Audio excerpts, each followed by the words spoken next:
Future.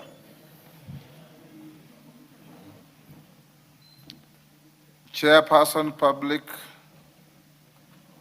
Chairperson, Select Committee on Implementation again. Stay there to tomorrow.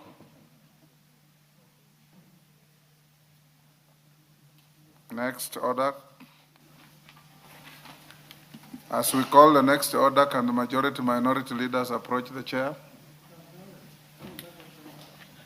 Order number 7, questions and statements. Junet, have you resigned? I said majority and minority leaders approach the chair.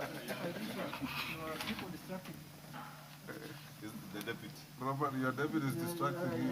My deputy is trying to tell me join Wiper. Are you going to join? No. It's a very small party. This, we can dispose of this. Yes.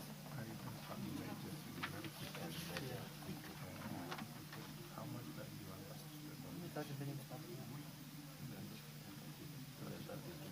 It's too much, yeah?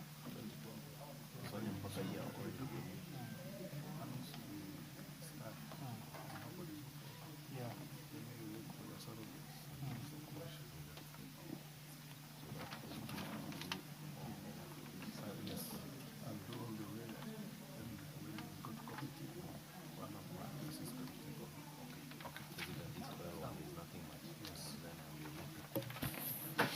Yes, clerk, call out. Honorable members, today we'll be having Minister Ruku, and I was requested by the House Business Committee to schedule him to be here by 4. So he will be here by 4. I see we have 2 other requests for statements by Abakar Talib and Bernard Kitur. We'll combine those to come at the time when the minister will be here. So is Talib in the house? Yes, there you are, Mombasara. And Kitur? So whoever sees Kitur, tell him his statement will be requested at 4. Next order. Order number 8, special motion, consideration of a nominee for appointment as the permanent representative to the United Nations Environment Program. Yes, Chairperson, Departmental Committee on Defense, Intelligence and Foreign Relations. And honorable members, if in the course of the debate I find that your submissions are tautologous means repetitive. If your submissions are tautologous, we'll then close and move on to the next business. Thank you, Honorable Speaker. I'm being guided by the leader of the majority that I should keep it brief, so I'll skip some of the sections. But, Honorable Speaker, I beg to move that, taking into consideration the findings of the Departmental Committee on Defense, Intelligence and Foreign Relations, in its report on the approval hearing of the nominee for the appointment as permanent representative of the Republic of Kenya to the United Nations Environment Program, UNEP, laid on the table of the House on the Tuesday, 24th, 2026, and pursuant to the provisions of Article 132, Sub-Article E of the Constitution, and Section 3 and 8 of the Public Appointments Parliamentary Approval Act, Cap 7, this House approves the appointment of Canon Dr. Ida Betty Odinga, EGH, as a permanent representative of the Republic of Kenya to the United Nations Environment Program. Honorable Speaker, the office of the permanent representative stands as a vital outpost of Kenya's sovereignty and environmental leadership. As defined in Section 21 of the Foreign Service Act, the head mission is not only the President's personal representative, but a steward of Kenya's foreign policy, the custodian of our national image, and the administrator of the mission's resources. In the specific context, Honorable Speaker, in the specific context of UNEP, Honorable Speaker, the only United Nations headquarters located in the Global South and domiciled right here in Nairobi, this role carries the additional weight of anchoring Kenya's status as global hub for environmental diplomacy. Honorable Speaker, in the solemn discharge of the mandate under Standing Order 2165F, the committee approached its task with diligence and unwavering fidelity to the Constitution, guided by Chapter 6 on leadership and integrity, and animated by the spirit of public participation as enshrined in Article 118, we subjected the nominee to rigorous scrutiny, measuring academic qualifications, professional experience, moral compass, vision of Kenya's environmental interest. Honorable Speaker, this probably must have been one of the unnerving experiences of vetting process because of the nominee we had to interrogate, and it was humbling that she submitted before our committee with all the experience. We on the other side, some of us even young to be our own children, but with humility she submitted before our committee. And in keeping with the Standing Order 42.2, Honorable Speaker, your office then relayed to the House the President's message regarding the nomination, which I don't want to repeat.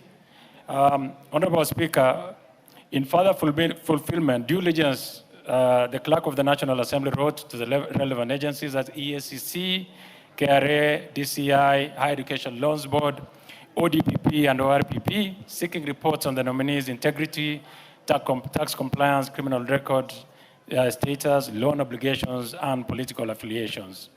And Honorable Speaker, I'm glad to report that all agencies returned clean reports affirming the nominee's good standing.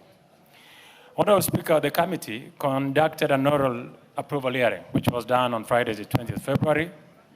And Honorable Speaker, I want to say that the nominee is a distinguished Kenyan whose journey has been defined by unwavering allegiance to the Republic.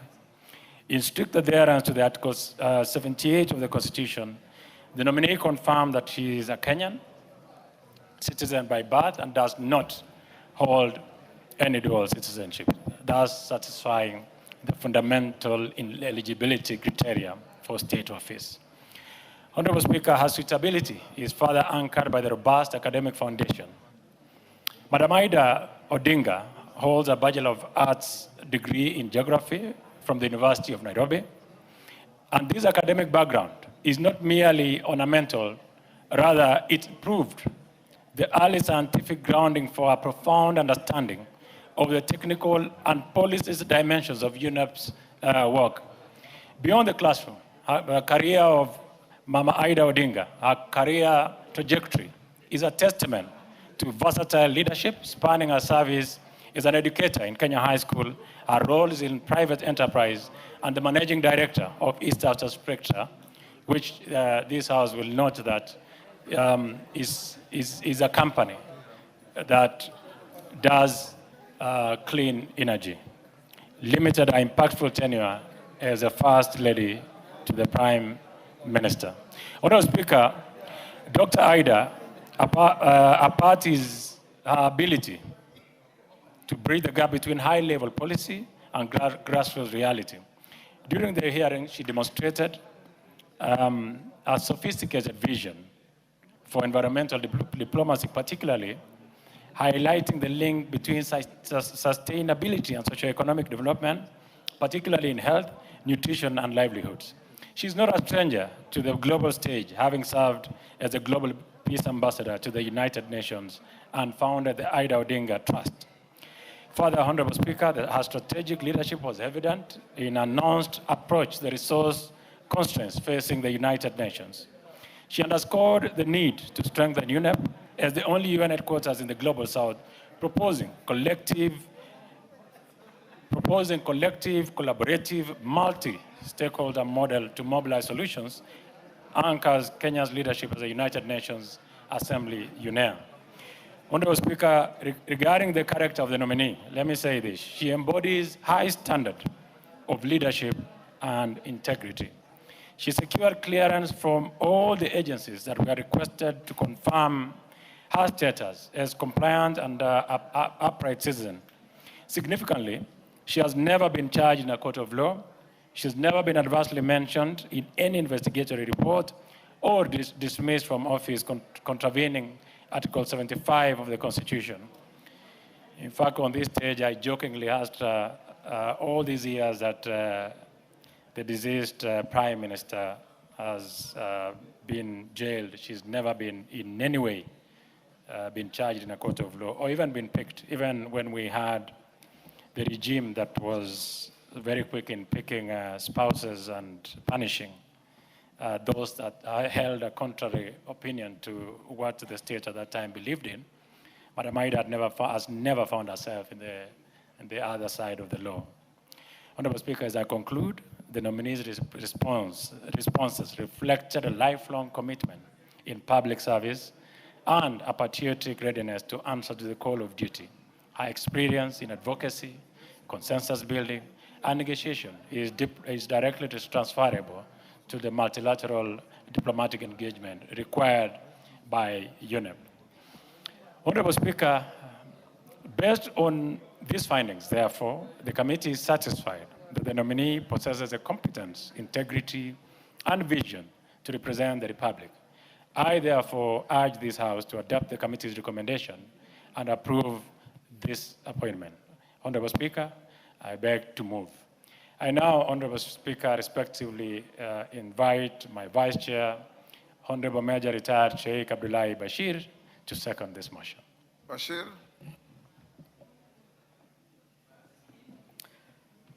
Honorable Speaker, I rise to second the motion on the report of the Royal Committee on Defense, Intelligence, and Foreign Relations on the approval of Dr. Ida Betty Odinga, EGH, for appointment as the permanent representative for the Republic of Kenya to the United Nations Environment Program, UNEP.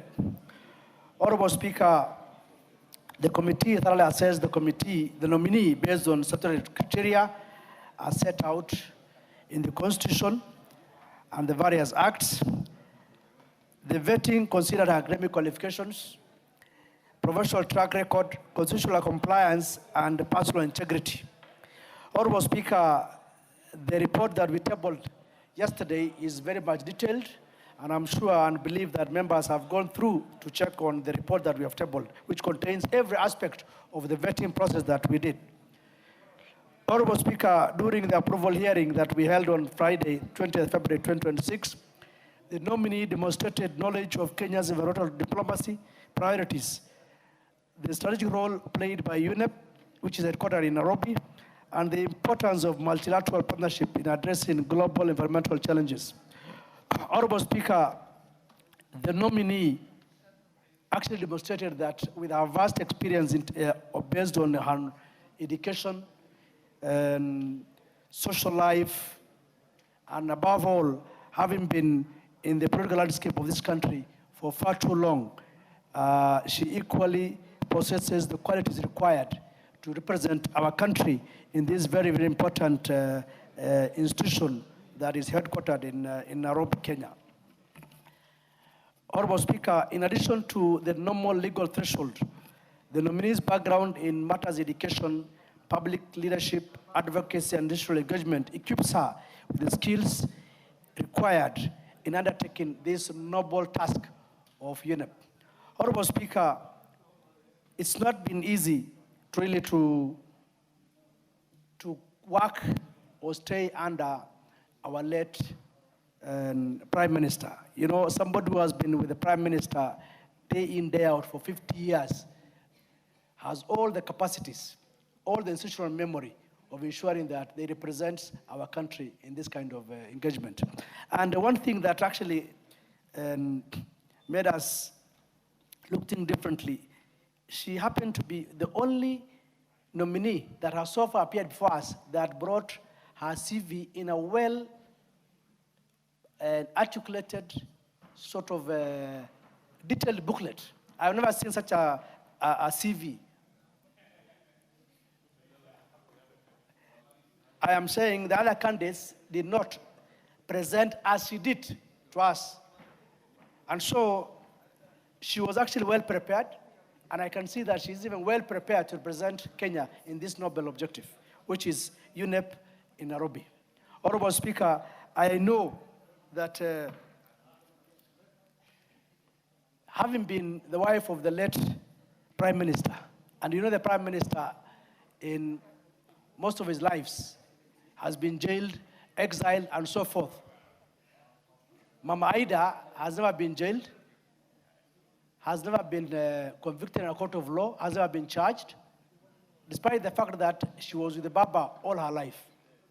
And that has not been easy. So I think she really meets all the requirements to represent this country on matters environment and specifically UNEP.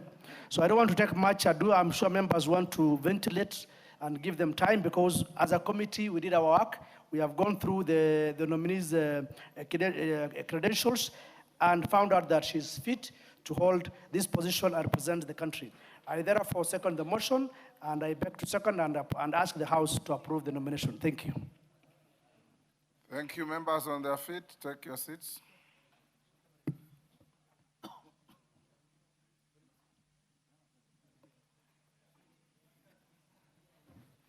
Thank you, honorable members. I'll now propose the question at order number 8, which is that, taking into consideration the findings of the Departmental Committee on Defense, Intelligence, and Foreign Relations in its report on the approval hearing of a nominee for appointment as permanent representative of the Republic of Kenya to the United Nations Environment Program, laid on the table of the House on Tuesday, 24th February 2026, and pursuant to the provisions of Article 132(2)(e) of the Constitution and Sections 3 and 8 of the Public Appointments Parliamentary Approval Act, Cap 7F, this House approves the appointment of Canon Dr. Ida Betty Odinga, EGH, as the permanent representative of the Republic of Kenya to the United Nations Environment Program. Nyikal? We put the question. Nyikal? Thank you, Let's Honorable Speaker. Hold on, Dr. Nyikal. How much time do you want us to spend on this? Ever remember 2 minutes? Yes, Robert Mbui. Dr. Nyikal, take your seat. You have your space. Let me hear. The leaders can get 5 minutes, the rest of us 2 minutes. Okay. And it will be fair. Okay, the leaders 5 minutes and other members 2 minutes. Can we do this motion in 30 minutes? 1 hour, 1 hour. Okay. 1 hour. Order. No, 10 minutes, 20 minutes. Like I said, Mama Migori, if the submissions and contributions are tautologous, we'll move to the next business. Yes, Nyikal? Dr. Nyikal, you have 2 minutes. Thank you, Mr. Speaker. As is in the mood of the House, the credentials of Mama Ida Betty Odinga, her experience, her exposure, in both in politics, professionally, and in leadership, her credentials, educational ones, are impeccable. So the committee has actually made a decision in line with what most of us thought when the appointment was made. Her credentials, her ability has been recognized within the country, outside the country. Many universities have given her honorary doctorate positions, positions of leadership, and even canon in the church. With a person like her, Mr. Speaker, I do not think we even need to discuss more, and I'm most happy that you have given me the chance to say something about her. I fully support her appointment as recommended by the committee. Thank you. Thank you. Yes, Milemba? Honorable Speaker, thank you very much.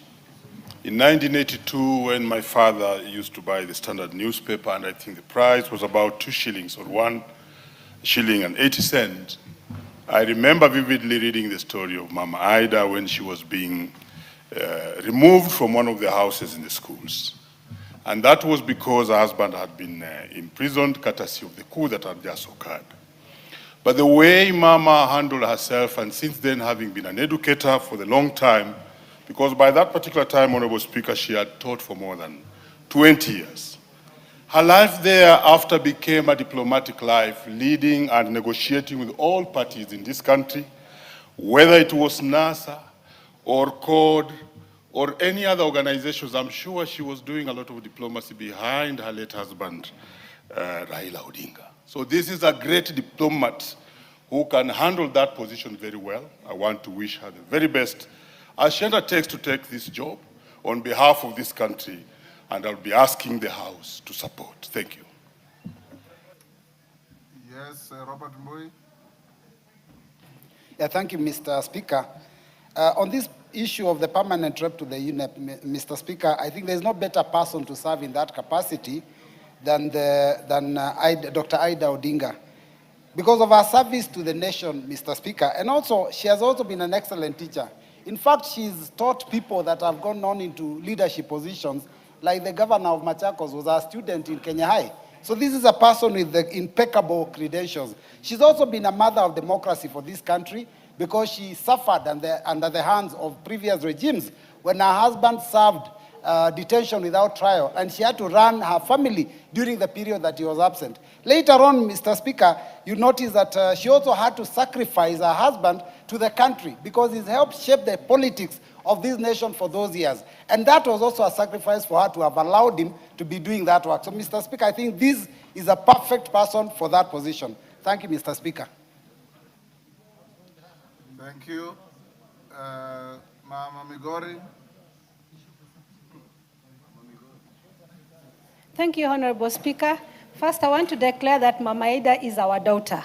She is a daughter of Migori County, and we are very proud of her. I also want to tell Kenyans that Mama Ida stands on her own stairs. She is not leaning towards who Baba was. She is a woman of substance, a woman who really deserves any position that should desire to be. And she's a very straightforward woman, a woman who has brought up so many Kenyans as her daughters and sons. And we are very proud of her. She is a Christian, a well-educated woman. We are very proud of our daughter, and we know that she will serve Kenya and make Kenya proud. Kudos, Mama. We love you. And as you do all your things, just remember, we will never, ever forsake your being with us. We love you, and congratulations, Mama. Congratulations to Kenya, too. Thank you. Member for Turkana, Honorable Emade. Go ahead.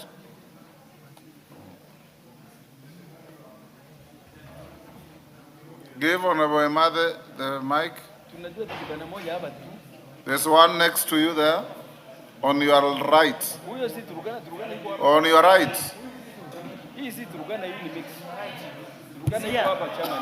Six of the best is here. Here. Honorable Speaker, thank you so much for this opportunity. First of all, to our wives outside there, take care of your husbands. When they are not in the world, you will get the legacy that is left by them. And as we always say, behind every man, there is a wife, a good wife. Number two, Honorable Speaker, Africa rejected Raila. May his soul rest in peace. But Kenya has been He was able, not rejected. He just didn't win the election. Yes. That's not a rejection. Through the elections in Addis Ababa. And Honorable Speaker, Kenya has done a good service to the family by remembering that there was a person who was behind Raila. And we ask her that when you are in the seat, please represent us well as Kenyans. Thank you. Thank you. Otieno Amolo. Thank you, Mr. Speaker. 3 quick points. One, under the Act, 3 things are supposed to be satisfied. Professional training, experience, and integrity. Mama Ida stands tall as a professional, having been educated in the University of Nairobi, and then proceeded to teach a lot of professionals, including serving as a UN Peace Ambassador. And she also managed her family business, Spectre International, for all these years, as our icon was busy trying to mend this country.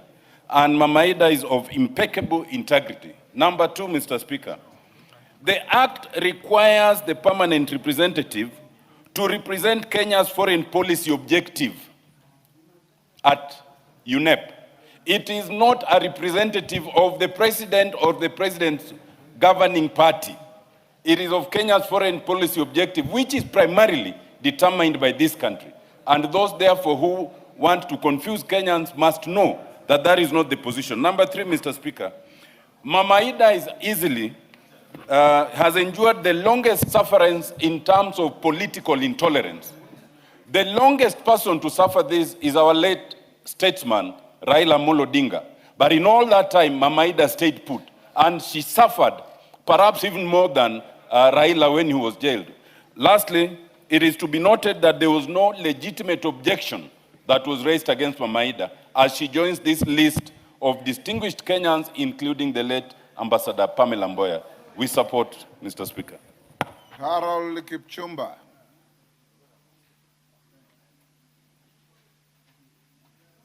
You are not Harold Kipchumba, are you? I am here. Harold Kipchumba. Thank you, Mr. Speaker, sir. From the word go, I want to support and declare that I call her Mama. Canon Dr. Ida Odinga is the matriarch that Kenyans need, that we've missed over the time. And as in the days of Esther of the Bible, I believe this is a time that we've gotten a person that can stand in the gap on foreign policy for our country. This assignment calls for the consistent resilience and the inner strength of a person that has been defined through life both as a pillar of family and leadership of the late Raila Odinga. There's an emerging doubt out there in the world about the climate change not being real. This is a time that Kenya is going to offer a representative with steady hands to this helm. It is my wish to bless our journey and pray for her. May it be well with Mama Ida. Thank you, Mr. Speaker. Hassan of Kamkunji.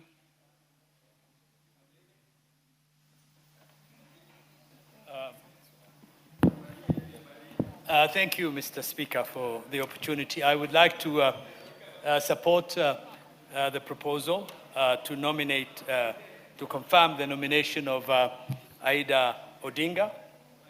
And I consider her an extraordinary person, a freedom fighter who has been in the trenches for the democracy and the change that we enjoy at the moment for the longest period in the history of Kenya.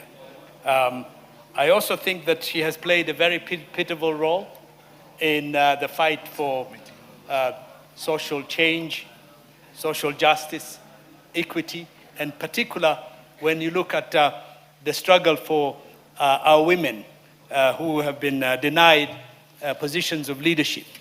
And she has played that really with a lot of considerations in her lifetime, as we know now. I also say that I recall when I was in exile in the 80s, when she was fired from her job and thrown out of her house when her husband was in prison. As a member of the Committee for the Release of Political Prisoners at that time, we came to her support and we made sure that in fact she got accommodation and shelter, as well as to be able to take her kids to school. And I consider her the most eminent person that we are nominating for this particular position. She is well qualified for it, and I want to congratulate her, and I think she would do an excellent job for the people of Kenya in that position. Raila.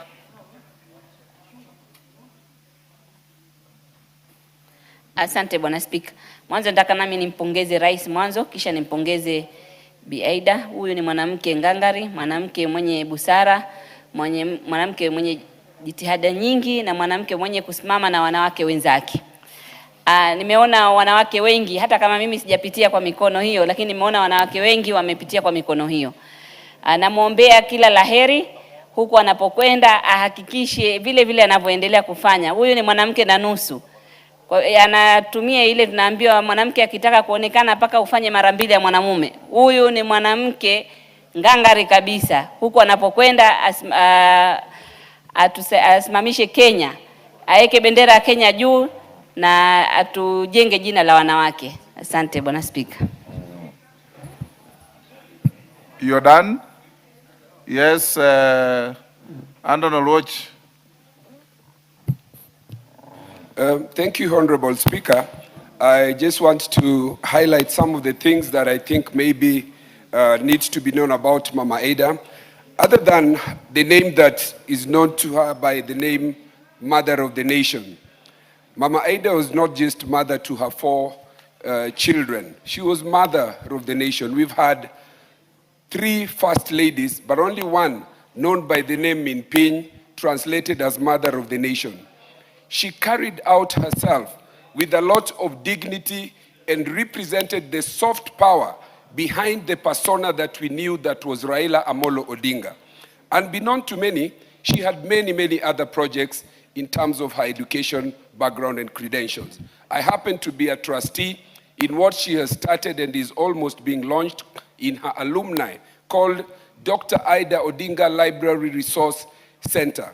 As a mentor of many girls, she is patron to what you call Linda Kesho, where she mentors young children and brings dignity to them. Under Article 73, leadership and state officers are supposed to bring to this office a lot of things that you find in Mama Aida, dignity and other things. Lastly, we must condemn the social media attack that came post the death of Raila Amolo Odinga, trying to bring down the name, the legacy, and the persona of Mama for apparently no reason. We must shame these people. We must shame them. And so I stand here to support on behalf of the sons and daughters of Mama Aida that there can be no better representative to the UNEP than Dr. Mama Aida Odinga Canon. Thank you.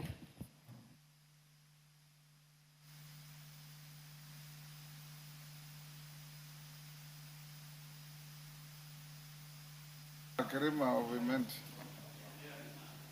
Go ahead, Wakili. Give him the mic. Thank you, Speaker. I hope you'll not be confusing me again, Speaker, with that man. He is not, we are not of the same caliber in many ways. It's only that we are colleagues. Thank you, Mr. Speaker. First, I thank the President for appointing Mama Aida to this good position, which, Mr. Speaker, is a very honorable position in this Republic of Kenya. That position has not been earned by many people, and if to pick Mama Aida to represent Kenya on that position is something wonderful. I congratulate Mama Aida for being appointed, and when she appeared before us in the committee, she really impressed the committee, and according to her, she is so much committed to her work. The point is that she's a model example to many mothers, to our good ladies, that if they can take care of their good husbands, at the end of the day, they have to live out of what they have been doing. Because actually, if you look at it well, it's out of recognition of Baba, the way she has been supporting Baba, and even her own status. She is entitled to that position. And I know she is going to deliver, and she will make this country proud. Thank you, Mr. Speaker. Wanjala. Rafael Wanjala. Thank you, Honorable Speaker. I start by saying behind every successful man, there is a woman. And behind every failure? Behind every successful man, there is a woman. That's what I say. And for Wanjara, there might be women. There's no problem because Mr. Speaker, yes, I also want to congratulate His Excellency the President for this appointment, that he got it right. And I want also to agree with the Vice Chair of that committee that this is the only time they have gotten the right CV. The rest Kenyans have been doubting what they have been passing here, bringing to us. I want to agree with him that they are brought here, some of them are people who don't qualify to be ambassadors. And they have been brought to this house and they have been passed, Honorable Speaker. Because this is, even me, I agree with them that this is the best CV they have brought to this house. And that's why I'm able now to contribute on it. Thank you, Mr. Speaker. Honorable members, the 30 minutes allocated is running out.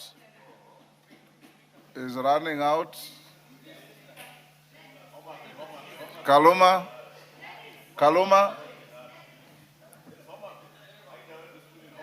I thank you, Honorable Speaker. Honorable Speaker, I came from abroad today to speak to this motion. And, and you know you sent me out of the country. Honorable Speaker, there is interference here. I hope my time will be guillotined. But Honorable Speaker, the qualifications of Dr. Canon Betty Ida Odinga has been spoken to. I will not dwell on that. Honorable Speaker, Mama Ida was sadistically sacked from public service before on what was sadistically then termed public interest. I'm happy, Honorable Speaker, Mama Ida Odinga has been nominated and brought before us, again in public interest this time, to pass her. Honorable Speaker, let me thank the President in a very sincere way for this recognition and for the honor vested upon Mama Ida Odinga as a person.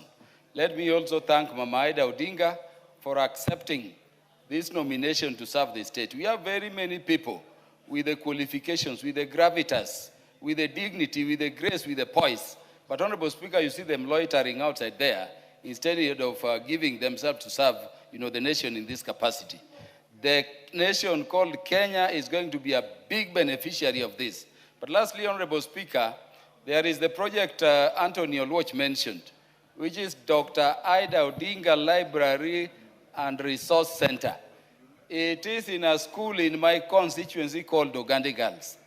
And if you doubted what Mama Ida has been doing without shouting, go to that project, which hopefully will be launching in March, and I'm inviting my colleagues. Hopefully Mama Ida will be ambassador there. I invite you to see what this great lady we are approving today has been doing behind the screens, as we even send her to go to you. Your time is up. Bensouda. After Bensouda, Junaid be ready, and then Ichungwa, then we reply. Thank you, Honorable Speaker, for giving me this opportunity to also add my voice to the most distinguished Canon Ida Dr. Betty Odinga for being nominated to this position. Allow me also to recognize and appreciate the President, Dr. William Samoei Ruto, as a scholar who saw it wise that a scholar deserves that position, and also saw the need that women are capable and competent. Let that lens be continuously magnified so that he can continue seeing more women who can be put in various positions. Honorable Speaker, I rise to talk about Canon Dr. Ida Betty Odinga on her presentability. Not only taking care of men, but there are some men you can take care of them and they don't take care of you. So which means in the family of the enigma who passed on, it was a two-way traffic. That is why His Excellency, the late Dr. Raila Amolo Odinga, passed on when he had a woman, not women. A woman, not women. Number two, Wanjala, just relax. Number two, I want to say that as women, I inclusive, Honorable Speaker, the presentability I'm talking about, I can demystify in terms of her intellect, how she presents herself. Go to her house, how she even prepares food. Look at her total dressing. Look at her words. She doesn't dig the words. She talks with calculation, with a lot of psychological influence and intelligence. And that is why I want to say that when she's going to present and represent this nation, we have just gotten it right. Honorable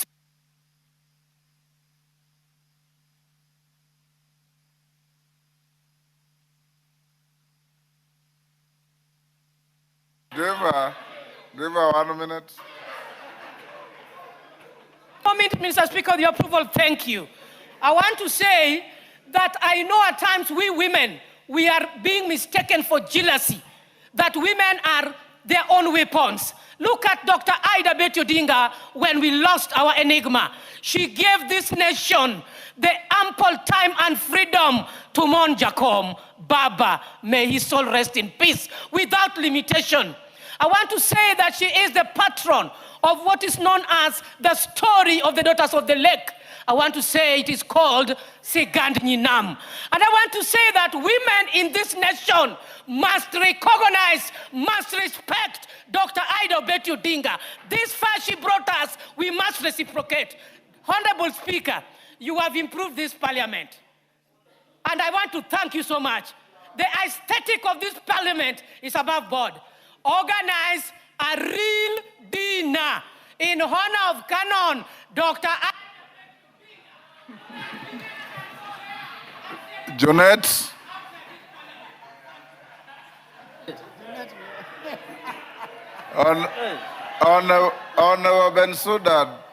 Honorable Bensouda, did you read a book by Molière called The Imaginary Invalid? Go ahead, Jonette.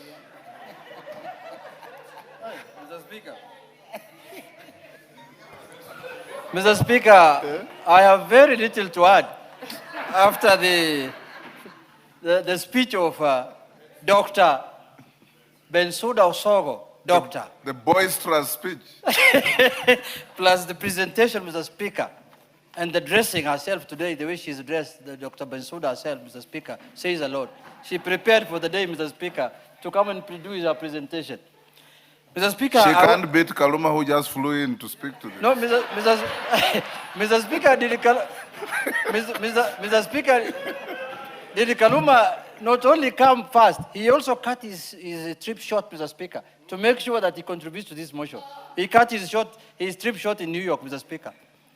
Mr. Speaker, I want to also join my colleagues in supporting the recommendation of the committee that we approve Dr. Canon Ida Odinga as the representative of UNEP for this country, Mr. Speaker. Mr. Speaker, many of us, you know, we came through Baba's hands, but likewise we came through Dr. Ida's hands, Mr. Speaker. She is a diplomat par excellence, Mr. Speaker, and I remember many times when you have issues even politically in our party and others, she played a big role in solving them, Mr. Speaker. Mr. Speaker, I want to agree with Bensouda that the way she cooks food, one of the things that I will ever remember about Dr. Ida Odinga, Mr. Speaker, when you go to her home and visit her late husband, and she's there and there's food, Mr. Speaker, in spite of her stature in the society, she is the one who will serve you the food. She will be the one who will pour the tea into your cup and ask you, have you eaten food? And she will make sure you don't leave her home without eating. I saw that as a big diplomacy, Mr. Speaker. But Mr. Speaker, she also had a very long, distinguished career in education. She also had a very long, distinguished career in civil society, advocacy for human rights, and constitutionalism, Mr. Speaker. She has been beside her husband. She has been supportive of her husband in everything he has done in this world, Mr. Speaker. So, Mr. Speaker, I agree with members that there is no better person to serve this country at that level than her. Mr. Speaker, as a family, they are very passionate about environmental matters. You remember the late our party leader, Mr. Speaker, how passionate he was about environmental issues. The way he was conserving Mau Forest, Mr. Speaker, until it almost costed him his political life. She was supportive of that. She was beside him when he was doing all that, Mr. Speaker. And she was to advance that agenda forward on his behalf and on behalf of our family, Mr. Speaker. Mr. Speaker, I want to take this opportunity in this House to disabuse some section of Kenyans, Mr. Speaker, who always link every appointment that is made in this country to politics, Mr. Speaker. Mr. Speaker, Mama Ida is not looking for a salary. She's not looking for an allowance.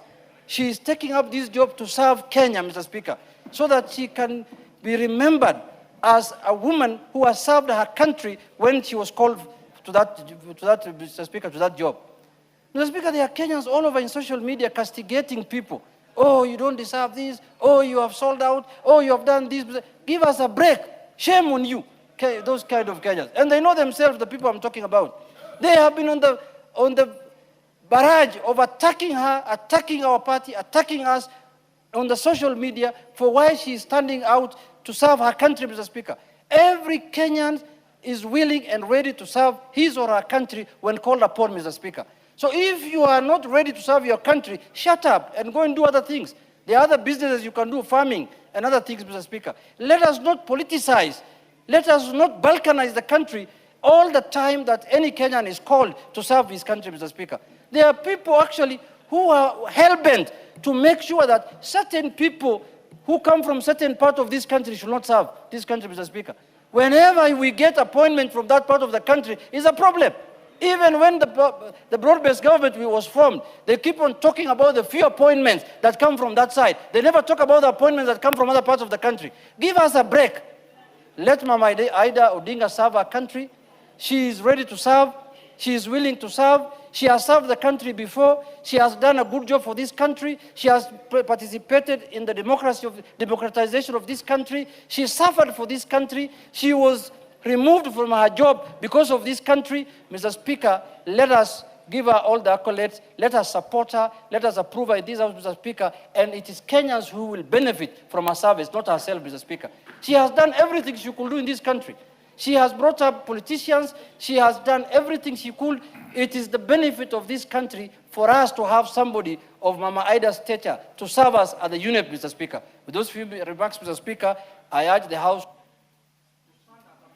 Michungwa. Thank you, Honorable Speaker. And let me, Honorable Speaker, agree with everybody who has spoken that we are approving a great person and a lady of impeccable credentials.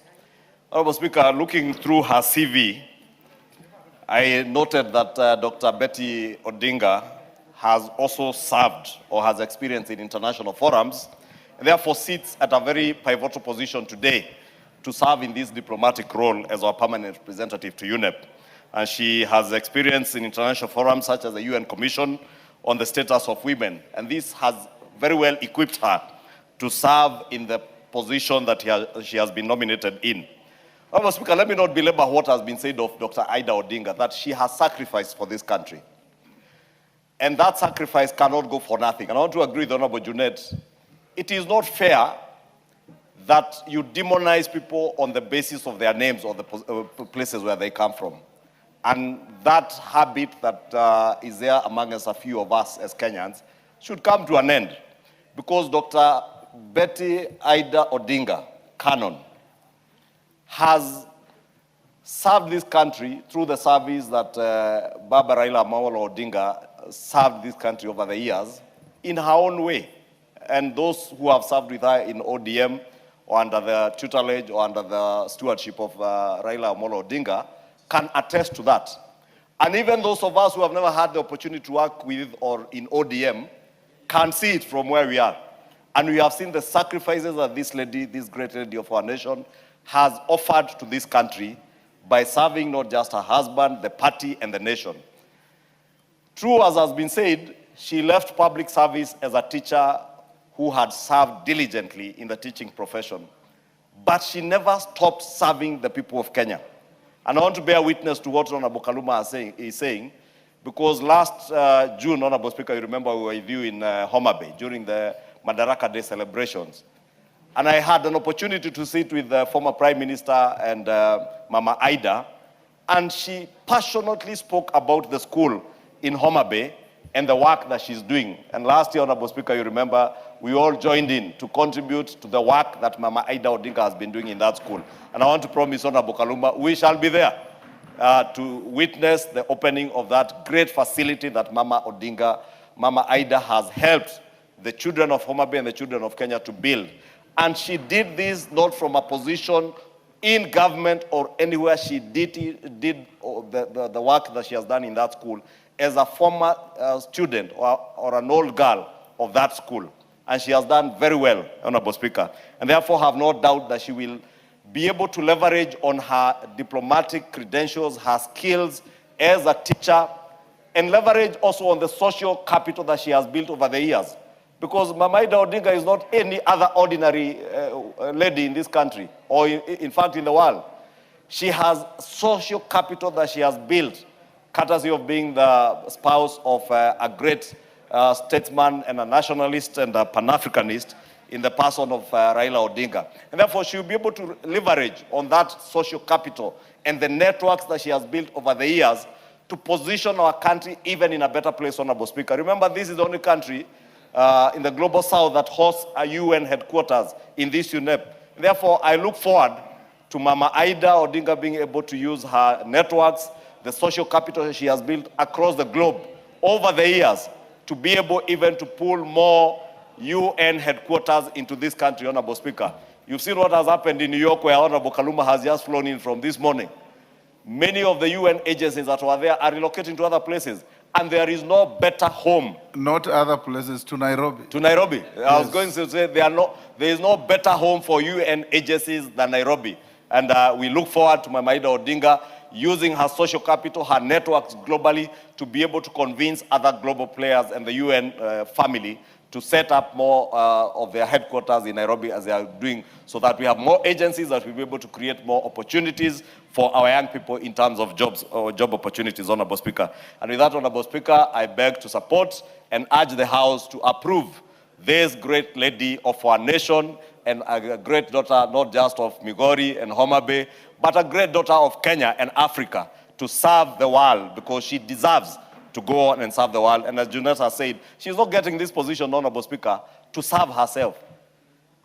At her age, Honorable Speaker, and you know you cannot tell her age, because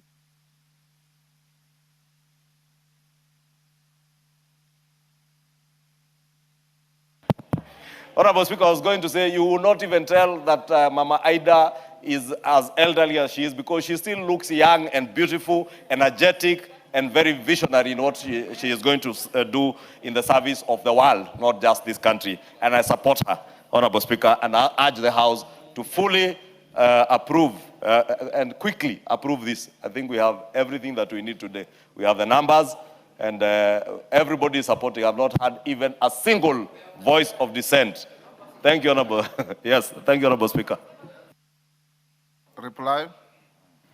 Thank you, Honorable Speaker. I want to totally associate with the sentiments by honorable colleagues here on Mama Ida. Particular mention to the sentiments by Honorable Bensouda. She's captured the mood and the writing of our report, and I really want to appreciate on that. Honorable Speaker, we want to wish Mama Ida all the best as she goes to a next phase of profession, rather a next phase of career in diplomacy. And as the world is confronted with changing dynamics in environment and the challenges in the environmental sector, no better person will step forward better than Mama Ida Odinga. I want to wish her all the best. The committee also did express, continue to pray for her and her family after the demise of the former Prime Minister.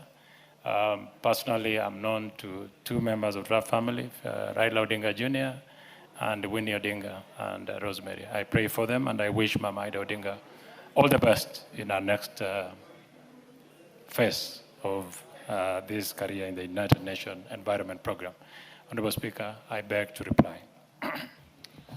Members on their feet, take your seats. Alicia, take your seat. Melly, take the nearest seat. Thank you, honorable members. With a light touch, Angela said, behind every successful man, there is a woman. Who stands behind a failing man?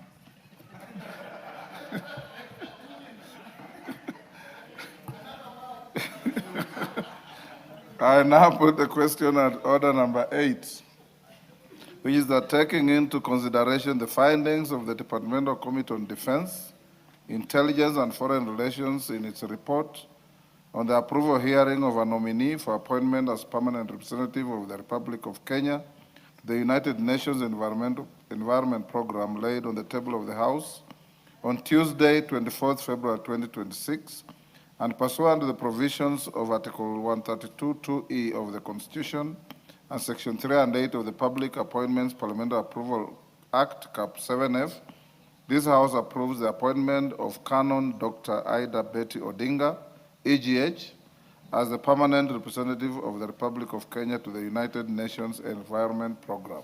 As members of that opinion say aye. Aye. Will those of the contrary opinion say nay? The ayes have it. Next order. Order number 9, special motion, consideration of a nominee for appointment as the chairperson of the Public Service Commission. Chairperson, Departmental Committee on Labor. Members, I suggest that we also go the same way on this. Chonga, you move. Then members, I give an opportunity to speak for 2 minutes. And the leaders, 3 minutes each. Yes, Robert. Thank you, Speaker. Order. Yes, Robert Mbui. Are you in agreement? Agreement, Mr. Speaker, but not that we have the CS coming in at 4. Yes. We have about 17 minutes, so we Yes. may need to just rush through quickly. Okay. Chonga. Thank you, Speaker. Honourable Speaker, I beg to move that this House adopt the report of the Departmental Committee on Labour on the approval hearing of Mr. Francis Major for appointment as the chairperson of the Public Service Commission. On Tuesday, the 10th February 2026, the Speaker of the National Assembly relayed the message from His Excellency, the President of Kenya, Dr. William Samuel Ruto, to members and referred the nominee's name together with the curriculum vitae to the Departmental Committee on Labour for approval hearing, vetting, and report of the House. While referring the matter to the committee, the Speaker directed that the committee undertake the approval hearing and report to the House within 14 days in accordance with Section 11, subsection 7 of the PSC Act, Cap 185. House Speaker. Further, noting the recruitment process and the subsequent recommendation of appointment are detailed in the report of the selection panel, the nomination of Mr. Francis Major as the chairperson of the Public Service Commission was in compliance with Article 250, subsection 2 of 2C of the Constitution, Section 11, subsection 6 of the Parliamentary Service Commission Act, Cap 185, and the Public Appointments Parliamentary Approval Act, Cap 7F. Honorable Speaker, while conducting the approval hearing, the committee was guided by statutes and articles of the Constitution of Kenya, including the Public Appointments Act, Cap 7F, the Salaries and Remuneration Commission Act, Cap 412D, and Chapter 6 of the Constitution of Leadership and Integrity, and Article 118 of the Constitution on Public Participation. Honourable Speaker, in fulfillment of the provisions of Article 118, subsection 1B of the Constitution, Section 6, subsection 4 of the Public Appointments Act, Cap 7F, and National Assembly Standing Orders Act, Section 45, subsection 3, the Clerk of the National Assembly on Thursday, 12th February 2026, facilitated placement of an advert in the print media notifying the public on the date, time, and place of approval hearing of the nominee. Honorable Speaker, in compliance with Section 6, subsection 9 of the Public Appointments Approval Act, Cap 7F, the clerk invited the public to submit memoranda by way of written statements on oath affidavits, that is, with supporting the evidence contesting the suitability of the nominee to hold the aforementioned office. The memoranda were to be received by Thursday, 19th February 2026 at 5 p.m. By the close of the deadline, the committee had received 3 memoranda on contestation of the suitability of the nominee. Honorable Speaker, further, on Friday, 13th February 2026, the clerk wrote to the nominee notifying him of the date, time, and place of approval hearing, which was scheduled to be conducted on Friday, 20th February 2026 in the committee room number 18, Bunge Towers, Parliament Building at 10 a.m. Honorable Speaker, the nominee appeared before the committee on Friday, 20th February 2026, and was orally interviewed under oath pursuant to Article 250, subsection 12 of the Constitution, the Public Appointments Act, Cap 7F, the Salaries and Remuneration Commission Act, Cap 412D, and the National Assembly Standing Orders. Honorable Speaker, before I provide the findings of the Departmental Committee on the approval hearing, allow me to give a brief overview of members' guidance. The report is structured as follows. Chapter 1 is the introduction report.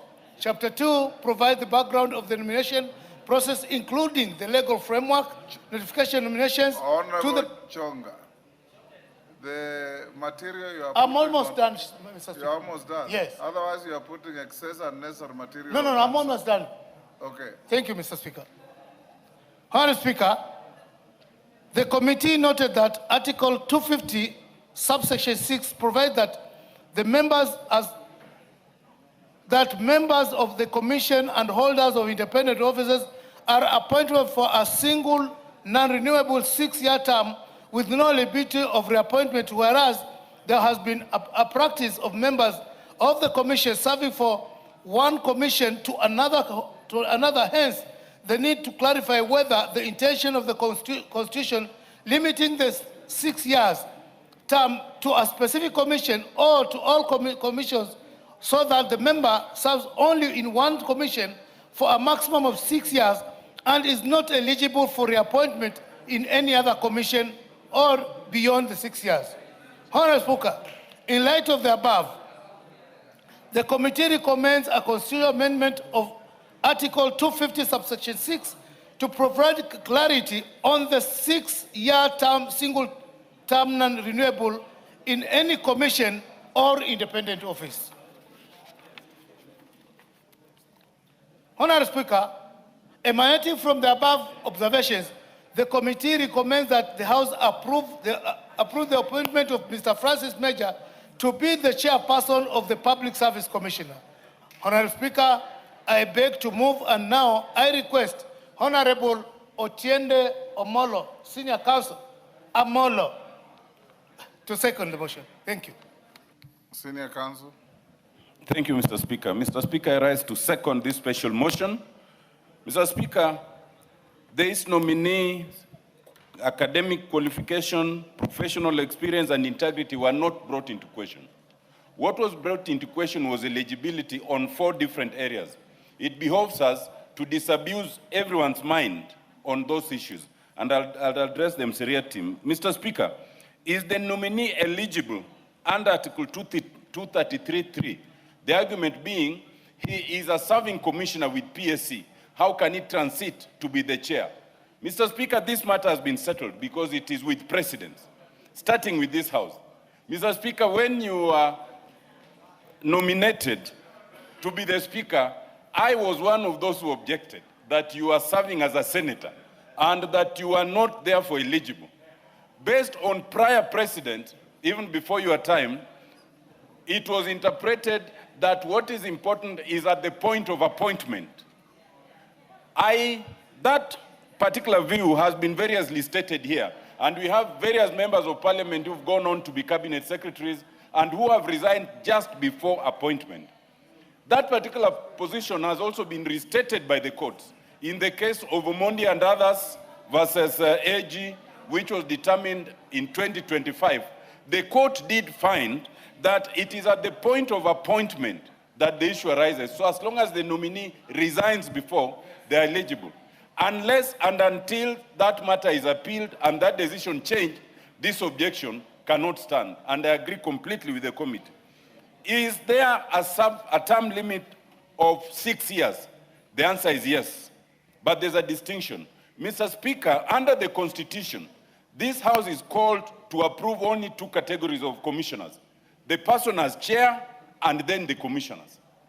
If you are approved as chair, you can only serve as chair for that commission for a flat 6 years. And if you are approved as a commissioner, similarly. But there is no bar, not in the Constitution, not in any legislation, that stops you from transitioning from a member to the chair. Or even from a chair of one commission to another. Yes, absolutely no bar. If you want to be a professional commissioner, and this House finds that it is okay, there's nothing wrong with that. And on that recommendation, I will beg the committee to consider that we don't need an amendment.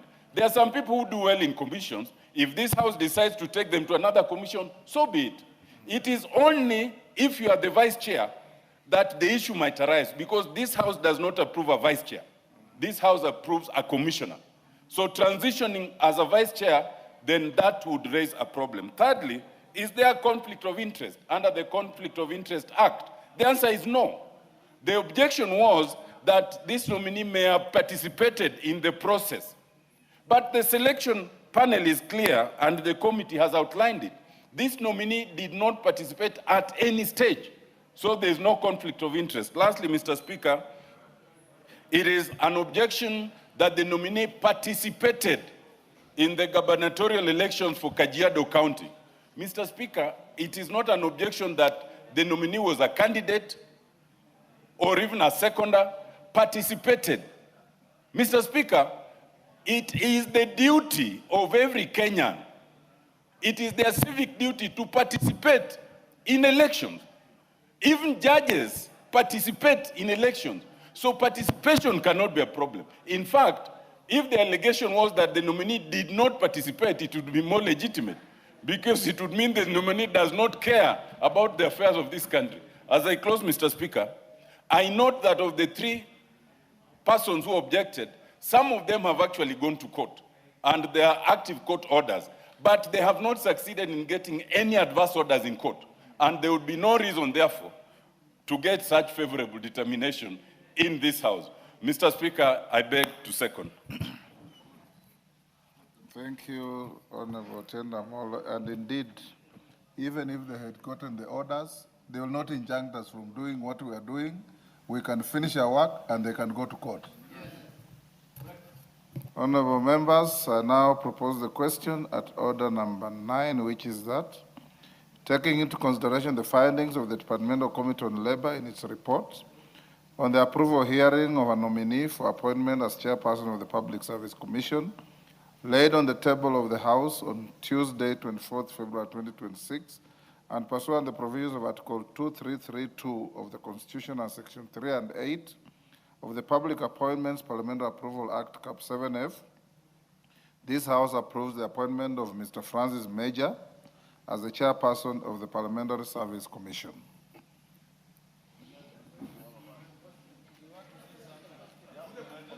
Yes.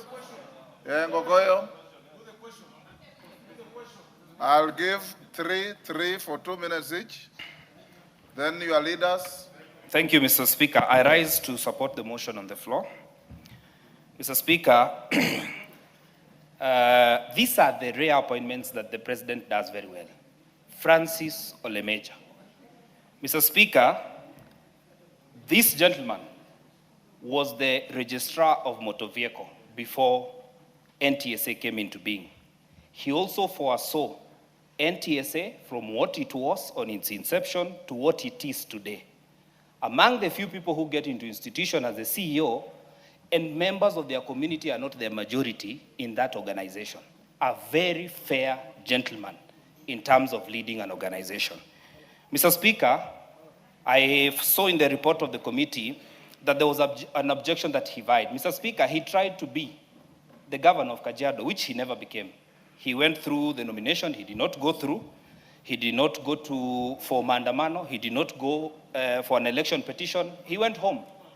And as fate would have it, today, he has been nominated to this particular position.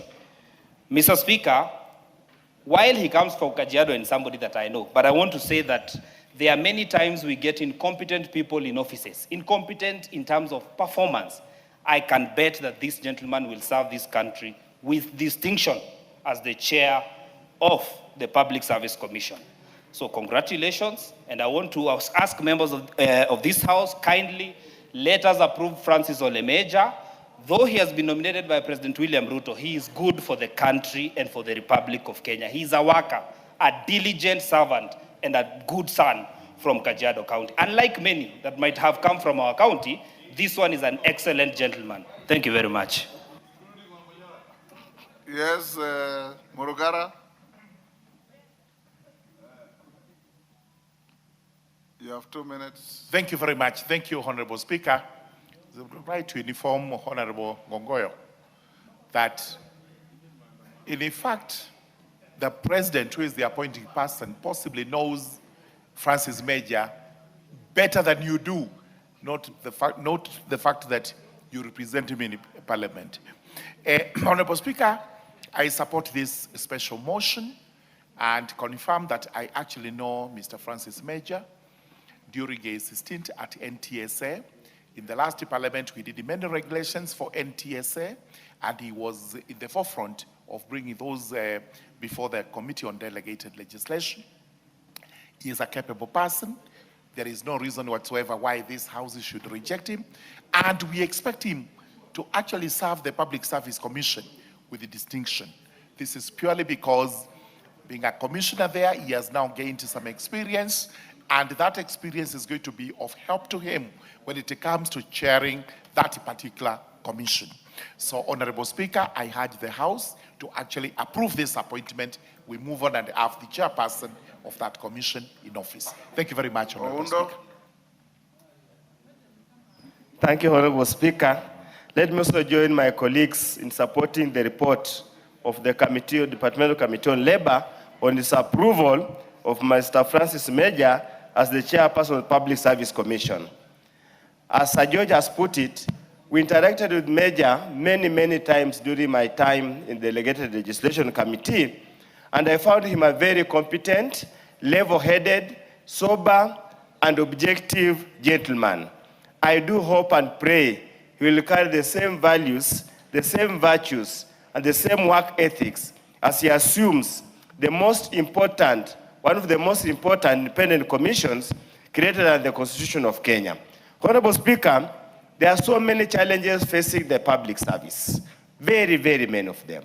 And I do hope and believe, with also his experience in public service, he will continuously and over time address those challenges so that the civil service can offer services to this country objectively and commitment so that we can move this country to the next level. With those few remarks, Honorable Speaker, I support and wish him well.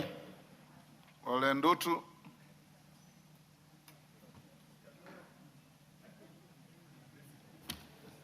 Thank you, Mr. Speaker, for giving me this opportunity to contribute on this very important nomination.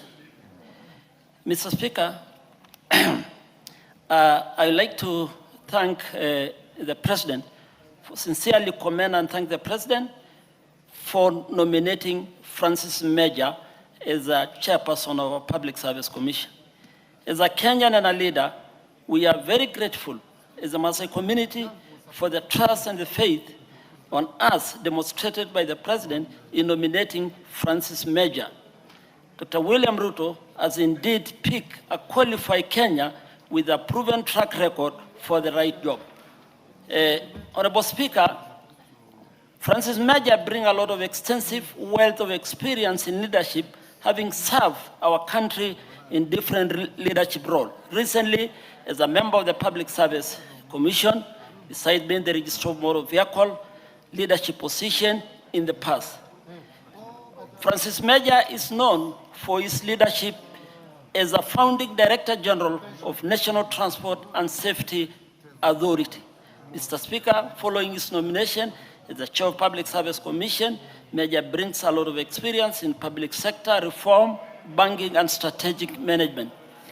Finally, Mr. Speaker, Honorable Speaker, Francis Major nomination signify a focus on improving management of public service with his leadership style. I support the nomination. Thank you. Thank you, Olendutu. Yes, Junet.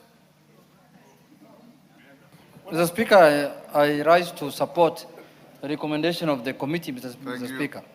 But Mr. Speaker, in Parliament here, we have a standing committee of national cohesion, Mr. Speaker, that has done a lot of report on the way the public service is constituted, Mr. Speaker. And they have raised many, many serious issues, Mr. Speaker. And I'm very happy today that somebody from Kajiado with the name Ole Major is becoming the chair, Mr. Speaker. Mr. Speaker, since independence, there has been a skewed manner of appointment in the public service, Mr. Speaker. And there are certain communities that are almost reaching 50% of other Kenyans, Mr. Speaker. I want Francis Major to address that matter with the agency it deserves, Mr. Speaker, so that every Kenyan feels that he's part and parcel of this civil society that serves them, Mr. Speaker. Mr. Speaker, civil society, the public service, is the face of the unity of this country, Mr. Speaker. This is how, the easiest way you can know whether this country is united or not. Mr. Speaker, when we have skewed appointments, you know, this community is 26% in the public service, this other one is 20, and the third one is 18, and the rest are 6%, 4%, Mr. Speaker, then we are not equal society. And that is not what our Constitution is talking about under Article 10, Mr. Speaker, of cohesion and equal opportunity. Mr. Speaker, this public service is a monster. It's an elephant that nobody knows. This public service, this thing is called what? Public Service Commission, Mr. Speaker. It's a monster that you cannot understand its way of operation. You cannot understand the way they recruit people. They just advertise. But by the time advertisements are made, Mr. Speaker, they have decided who's going to be appointed. The interviews are just formalities, Mr. Speaker. We want Francis Major to go there and enhance transparency, Mr. Speaker, so that every Kenyan, irrespective of where he comes from, gets an equal opportunity to serve this country, Mr. Speaker. Mr. Speaker, you will see a long advert in the newspaper all the time, every Tuesday. But when you look at the kind of people that are being appointed, you will see one county or one region having, if it's a 50 appointment of 50 people, 26 or 30 people, and the rest of the Kenyans get drops of 1 or 2 from each county, Mr. Speaker. If we continue with that trend, and I know Major, the way he has done a good job at NTSA, he can do a good job. If we continue with that trend, Mr. Speaker, that is the beginning of the fall of this country, Mr. Speaker. So I have a lot of faith and hope that Mr. Francis Major will change that, Mr. Speaker, and I support his appointment. Ichungwa. Chonga, get ready to reply. Thank you, Honorable Speaker. Honorable Speaker, I also join everybody else in supporting the appointment of Francis Major. And as has been said, this was our inaugural DG of NTSA, and he did a splendid job at NTSA. And I know when I say Major to Francis that patience pays. He knows what I mean when I say patience pays, because he's been a patient man, after he lost his bid to be the governor for Kajiado County. And he's been patient and very diligent in many of the public appointments that he has had, including his term as a commissioner at the Public Service Commission. I pray, like everybody else, that you inject the professionalism that he conducted his work as DG of NTSA, even into the public service, to ensure that there is fairness in the recruitment of public officers around the country, that all Kenyans who deserve and who are qualified to serve in the public service get that fair opportunity. And with that, Honorable Speaker, I support. Chonga, yes, Kaluma. I said 3-3 and your leaders, and I've exhausted. Chonga.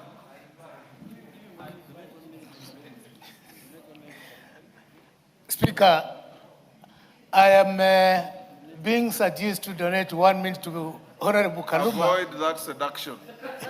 Move. Well guided, Speaker. Speaker, let me take this opportunity, first of all, to appreciate all the members who have contributed to this report. Honestly, we had done our due diligence, and we realized that Francis indeed was qualifying for this position. And as well articulated by Honorable Tiendo Molo, more especially for the sections that were being contested as to why Francis should not be, Francis Major should not be the chairperson of Public Commission, have been very well analyzed to the extent that all of us understand that whoever was contesting might have been doing it not in good faith. I therefore, Mr. Speaker, beg that I reply and move this report. Naomi, take a seat. Yeah? Take your seat. Honourable members, I now propose the question at order number 9, which is taking into consideration the findings of the Departmental Committee on Labour in its report on the approval hearing of a nominee for appointment as chairperson of the Public Service Commission, laid on the table of the House on Tuesday, 24th February 2026, and pursuant to the provisions of Article 2332 of the Constitution and Section 3 and 8 of the Public Appointments Parliamentary Approval Act, Cap 7F, this House approves the appointment of Mr. Francis Major as the chairperson of the Public Service Commission. As many as of that opinion say aye. Aye. Will those of the contrary opinion say nay? The ayes have it. Next. We'll dispose of the next motion in the same way. The minister is now in the House waiting. Order number 10, motion. Consideration of the field development plan and production sharing contracts for 2 blocks in Turkana County. Chairperson, Committee on Energy, Gikaria. Give Gikaria the mic. Thank you, Honorable Speaker. I beg to move that this House adopt the report of the Joint Committee of the Departmental Committee on Energy of the National Assembly and the Standing Committee on Energy on the State of the Senate on consideration of the Field Development Plan for South Lokichal Basin and the production sharing contract. The motion as framed on the order paper. No shortcuts. Okay. Honorable Speaker, I beg to move that this House adopts the joint report of the National Assembly Departmental Committee on Energy and the Senate Standing Committee on Energy on their consideration of the Field Development Plan and Production Sharing Contract for Block T6, T7 in South Lokichal Basin, Turkana County, laid on the table of the House on Tuesday, 24th February 2026, and pursuant to the provisions of Article 31 of the Constitution and Section 31(2)(a) of the Petroleum Act, Cap 308, approves the ratification of the Field Development Plan and the Production Sharing Contract for Block T6, T7 in South Lokichal Basin, Turkana County. Honorable Speaker, let me first of all say that this is one of the biggest investment that will be happening in the country, Honorable Speaker, that is going to invest around 1.9 trillion Kenya shillings to be able to develop the Turkana in the oil in Turkana oil field. The South Lokichal Basin, Honorable Speaker, the PDF, that is production sharing contract, together with the associated production sharing contract in Block T6 and T7, was tabled in the House on the 27th November 2025, pursuant to Article 71 of the Constitution. The article requires that any grant of right or concession for the exploitation of the natural resource by or on behalf of the national government be ratified by Parliament. Honorable Speaker, this PSC and FDP outlines the proposed commercial development in the 6 oil discoveries, Honorable Speaker.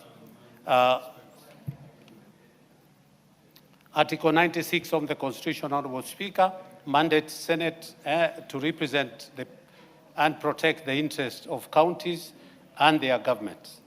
Article 95(2) of the Constitution mandates the National Assembly to deliberate on and resolve issues concerning the people of Kenya.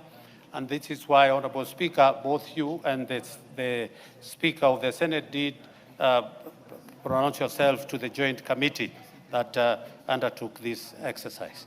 The joint committee also received written memorandum, Honorable Speaker, from members of the public, various stakeholders, following advertisement placed on the newspaper on the 29th November 2025. It further engaged key stakeholders, including ministry, government agencies, oil and gas experts, and the contractor, that is Gulf Energy BV. Honorable Speaker, just to inform the House that one of the persons who came before the joint committee is a first-year student of petroleum engineering, a student from Kenyatta University, who gave a written memorandum, handwritten memorandum, Honorable Speaker, and presented, talking about various issues related to this. Honorable Speaker, one of the issues that was talked about mostly in this was about security, Honorable Speaker. Most of the people who gave their input, Honorable Speaker, talked about the security-related matters that might hamper the production of the crude oil. Honorable Speaker, notable issues that we talked about and observed were constitutional and legal compliance.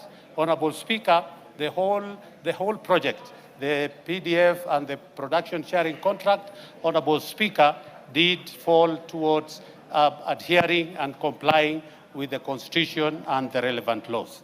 Honorable Speaker, the nature of the resources and the production realities, Honorable Speaker, it is important to note that Kenya crude oil is the waxy and solidifies at room temperature.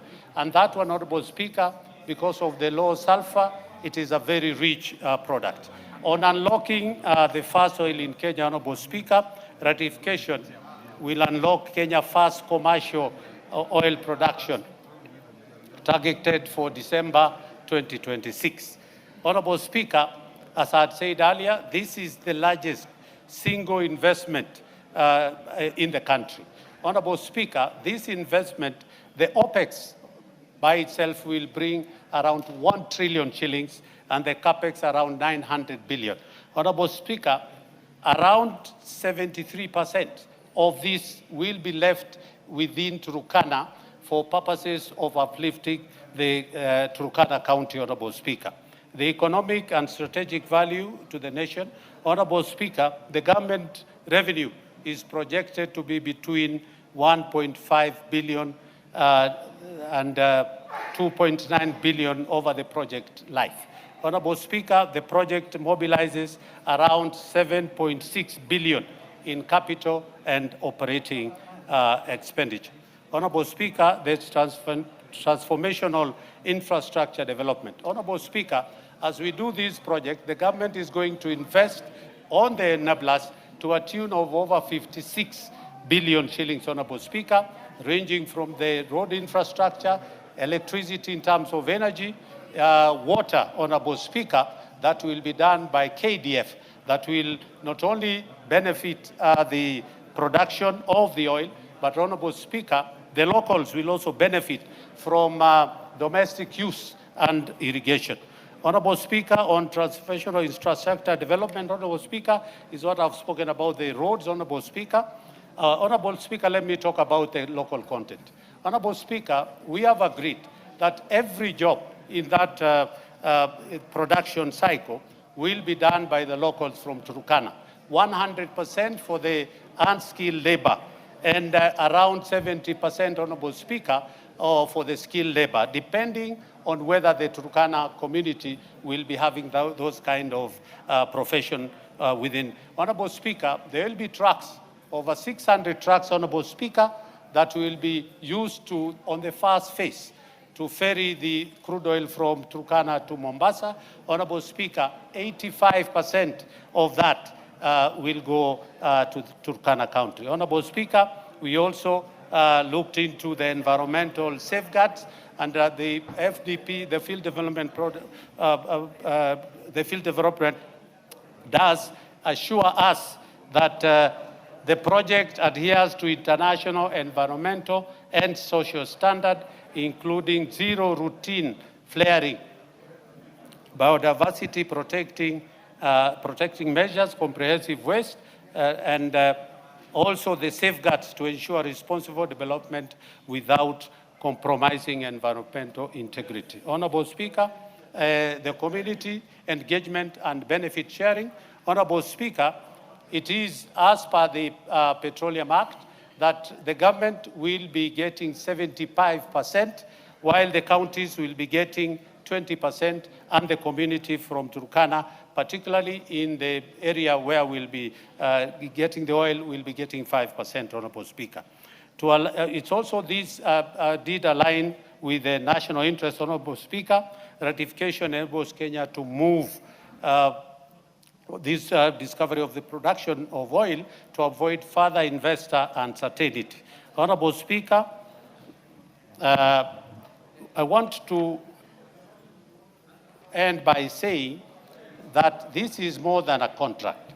It is a project that will finally unlock Kenya First Oil, deliver jobs, restore dignity in Turkana, strengthen our economy, and transform our national infrastructure.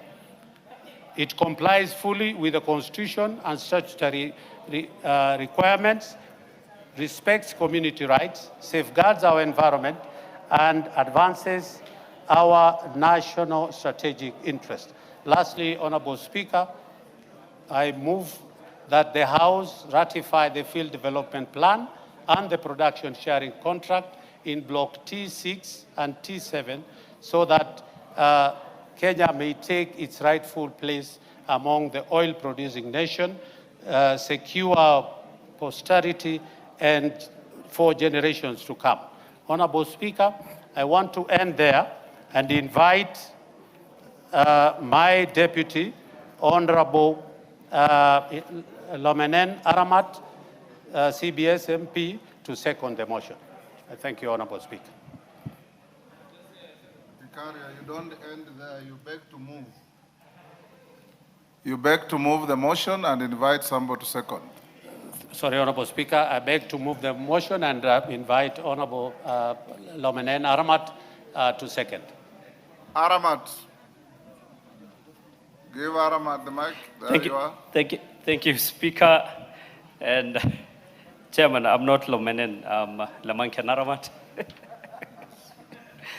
Chairman, Honorable Speaker, I beg to second that the House adopt the report of the Joint Committee of Departmental Committee of Energy of the National Assembly and the Standing Committee of Energy of the Senate on the consideration of the field development plan for South Lochar Basin and the production sharing contract for the Block T and Block 7.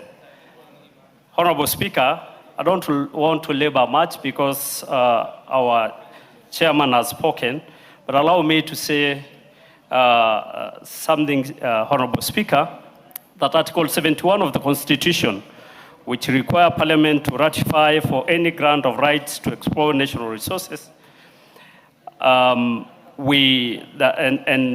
the instrument before the House, tabled on 27 November 2022, including South Lochar Development Plan, and the production sharing contracts for an associated addendum aligning the agreement to the Constitution and statutory framework under the Petroleum Act of 2019. Speaker, phase one that will start in 2020, 6 to 2023 target a peak of 20,000 barrels of oil per day, and phase 2 of 2032 to 2050 will scale up to 50 barrels per day. Honorable Speaker, this is a capital-intensive undertaking that will have an approximately 753 billion and operating costs of 1.06 trillion. And despite this significant investment and projection, gross revenue stands at approximately 2.3 trillion over the life of the project. Honorable Speaker, we did intensive public participation, and the issue of land and compensation was a major concern for the people of Turkana. And the concern regarding compensation was addressed under Article 116 of the Petroleum Act, and the absence of the Gazette Land Value Index in Turkana. The National Land Commission is applying a hybrid valuation approach, combining market value and distribution allowance to ensure fairness and recognition of livelihood disruption. Honorable Speaker, the other key issue was water and security. Honorable Speaker, if you look at communities that we water in the dam that is approximately 16,500 metric tons per day that will be pumped to Lake Turkana. Honorable Speaker, the local content was also an issue that it was looked at. And Honorable Speaker, we beg this House to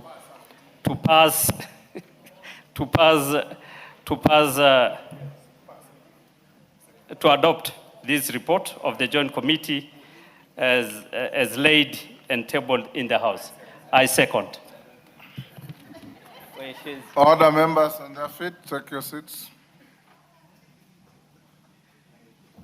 Honorable members, I now propose the question at order number 10, which is that this House adopts the joint report of the National Assembly Departmental Committee on Energy and the Senate Standing Committee on Energy on their consideration of the Field Development Plan and Production Sharing Contracts for Block T6 and T7 in South Lokichar Basin, Turkana County, laid on the table of the House on Tuesday, 24th February 2026, and pursuant to the provisions of Article 71 of the Constitution and Section 31(2)(a) of the Petroleum Act, Cap 308, approves the ratification of the Field Development Plan and Production Sharing Contracts for Block T6 and T7 in South Lokichar Basin, Turkana County.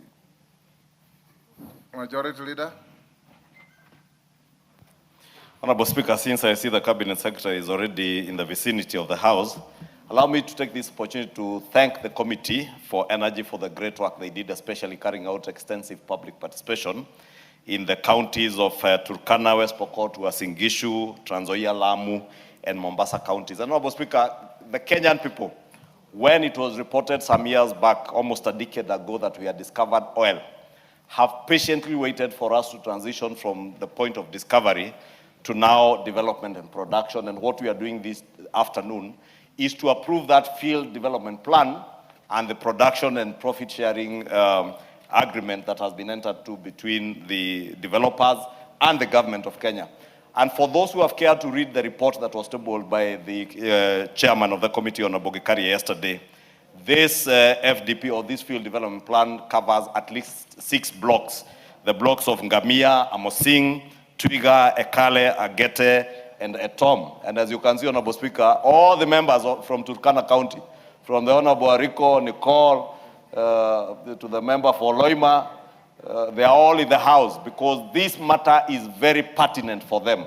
Because many a times, Honorable Speaker, these people from the northern part of Kenya have been vilified because of the marginalization that pertained in our country since we gained our independence. Honorable Speaker, the session of paper number 10 of 1965 made our economy to grow in a very skewed manner.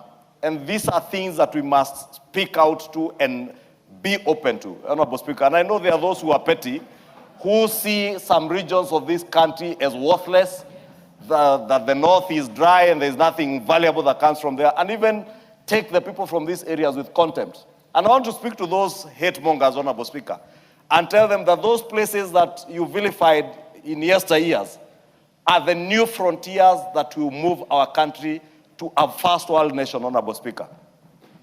And Honorable Speaker, we just approved the approval of the permanent representative to UNEP, Mama Ida Odinga. And matters climate change and fossil oils are a topical issue in the world today. But we cannot do away with fossil oil, Honorable Speaker, in a country that is still developing like ours. We must invest in these fossil oils to be able to move our economy to the next level, Honorable Speaker. Honorable Speaker, I went through last night through this report by the committee, and I must say they have done a splendid job. Through the public participation, all the salient issues that the people picked, from land compensation and the role that of the National Land Commission will play, to profit sharing between the government and the developer. We are moving away from a position where before we were to share profit 50-50, to a graduated profit sharing all the way to almost 75 and 80%, as I saw in the report, Honorable Speaker. You start with about 50-50 and end up to 75%, government taking 75% and the contractor 25%. To profit sharing between... Give him 1 minute to finish. Thank you, Honorable Speaker. I was saying to profit sharing between the national government, because these are salient issues that have been raised over time. How much does national government get? 75%, county government 20%, and the local community. And how will the local community, and that is why you see all these members, the Honorable Rico and others from Turkana, to make sure that there is a way to ring fence, a mechanism to ring fence that 5% to make sure that that money actually goes to the local community who are giving their ancestral land, their community land for the development of these oil resources in our country. Honorable Speaker, let me not belabor what has been said, and members will be able to read the report and see that this is a momentous point in our nation and in the growth of our economy. This nation will be able to progress with the projected revenues, Honorable Speaker, of 2.32 trillion. Honorable Speaker, speaks volumes to what we are going to be doing in the next few weeks, to have a national sovereign wealth fund that will ensure that the money that is generated by such natural resources of our country do not go to waste. They benefit our generation and future generations, Honorable Speaker. And with that, I beg to support and urge the House to support this field development and revenue sharing agreement. Thank you, Honorable Speaker.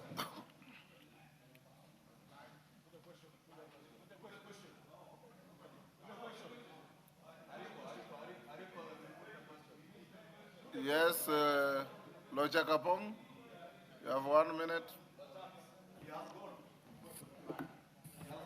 Thank you, Honorable Speaker. I just want to make a comment in relation to the report that has been presented by the Honorable Kikaria and the committee. Whereas I see good intentions in this report, the development and production sharing of Block T6 and T7, I have not seen anywhere within this report where they are talking about what happens to the owners of water, because this oil requires water, and this water is coming from Takwel. And we are being told that here we are talking about a supply of water for domestic, for irrigation within West Pokot and Turkana. We are being given truck parks along the road. And then they are also saying projects of irrigation will be shared between Turkana County and West Pokot. But specifically, they are now saying that where we are producing the oil, then we have the national government, we have county government, and the community in that area. Now, how will the community benefit?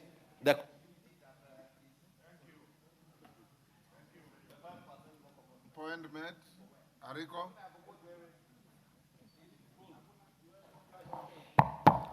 Your time is up. Ariko. Thank you, Honorable Speaker, for giving me this opportunity to say a word on this matter of Lokichar Oil Development Project. Honorable Speaker, God is great. God has seen Turkana County, God has seen Kenya, that will be in the league of oil-producing countries in the world. Honorable Speaker, this is heavy investment where the government of Kenya has gotten an investor which is going to put a lot of money in our project compared to even the SGR that we think it is a heavy investment. Honorable Speaker, the people of Turkana have been waiting for this particular project. Give him a minute to finish. Finish up. Honorable Speaker, we as the leadership of Turkana County, we request you, we want to talk on this subject. So, Honorable Speaker, allow me to shed some light on what the people of Turkana request from this project.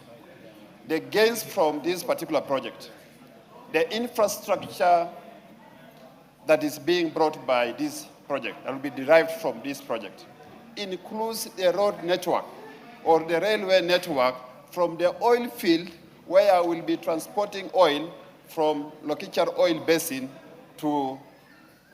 Honorable Speaker, I'm really worried about those signals.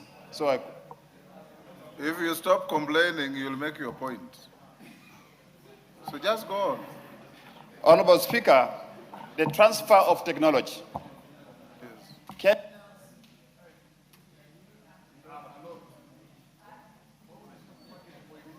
Nicholas Ngigor, you yourselves agreed that you speak for 2 minutes, so make your points. Nicholas? Mr. Speaker, this is an important motion or report for this House. But because we are trying to hurry it, let's just go that way. Mr. Speaker, I would like just to add on the issue of this report, which is really affecting my constituency. That is Turkana East. That is south of Lokichar. South of Lokichar is Turkana East. Mr. Speaker, I thank the committee for what they have done. They have captured all what was discussed during the public participation, particularly in my constituency. And I really wish to ask all the members here to support this so that we can approve this report and this development plan goes and make this oil to start now. We start the journey of producing oil in this country so that we can be in the map of those countries which are producing oil in this world.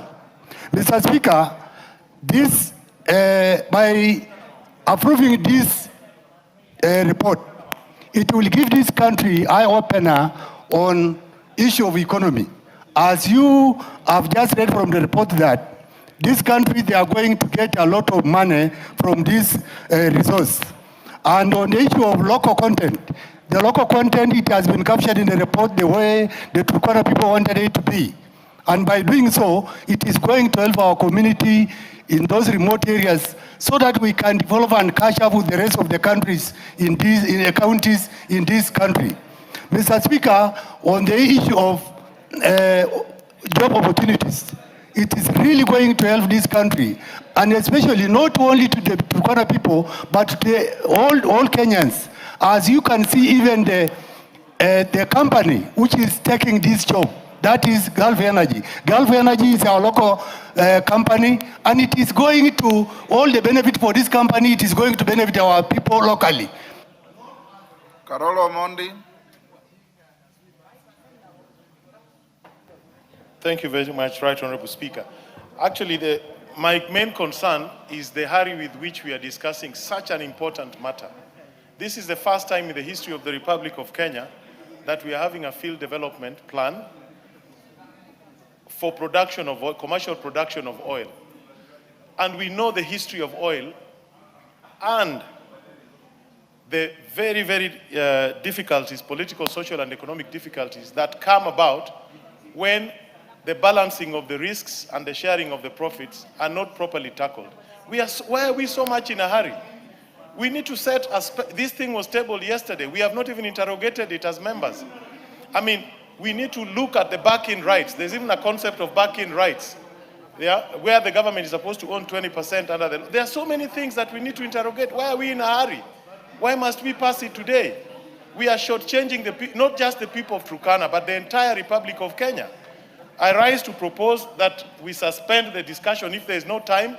We set a proper period for debating this field development plan so that Kenyans can understand it, instead of taking them for a ride. I've been in this business for a while, and I've been involved in Turkana oil development as a director of NOC, as a chief of staff. So I have a lot of things that I need to see captured in this. So, Mr. Speaker, I think we are doing disservice to the Republic of Kenya. Thank you. You know, Honorable Carolo Mondi, you've spent the time I gave you complaining instead of contributing. Yes. Yes, Majority Leader, what is your point of order? Honorable Speaker, you've actually captured what I wanted to raise, because this report was tabled yesterday. The Honorable Carolo Mondi is spending his time lamenting instead of saying what he read in the report. This committee spent a lot of time engaging with the public, and those of us who took our time last night to read the report and yesterday afternoon are keen to contribute substantively. And you can see there are members who want to contribute. Nabwin. Honorable Nabwin. Thank you, Mr. Speaker. Mr. Speaker, I rise to support this report. Mr. Speaker, I wanted to put it like this. The Turkana people have waited for more than 14 years to have this oil get out of the ground and enjoy the benefit. Mr. Speaker, I can't imagine the benefits that come with this production of this oil. Mr. Speaker, the opportunities that the Turkana people have spoken to during public participation are enormous, like the employment opportunities, the business opportunities. They want to see that come to fruition.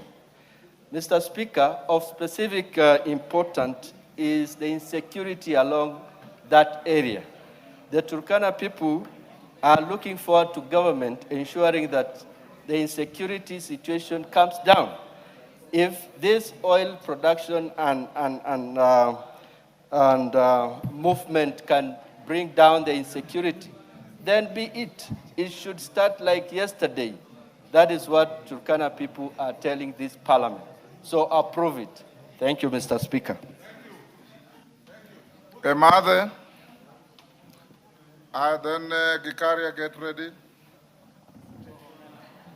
Honorable Speaker, I thank you. I rise to support the report. Honorable Speaker, it is not about ratifying the report that we are here. Honorable Speaker, I remember traveling or attending with you a conference in Australia. Yes. Perth. Yes. And one thing that you raised in that meeting with the CEO for Titanium is that it's not good to dwell on pit to port. And in this case, Honorable Speaker, Turkana needs to be a model of transformation in general. And Honorable Speaker, this is the time that we can be able to extract this oil or fossil fuel, because Kenya is trying to reduce the carbon emissions by 32% by the year 2030. And the globe generally is also transitioning from fossil fuel to renewable energy, Honorable Speaker. And so, Honorable Speaker, if we are ratifying... Honorable Ruku, you should be reminded that you are no longer a member of this house. Go on, Mother. And so, Honorable Speaker, when we are ratifying this report, Honorable Speaker, we should make Turkana a national corridor of transformation or development, and not just a pit where we extract and move with the oil in other places. Honorable Speaker, I support. Vicaria. Thank you, Honorable Speaker. I want to thank all the members who have contributed towards this very important investment in this country.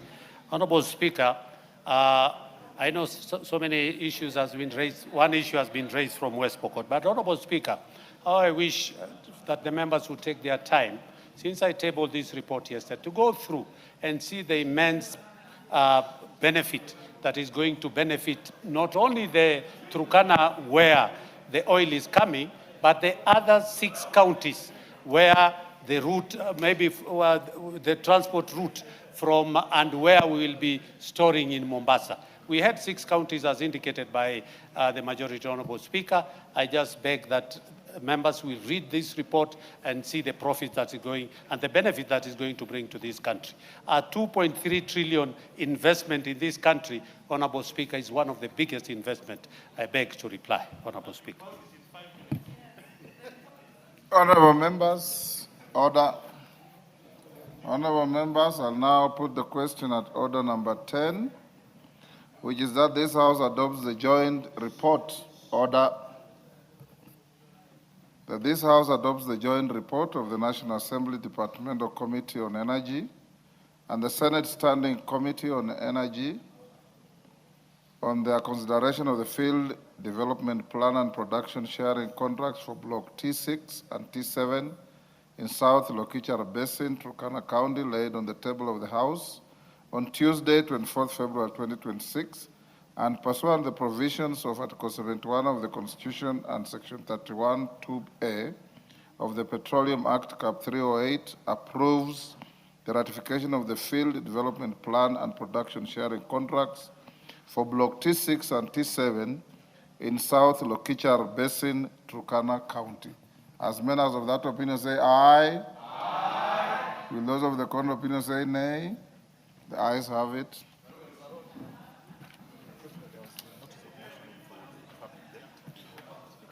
Honorable members, I don't know if those who are looking at the public gallery, do we still have this school?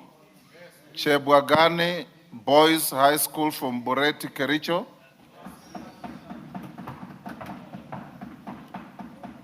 On my behalf and on behalf of the House, I welcome the students, their teachers, and those accompanying them to the House of Parliament. Honorable members, we'll have to quickly allow the member Shurie, Chair of Public Debt, to give his notice of motion. Shurie, that is that we're going back to order number 6. Honorable Speaker, I beg to lay the following paper on the table of the House today. So you're first laying the paper. Yes. Go ahead. That is at order number 5. Lay the paper. Lay the paper, yes. Honorable Speaker, I beg to lay the following paper on the table of the House today, Wednesday, 25th February 2026. Report of the Public Debt and Privatization Committee on its consideration of the medium-term debt management strategy for the financial year 2026-2027 to 2028-2029. I thank you, Honorable Speaker. Thank you.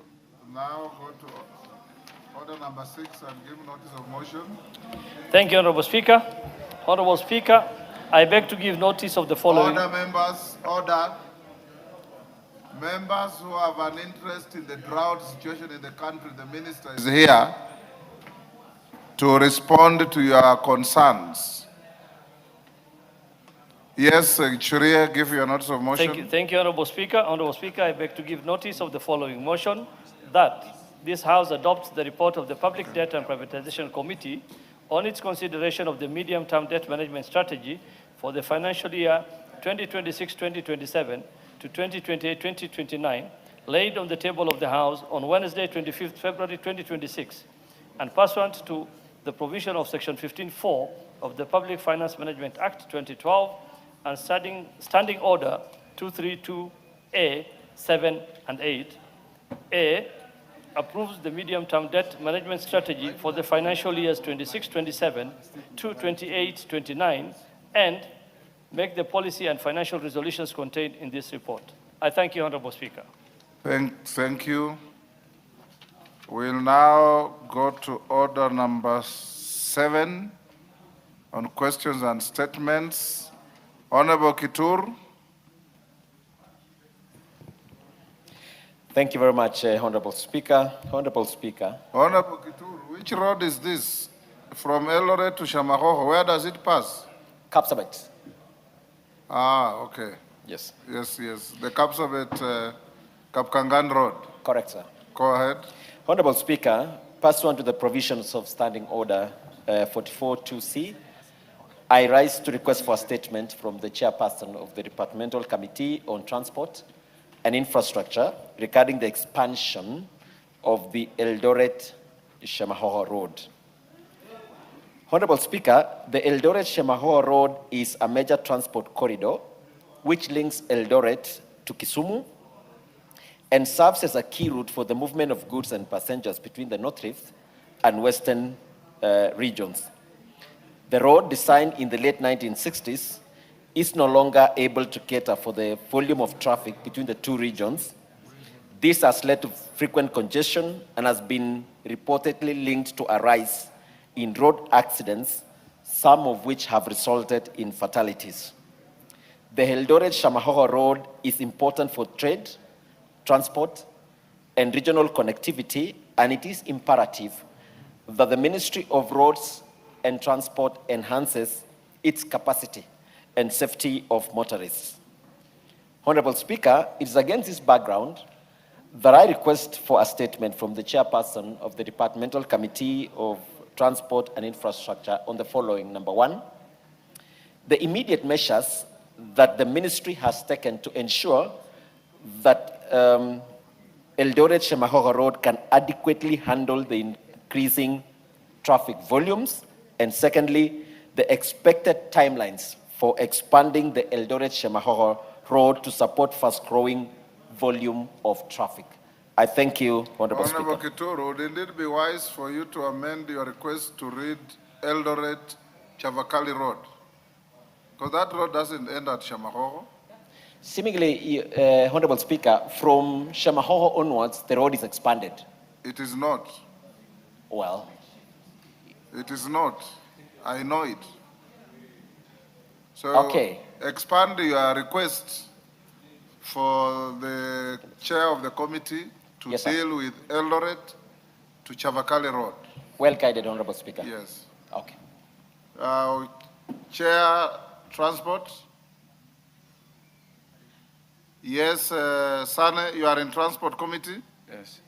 Mr. Speaker, I promise on behalf of the committee that there shall be a response 1 week after the recess, Mr. Speaker. No, the first week of end of recess, because you have 3 weeks to go. Well guided, Mr. Speaker. Okay, and make sure you deal with Eldoret to Chavakali, not Eldoret to Shamahoho.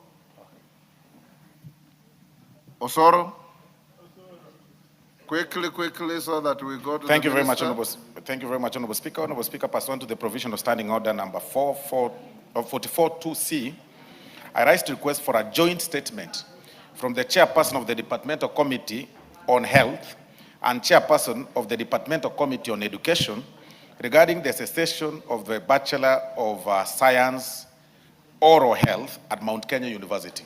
Honorable Speaker, the Minister of Health, in a letter dated 15th December 2025, wrote to the Vice Chancellor directly from the Minister of Health, the Vice Chancellor of Mount Kenya University, directing them to halt offering the Bachelor of Science Community Oral Health course and transition to Bachelor of Dental Surgery program, and to transition all students who are currently enrolled in the program and had completed the course to the dental surgery program. Honorable Speaker, it's against this background that I request for the joint statement from the chairman or chairperson of the Departmental Committee on Health and the chairperson of the Departmental Committee on Education on the following. Why the Minister of Health is writing to the university to stop the program without following the due process and without reference to the Ministry of Education. That is one. Two, noting that the university in question is duly accredited to offer this course, is it in order for the Ministry of Health to direct that the program be transitioned to Bachelor of Dental Surgery program and cease to offer it under the Bachelor of Science Community Oral Health, noting that it seeks to enhance community oral health, Honorable Speaker, oral health awareness. I thank you, Honorable Speaker. So the chairs of Health and Education, when can you bring a response? Meli, you have the mic. Yes, thank you, Honorable Speaker. I think if it is agreeable with my counterpart in health, we can be able to present the report in 2 weeks' time, because we need to get the 2 CSS and to get the regulators on both sides, and then we can be able to. Can you bring a report next Thursday? Next week, Thursday? Yes. This is a very simple matter. Yes, let me find out and then I'll bring it back. Jaldeza, your chairman said that you are holding brief for him. It and do as you guided. Okay. Now we'll go to questions, and we have only one question. Honorable Yusuf Farah, question 002 of 2026. We have Majority Leader, your minister is in the House, the Honorable Ruku. Honorable Ruku, I directed that because of the widespread drought situation in the northern parts of Kenya, you anchor on this question to give the House and the country a comprehensive statement on the interventions you are taking in mitigating and ameliorating the situation out there that is claiming lives of livestock and causing misery to many pastoralist Kenyans. So Farah, can you read out your question? Thank you, Mr. Speaker, for giving me this opportunity. I rise to ask the following question to the Cabinet Secretary for Public Service, Human Capital Development and Special Programs.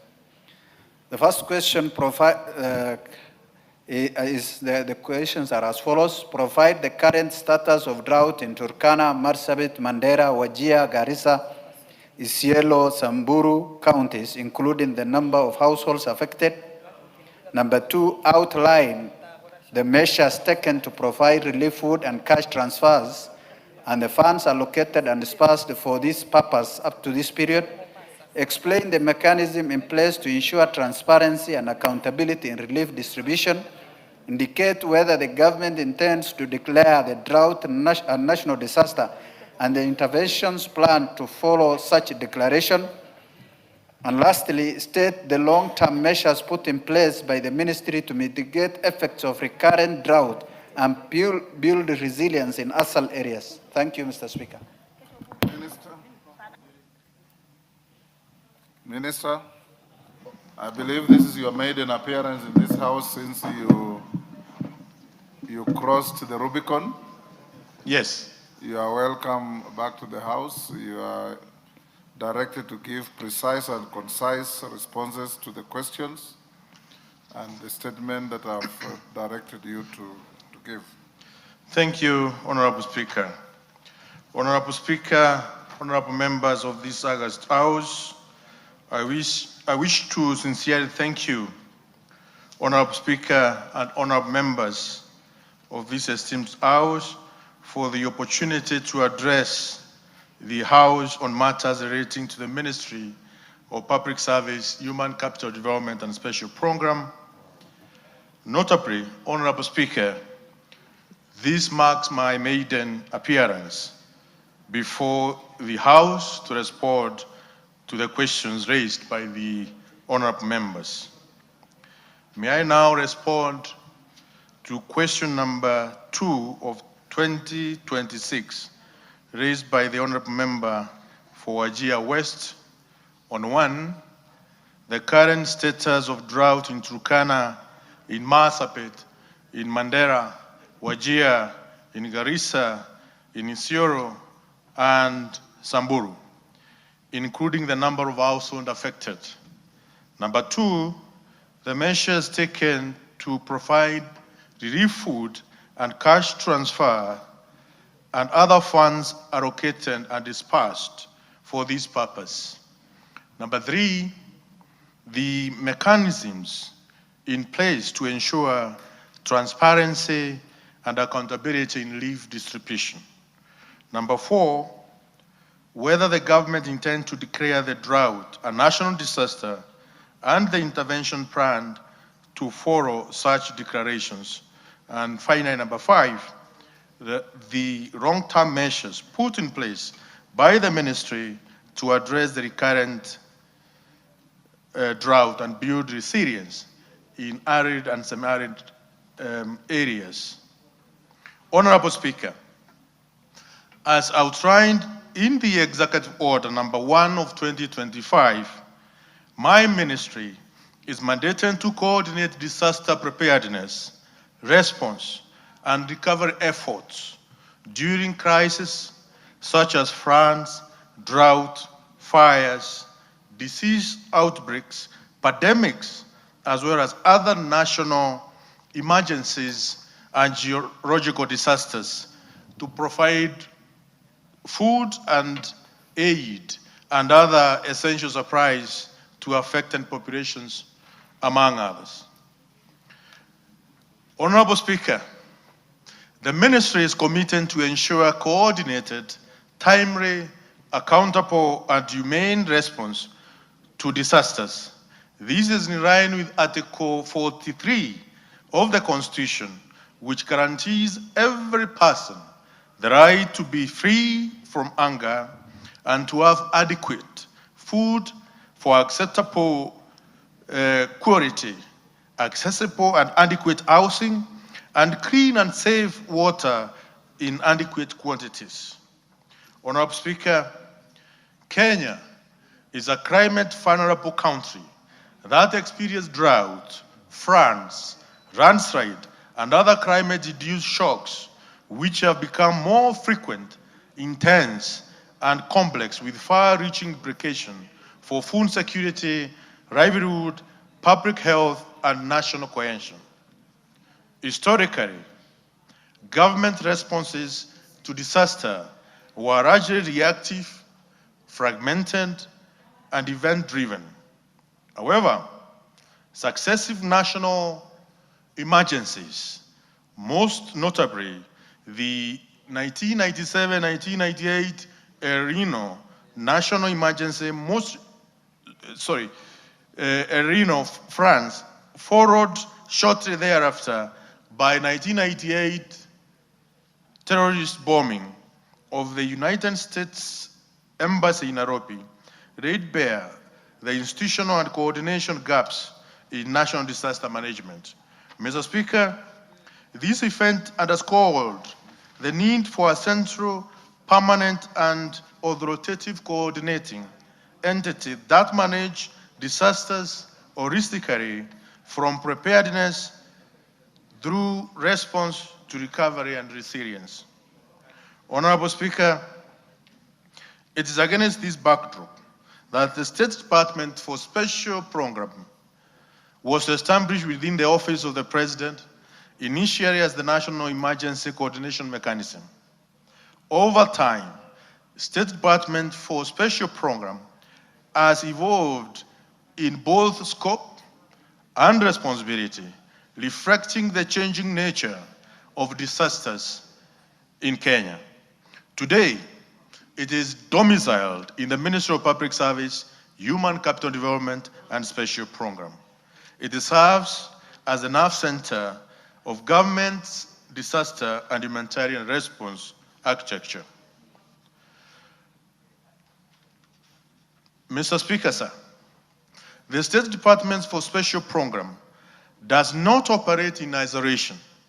Rather, it provides strategic coordination, policy leadership, and the operation oversight, working closely with the National Drought Management Authority, ministries, departments, and agencies, county government, humanitarian and development partners, as well as community-level disaster management structures. These evolution reflect a deliberate shift from ad hoc emergency relief to institutionalized disaster risk management. Mr. Speaker, sir, to answer the first question, that the status of the drought in Turkana, in Marsabit, Mandera, Wajir, Garissa, Isiolo, Samburu, including the number of households affected. Mr. Speaker, sir, I have visited all these counties in the effort to manage the disaster which this country is facing. Kenya is experiencing worsening drought condition, driven by persistent hot and dry weather and compounded by below average rainfall across consecutive seasons. As a result, about 3.3 million people in ASAL counties are food insecure and in urgent need of food assistance. In addition, the drought has also affected 9 other non-ASAL counties, which include Nakuru, Elgeyo Marakwet, Kiambu, Machakos, Siaya, Omambe, Kirinyaga, Murang'a, and Migori. According to the analysis from Kenya Drought Early Warning System, Mandera, Wajir, Kware, and Kilifi counties are in the alarm phase. Garissa, Tana River, Isiolo, Marsabit, Kajiado, Kitui, Ramu, Samburu, Taita Taveta, Tharaka Nithi, Turkana, and Baringo counties are in the alert phase. Embu, Narok, Laikipia, and West Pokot counties are in pre-alert phase. Nyeri, Makwiny, and Meru counties remain in the normal phase, though Meru is showing early warning signs. Honorable Speaker, for the record, I have in recent past visited most of these counties: Turkana, Marsabit, Mandera, Wajir, Garissa, Isiolo, Samburu, Taita Taveta, Tana River, Kajiado, and several other counties, Mr. Speaker. Question number 2. The measures taken to provide relief food and cash transfers and the funds allocated and dispersed for this purpose. Honorable members, the government of Kenya has deployed a robust multi-sectoral emergency response to address the effect of drought. The National Treasury has so far allocated Kenya shilling 9 billion for drought interventions. Out of this amount, Kenya sharing 8.5 billion for emergency food assistance, while 500 million Kenya shilling for livestock feed to protect the pastoral livelihood. Honorable Speaker, on Monday, I was in Turkana County, where I signed a check amounting to 215 million towards this intervention as far as cash transfer is concerned. And I'm sure the members of Turkana, from Turkana County, and some of them I can see are here, they witnessed this function. Mr. Speaker, the relief food has been distributed to all affected counties based on the need identified following a comprehensive food and nutritional assessment conducted by the National Drought Management Authority and partners. To implement this, the National Drought Management Authority is implementing a cash transfer program in the said counties as follows.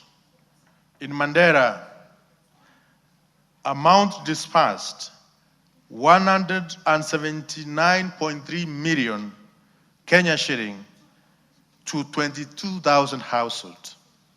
In Wajir,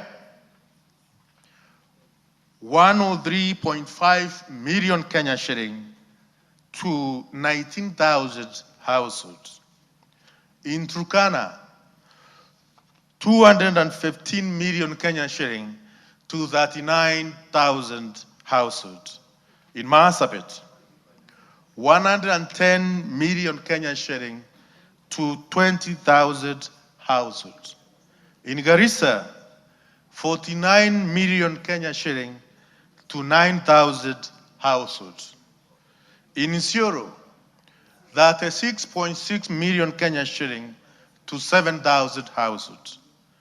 In Samburu, 44 million Kenya shilling to 8,000 households. In Tana River, 40 million Kenya shilling to 7,000 households.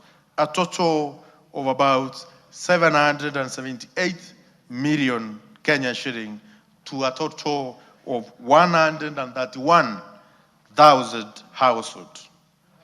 Honorable Speaker, to bread the approach recognizes that humanitarian response must protect life today while preserving livelihood for tomorrow. Question number 3. The mechanisms in place to ensure transparency and accountability in relief distribution. Honorable Speaker, my ministry recognizes the importance of public trust as we endeavor to provide assistance to vulnerable population. Accordingly, we have institutionalized strong transparency and accountability measures, which include 1, ensuring county steering groups and relief distribution committees are fully operational. I gazetted the county steering committee on a gazette dated 23rd January of the year 2025. Number 2, promoting active involvement of members of parliament, county government, as well as county assemblies and local leadership. Mr. Speaker, all the counties I've visited, I've ensured the members of this House are involved in my visit so that we can democratize these interventions as much as possible. Number 3, continuous monitoring and evaluation and field verification by the ministry. Number 4, mandatory returns and distribution report from the counties and sub-counties to the ministry.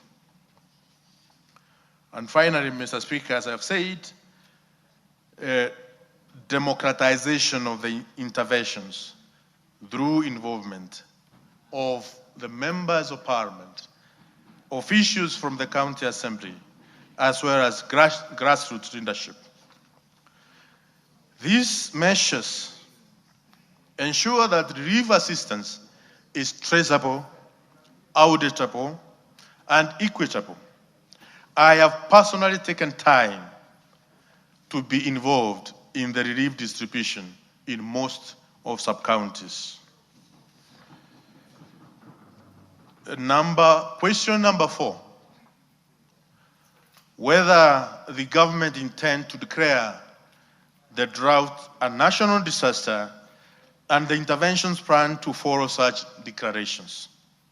Honorable Speaker, the declaration of a drought as a national disaster is governed by the National Disaster Risk Management Policy of 2017, which establishes objective criteria to guide such decisions.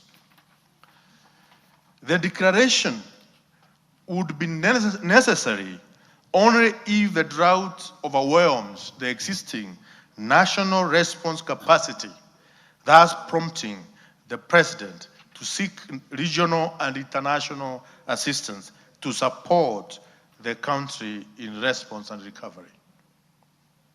While the current drought is serious, it has not yet overwhelmed the existing structures, the existing national structures to warrant the president or to warrant the cabinet secretary responsible for special programs to advise the president to declare it as the national disaster. Nevertheless, Mr. Speaker, government maintains heightened vigilance, and once threshold is met, the necessary declarations and escalation of response will be undertaken without delay. Question number 5. The long-term measures put in place by the ministry to address recurrent drought and build resilience in arid and semi-arid areas.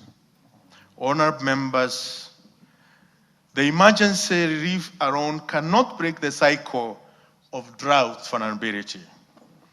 Accordingly, the government is investing in structural and long-term solutions, including 1, maintaining drought risk management and climate adaptation into national and county development frameworks, investing in water infrastructure, including dams, ponds, and boreholes. At the moment, Mr. Speaker, the NDMA and the National Youth Service have been instructed by the government to start desilting of most of the water ponds in counties which are affected by drought. Strengthening area warning systems and community preparedness, as well as integrating social protection programs to cushion the vulnerable household during shocks, as I mentioned on the issues to do with cash transfer. Mr. Speaker, as earlier stated, the State Department, in collaboration with the National Drought Management Authority, has continued to implement cash transfer program aimed at cushioning poor and vulnerable households.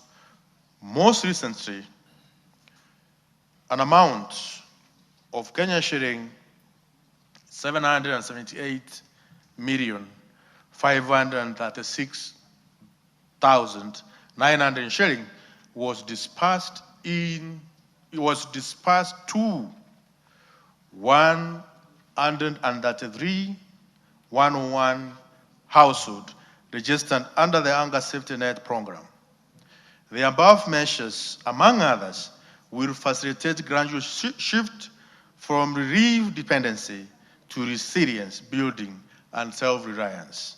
Mr. Speaker, it's also worth noting that the government is in the process of setting up the National Infrastructure Fund, which this House, I'm sure it is discussing or it is undergoing through the process of registration, so that the National Infrastructure Fund can help the nation in building resilience projects such as dams and irrigation schemes.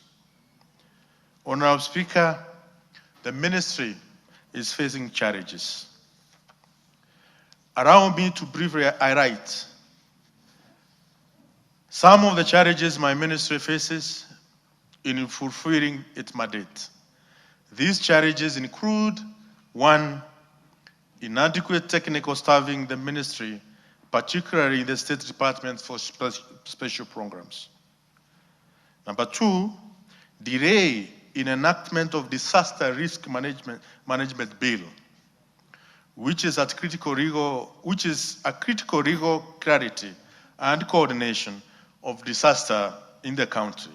In this regard, I beseech this Honorable House to consider fast-tracking the passage of the bill to address some of these challenges. Inadequate funding of the relief programs, resilience and recovery interventions, and inadequate infrastructure and office accommodation, particularly in the State Departments for Special Program. Addressing these challenges, Mr. Speaker, will require strong cooperation between the executive and the Parliament. Honorable Speaker and honorable members, in conclusion, the government remains unwavering in its commitment to protect lives, livelihood, national economic stability, and my ministry will continue to spearhead a coordinated, accountable, and forward-looking disaster management system, responsive to today's emergencies and prepared for tomorrow's risk. Thank you, Honorable Speaker. Thank you, honorable members, for your continued support. I look forward to a fruitful engagement. Mr. Speaker, allow me also to mention that my ministry, through the State Department for Public Service and Human Capital Development, National Youth Service is facing serious budgetary cuts. We requested 23 billion Kenyan shilling, Mr. Speaker, for the purposes of doubling the intake from 20,000 to 40,000 youth to be trained in paramilitary training, national vocation, as well as national service. This will not be possible if this House will allocate 10 billion Kenyan shilling to the National Youth Service. Mr. Speaker, sir, Huduma Kenya Secretariat, we have 59 Huduma centers in the Republic of Kenya, and we have more than 300 sub-counties in Kenya. We have 290 constituencies in Kenya. Therefore, many constituencies don't have Huduma centers. We have Huduma centers which have been built, but they are not operationalized. We requested a sum of 1.5 billion Kenya shilling to ensure that we get more Huduma centers across the country. But, Mr. Speaker, the allocation is not forthcoming. I beseech this House to allocate more money to National Youth Service for the purposes of doubling the intake, so that we can be able to get most of our young people in our villages to go for training in National Youth Service, as well as we can be able to ensure we have Huduma services closer to the Kenyan population across the constituency in the Republic of Kenya. And finally, sir, the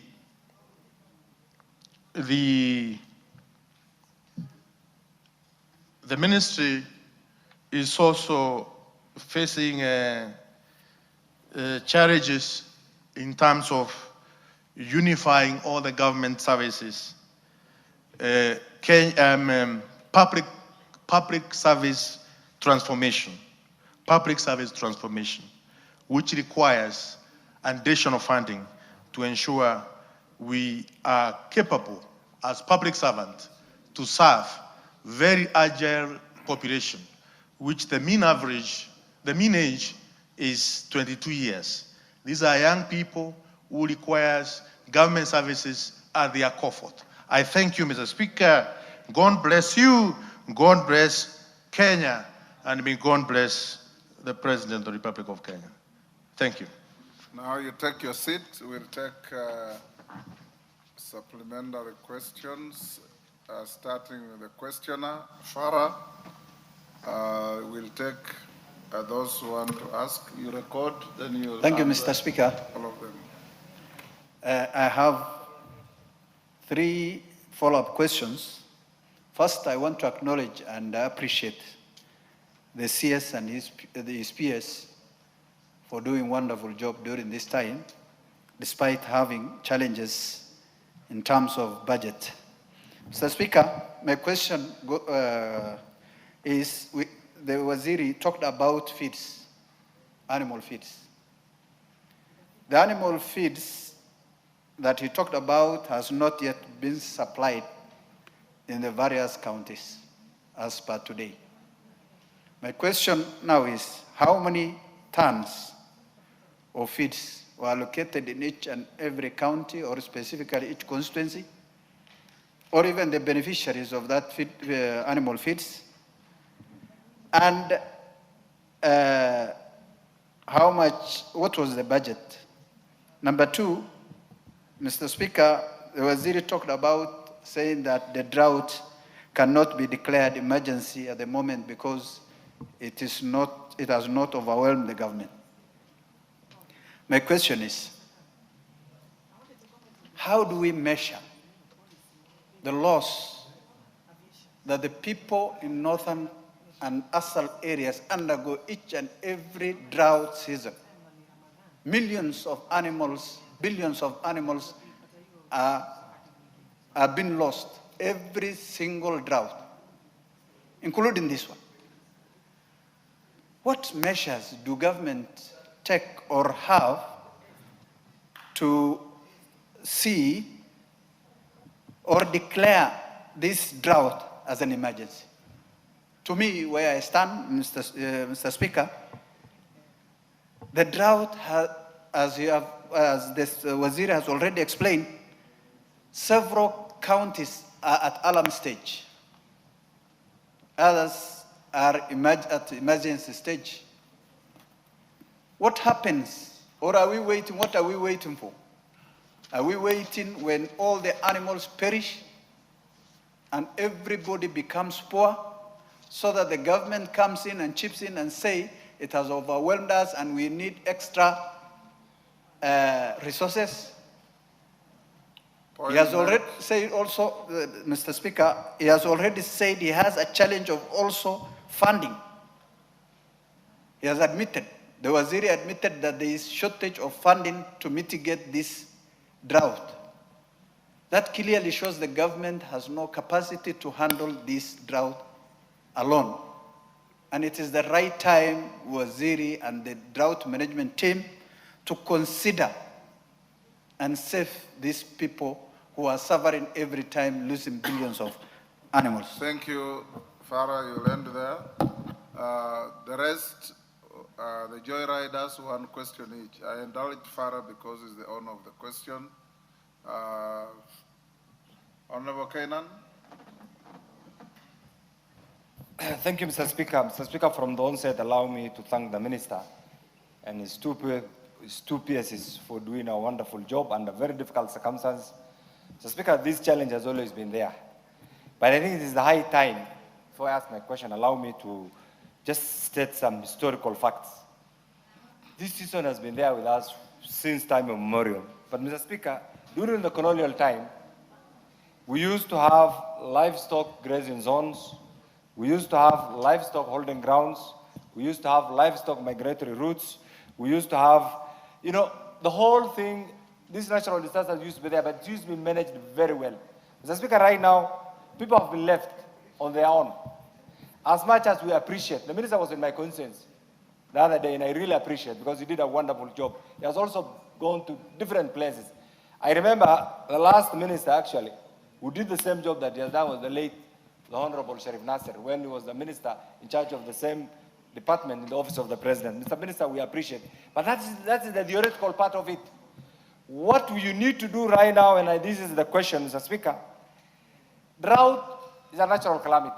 But we have the weather forecasting facility, which means these days is so accurate, so predictable, and we can use that as a basis to predict how this issue can be dealt with.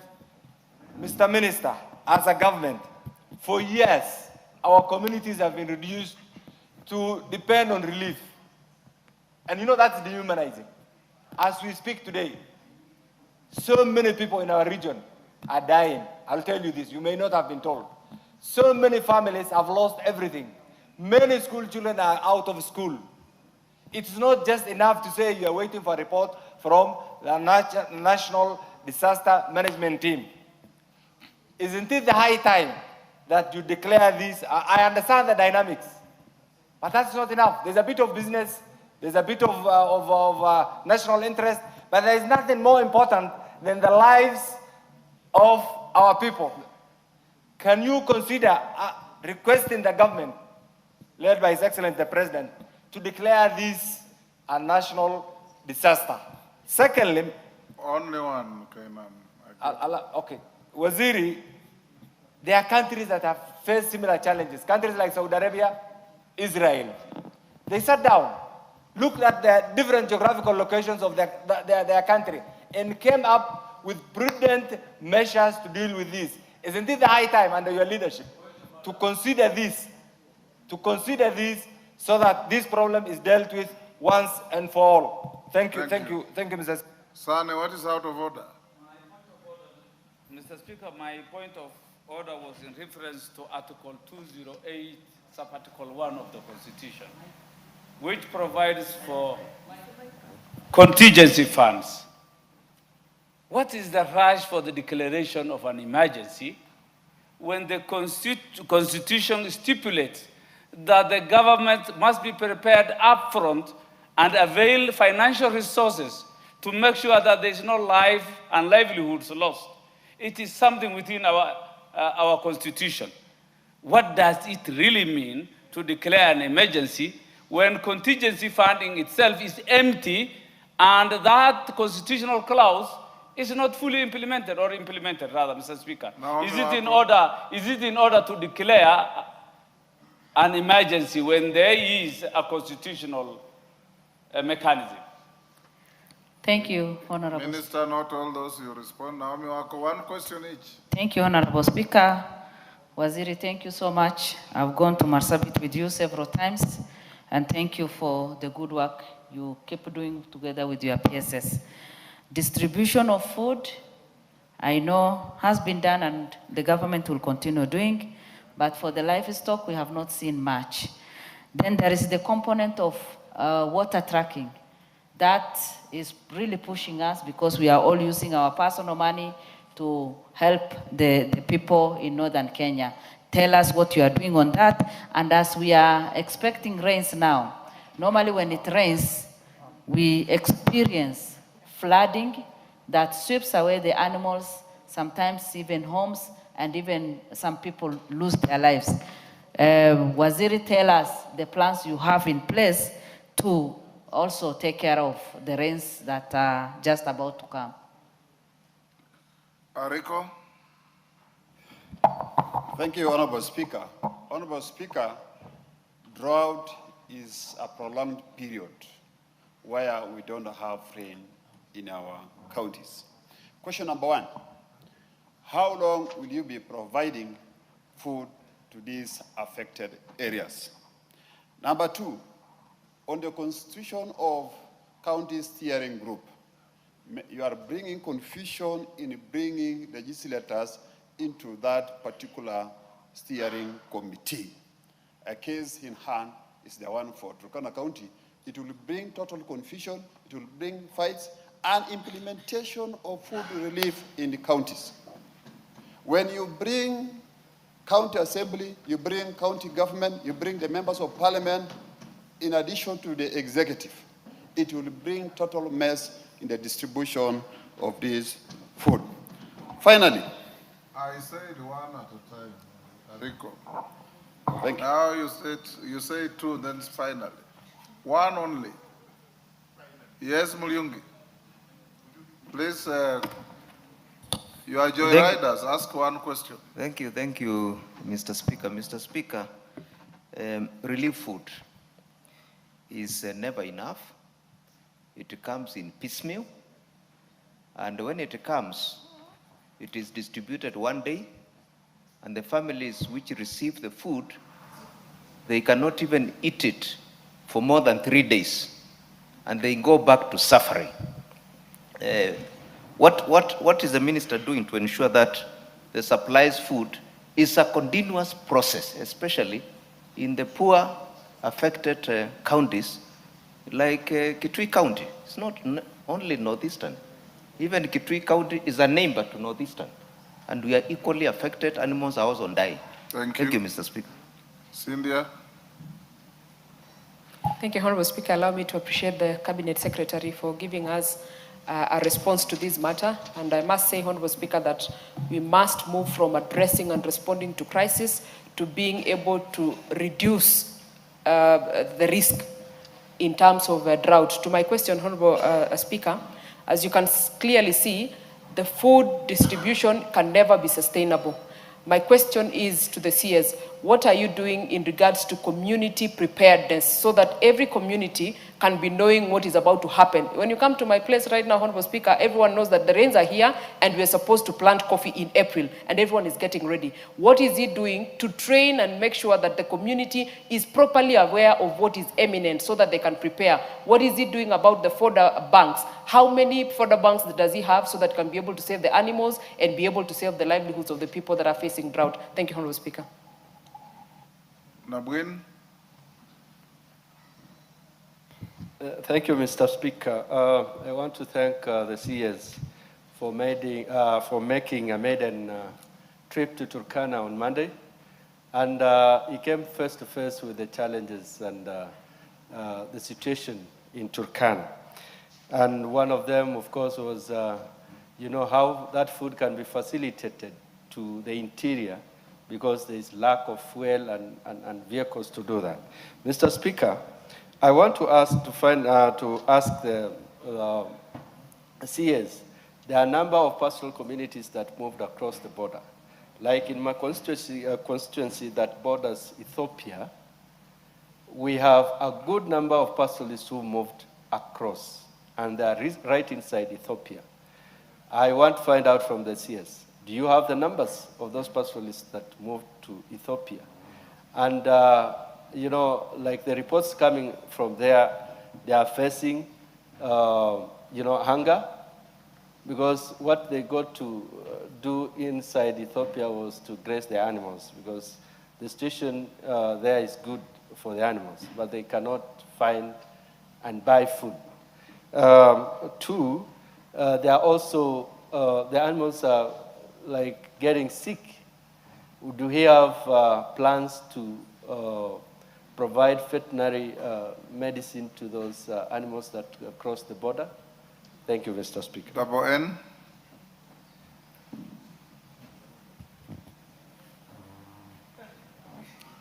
Thank you, Honorable Speaker. And I want to take this opportunity to congratulate Waziri Roko for a job well done during this time of drought across many counties and regions. But over and above, I wish to request or ask from our CS whether there are any plans put in place to ensure that the livestock that is in need of animal feeds, whether there are plans to ensure that the government provides some animal feeds to the livestock, and also whether there are some plans to ensure that the livestock that is suffering in different regions, if the government can take the initiative to buy the livestock from the farmers and ensure that they sell on behalf of the people whose livestock is affected. Lastly, Honorable Speaker, I would wish to ask the CS whether there are any long-term plans to ensure that the arid and semi-arid regions, whether they can be able to have a budget to sink dams so that the issue of relief food is part of the past or the talk of the past, so that we can have water for irrigation for our farms and also for our domestic use, so that we don't have the issues of having no food, yet the government can be able to have some dams for irrigation and even for domestic use. Thank you, Honorable Speaker. Yes, Deco.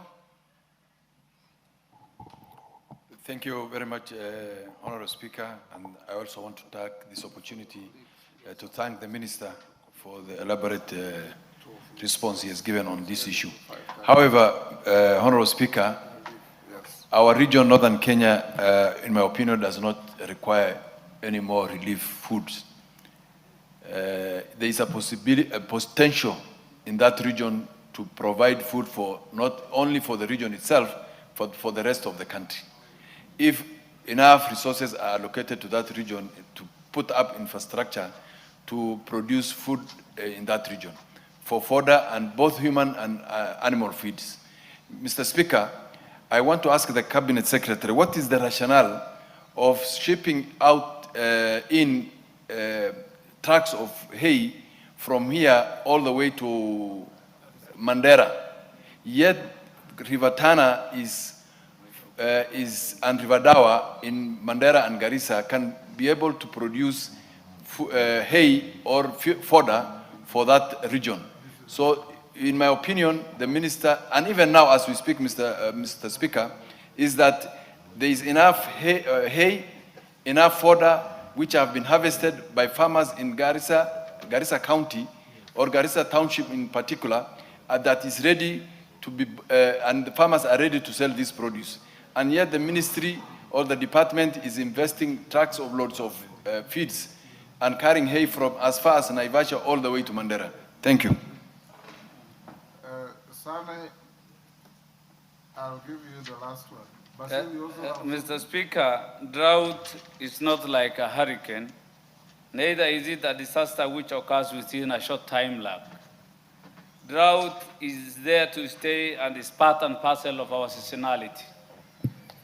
What preparedness does the ministry really put? In as much as I appreciate his response in terms of cash delivery and relief food, where is really preparedness in the context of our livelihood, livestock? How many boreholes did they drill, say in Wajir North, to make sure that the livelihoods of the pastoralists are safeguarded? Mr. Speaker, why is it that fodder is important, while in Wajir there are small-scale farmers that grow fodder and which can be sold, which can be bought from them? Why should they be imported? And what are the ecological consequences of importing grass from another part and take it to an asal? Did they really study the consequences? And lastly, Mr. Speaker, the indignation involved in queuing for relief food. The right to protection of dignity is a constitutional right. Must we, 63 years of independence, queue for relief food? Why should Kenyans be indignified to that extent? Thank you. The last one I'll give to Basil. Thank you, Mr. Speaker. Yes, Basil. Yeah, thank you, Mr. Speaker. Thank you to my brother, C.S. Ruku, for great work and great response to the questions asked. My question is, how is the ministry integrating drought response into the broader climate adaptation policy? And then what measures are in place to prevent issues of dependency, particularly on relief food? Thank you, Mr. Speaker. Yes, Emase, since you are only the minister, you respond. Thank you, Honorable Speaker. Even in terms of there are pockets of people of famine, there are people going without food. But having said that, Honorable Speaker, I just want to emphasize that distributing food to drought-affected areas does not solve the problem. It will never be sustainable. So I think the minister needs to come up with more innovative interventions and just probably do an audit, because there are a lot of programs. There's the Livestock Development Program. There is the African Development Bank Arid Land Projects. Do an audit and assess the impact. What is the impact of some and many other programs within the ASAL regions? Thank you. And come up with innovative means to address this problem, so that we are not talking about drought all the time. We know it is coming every year. So what are we doing about it? Come up with a way to sort the issue. Thank you. Thank you, Honorable Speaker. I would like to appreciate the Minister, CS, for public service. Honorable Speaker, there are poverty-stricken areas could also be considered as artificial drought. And I have specific areas in Mgwen constituency, Honorable Speaker, where people cannot afford even a meal. and students don't even go to school because they cannot afford meals in their home. I had written a letter to the CS requesting for relief food for these specific areas. Can the minister carry out an assessment in those areas so that he can even provide such support in my constituency? Thank you, Honorable Speaker. Minister, can you quickly respond to all those? Most of them are overlapping and cross-cutting. Thank you, Honorable Speaker, and thank you to the honorable members for the questions. Number one, about the animal feed. Mr. Speaker, I was in Turkana on Monday. We ensured there is animal feed, and the members from Turkana County, they can confirm this. Also, I can confirm to this House that animal feed has been delivered in Mandera County. I was in Tana River County, Mr. Speaker, in Bura constituency on Saturday last week, and I went to two places, Bangale and Cherewa, I think so. And I can confirm to this House that animal feed was delivered in those two points in Bura constituency. It is the distribution of animal feed is continuous and it is ongoing, as well as also not only food in terms of beans, maize, rice, but also fortified flour for children and mothers who are breastfeeding. The question of the budget, how much has been set aside for animal feed. We have the first batch of 500 million Kenyan shilling, and also we have a second batch of 500 million Kenyan shilling, which has not been, which is in the process of getting utilized. So the total budget for animal feed is 1 billion Kenyan shilling. The other question on how do we measure the loss? What has been, how do we measure the loss? Mr. Speaker, and how can we mitigate this? Mr. Speaker, the long-term strategy which I have put in place as through my ministry is that National Youth Service, starting this year, is going to start growing fodder for animals, because National Youth Service is under the Ministry of Public Service. And if you see the executive order, number 1 of 2025, says clearly that the State Department should work in cooperation with the National Youth Service in putting in place programs which can mitigate or can help in managing the disasters. And one of them is drought as a disaster. We agreed last week with the National Youth Service that they are not only going to be planting avocados, but also to ensure they are growing fodder, hay, and appropriate one, so that we can establish fodder banks or animal feed reserve across the country. So that, because we know after every 2 years, there is a cycle of drought. The challenges of funding, Mr. Speaker, it is not as far as provision of food and animal feed is concerned. The challenges of funding is the staffing of the State Department for special program. We need to employ about 66 staffs, and so far, the National Treasury has not given us that green light to proceed and employ the 66 staffs, which are needed in the State Department. The reason given is that we don't have enough resources to cater for that. Mr. Speaker, it is important to report that there is no death which has been reported across the country, in all counties, because of hunger. There is no death. I want to repeat, Mr. Speaker, the government has mechanism of establishing whether there is any death reported as a result, human death, as a result of anger. There is no death that has been recorded so far because of anger. In terms of the schools, government through NACONEC, which is under the Ministry of Education, has provided enough resources to ensure school feeding program is continuous in all arid and semi-arid counties. Mr. Speaker, water tracking. I was in Mbura on Saturday, last week on Saturday. National Youth Service is providing water tracking in Tana River County. I flagged off water bosses from National Youth Service to provide water tracking in Tana River. We have allocated water bosses from National Youth Service in different counties. And we have also mobilized other regional bodies which have water boosters to help in water tracking. As far as the flooding is concerned, Mr. Speaker, the ministry and the government is prepared to take care and address the issues of flooding. There are some flooding which has been reported in Migori County, and we are taking care of that. We have enough resources to take care of flooding.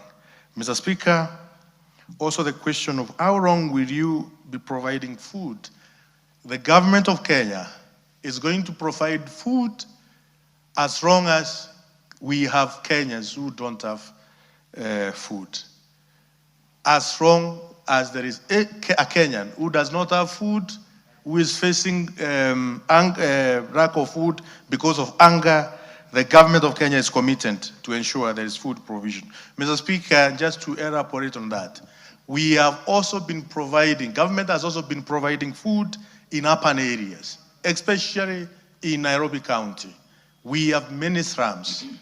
I have been in almost every constituency in Nairobi County, ensuring that we are giving food and other non-food items in Nairobi County.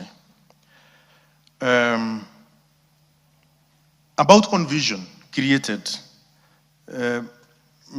as mentioned by member from Turkana County. Mr. Speaker, the PMF Act, Regulation 1910, provides or gives the minister, gives me powers to gazette what you call county drought management committees. It is the law which provides the cabinet secretary powers to gazette committees, county drought management committees in 23 arid and semi-arid counties so that they can help in managing drought. It is a good process of democratization Minister, of this process. Minister, you may have missed his point. His point was, are you able to depoliticize the distribution of food by weeding out politicians? Is that what you said? So that you let it be a government-led technocratic approach, so that politicians don't jump on the bandwagon to gain cheap political mileage at the expense of deserving wananchi. I think, Ariko, that was your question. I thought that's what Ariko said, that give to Ariko. I understood you that way. Honorable Speaker, that's partly.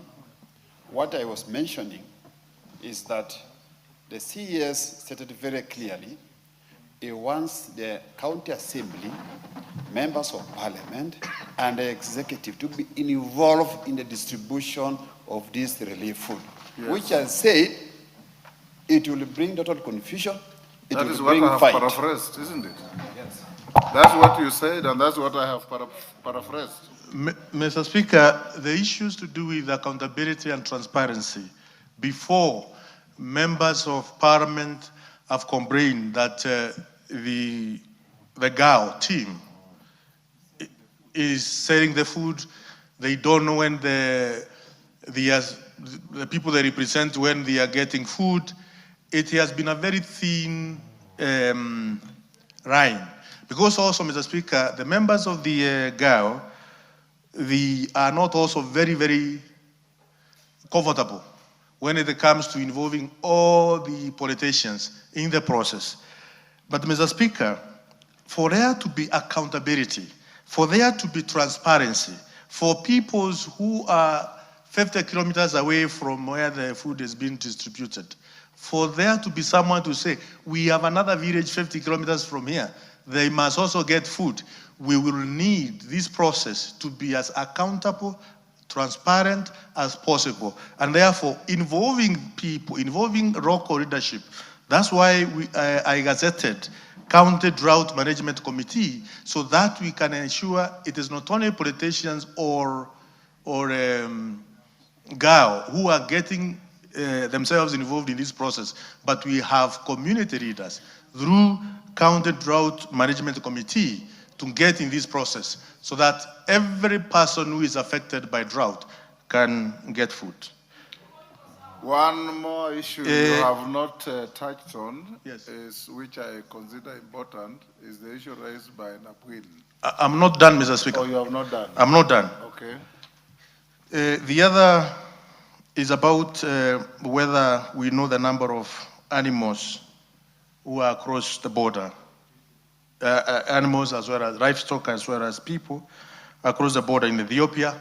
Mr. Speaker, it's not only Ethiopia, but also we have people in Uganda and South Sudan who are there with their livestock. We are in a process of getting the actual numbers, and I can provide this information, Mr. Speaker, by next week to this House, as far as how many people are in Ethiopia, how many people are in South Sudan, and how many people are in Uganda. Minister, I think what you need to do in conjunction with the Minister of Foreign Affairs is to have a cross-border protocols with these countries, because our herdsmen go there, theirs also come here when they have drought. So what you need to do is have a situation where if Kenyans cross into Ethiopia, the Ethiopian government and the Kenyan government know who they are, how many animals they have, and provide them with services like veterinary services, protection. We also do the same for theirs when they come to Kenya. And Uganda, I think we have a committee that deals with Uganda and Kenya on those migrations with livestock. So if you can be able to liaise with foreign affairs, that will help our people, because we don't cease being responsible simply because I've crossed the border. They remain Kenyans. Well guided, Mr. Speaker. I commit we will work closely with the Minister of Foreign Affairs to coordinate this. Mr. Speaker, as far as livestock uptake, we are coordinating with the Minister of Livestock through the Kenya Meat Commission to start the livestock uptake so that families may not lose their livelihood through losing their stock. Finally, shipping of hay from Naivasha all the way to Northeastern. Mr. Speaker, we as a ministry, we are committed in buying hay in Ramu, in Wajir, and other parts of the country where we have hay. We have done that. We have bought hay in Tana River and in Ramu, as well as in Wajir. But the amount of hay which we need is millions of tons, Mr. Speaker. That's why we are mopping all the hay we can get from different counties. Also, about boreholes, as I said, Mr. Speaker, in my response, National Drought Management Authority has an allocation of 350 million, and part of that money is to rehabilitate the boreholes which are not working. How the ministry is integrating the broader aspect of climate change. Mr. Speaker, if you look at the act which constitutes National Drought Management Authority, from the first page to the last page talks about the climate change. And we are doing a lot as far as the climate change is concerned, in terms of adaptation and mitigations, restoration of landscapes, and also in proper coordination with the Ministry of Environment and other institutions which are the Ministry of Environment and National Drought Management Authority, to ensure what the ministry is doing is well targeted as far as climate change is concerned. Mr. Speaker, I thank you. Honorable members, we'll stop here. Perhaps, Honorable Ruku, as you go, something that no member has asked. We have drought in the north. We have plenty of food and rain in the west. What arrangements do you have as a ministry to be moving food from food secure areas to food insecure areas so that you support the farmers in those areas? Number two, we seem to have a misplaced notion in this country that food means maize and rice. We have plenty of food in the rain secure areas, in bananas, in potatoes, and other food crops, root crops, and other fruit crops. Would you consider with your team to also be supporting farmers in those rain secure areas by buying that food to take to less fortunate areas when we have this kind of situation, so that drought, you know, we say in every tragedy lies a silver lining, and that could be the silver lining for the farmers in rain secure areas.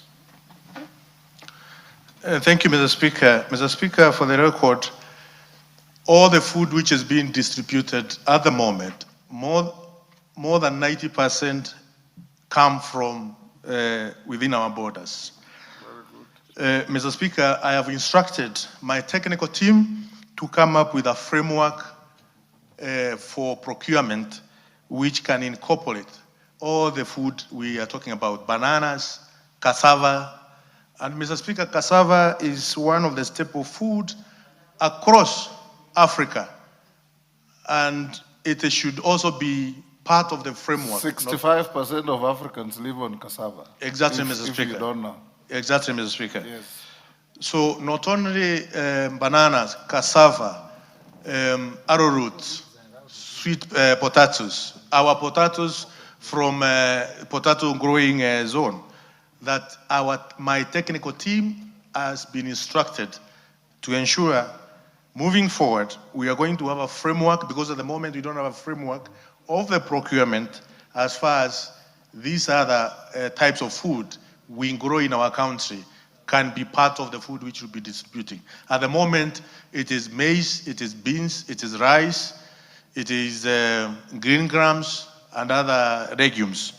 But, Mr. Speaker, be assured we are going to include that so that it can be even cheaper for us as a nation, because it's quite a huge budget which the government is spending in taking care of this drought. Dorothy, what is it? We are closing. We want to go to other business. Yes, Dorothy?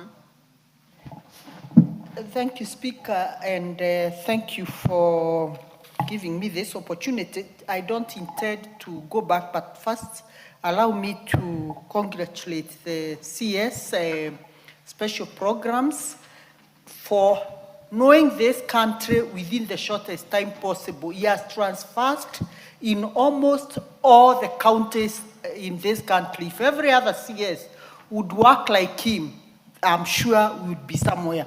My only concern, Speaker, I just wanted to indulge him in, could he consider, as he is considering working with the Ministry of Environment, to even involve the Ministry of Agriculture so that we can go educating our people in Asno areas and other areas how to plant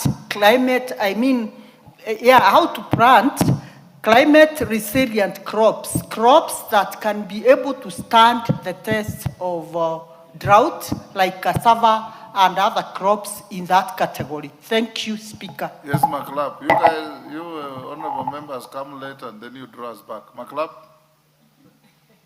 Give Maclap the mic. Yeah.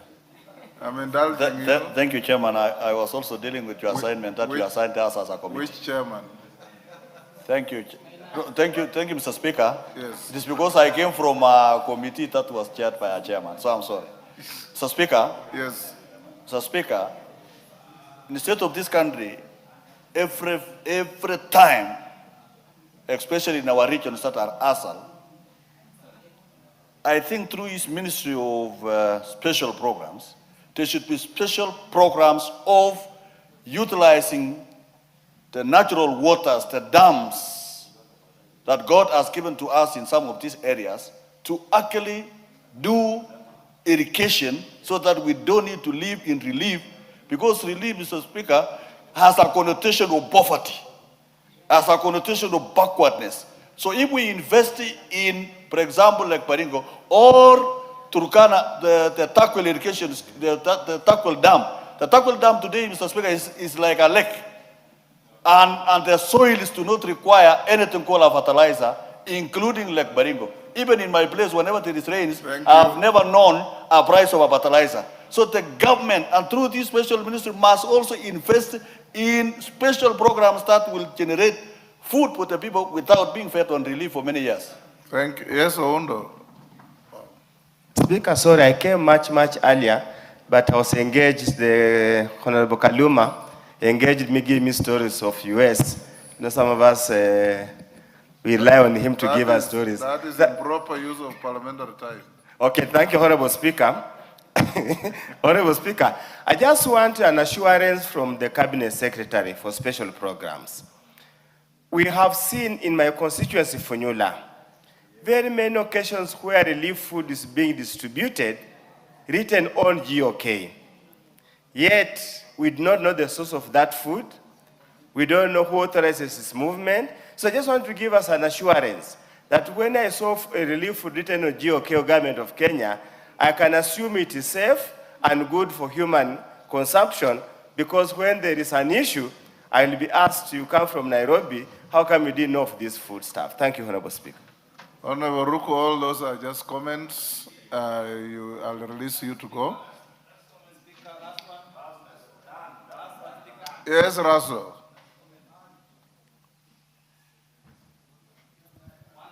Thank you very much, Mr. Speaker, and my apologies for coming late. Yes.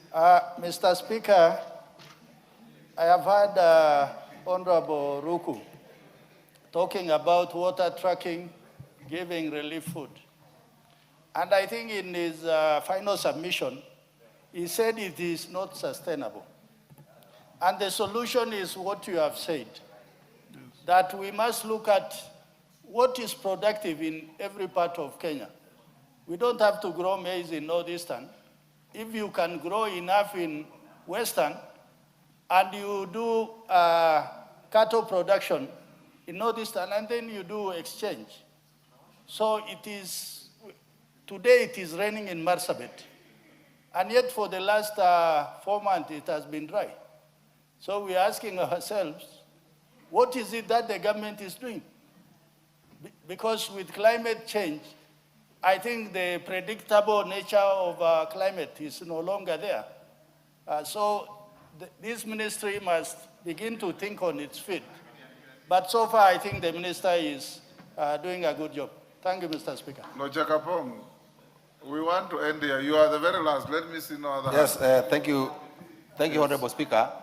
I want to commend the minister and the team.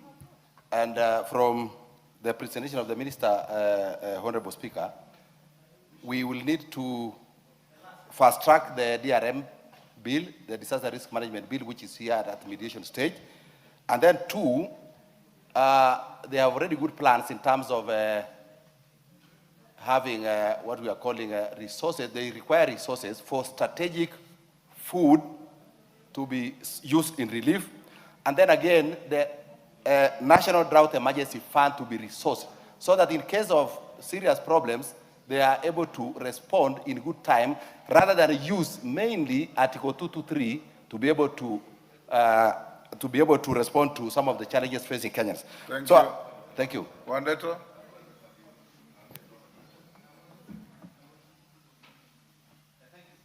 Give Wandeto the mic. Honorable Wandeto. There's one next there. Thank you, Mr. Speaker. I think I also want to thank the CS for the job well done in responding. Mr. Speaker, until yesterday, I was sitting in the Committee for Regional Development, which oversees some of the activities that we are discussing tonight. So I have an idea or two. But I think mine would be the duplication that we normally tend to see within government as far as drought mitigation and response is concerned. Mr. Speaker, we have something called the Northern Kenya Development Initiative. We have National Drought Management Authority. Even the ministries, you have the special programs looking at the relief, but we also have EAC and ASAL looking at the same issue. So I think mine is to ask the Cabinet Secretary, especially as they continue with the, sitting in Cabinet, to see how we can bring all these initiatives to do with the relief in one coordinated thing. Because if we were to add the donor initiatives, Mr. Speaker, we should not be talking about, food insecurity in Northern Kenya. For the last 60 years, donors have been stepping over each other, trying to help Northern Kenya. The government has poured trillions of shillings into Northern Kenya, yet we do not seem to see any tangible effort. I do not know whether to echo the words of the former Deputy President to say maybe it's the leadership of Northern Kenya that has failed, but that is not the debate for today, Mr. Speaker. What we probably want to see going forward is a more coordinated effort so that we can finally relieve our brothers and sisters of Northern Kenya from this long enduring cycle of hunger and misery. Thank you, Mr. Speaker. Honorable Ruku, take all those as comments. I'm not inviting you to say anything. Take them as comments and leave the chamber. Well done for your maiden visit. Thank you, Mr. Speaker. As a house, we feel very proud that we donated you to the executive, and you have acquitted yourself very well.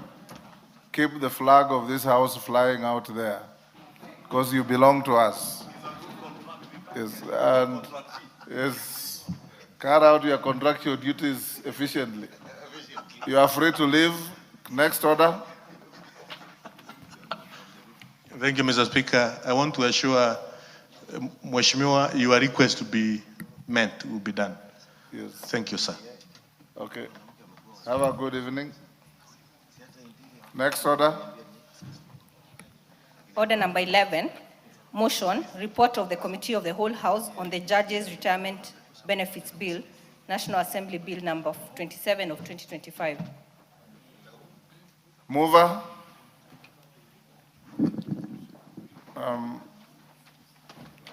Judge Best? Oh, it's the leader. Yes. Yes, leader. Honorable Speaker, I beg to move that the motion for agreement with the report of the Committee of the Whole House on its consideration of the Judges' Retirement Benefits Bill, National Assembly Bill number 27 of 2025, be amended by inserting the words subject to recommit of clauses 2, 8, 23, 26, 44, 54, 55, and the long title, and I request the Honorable George Murugara to second the motion. Thank you very much, Honorable Speaker. Honorable Speaker, I beg to second. Honorable members, I'll now propose the question, which is that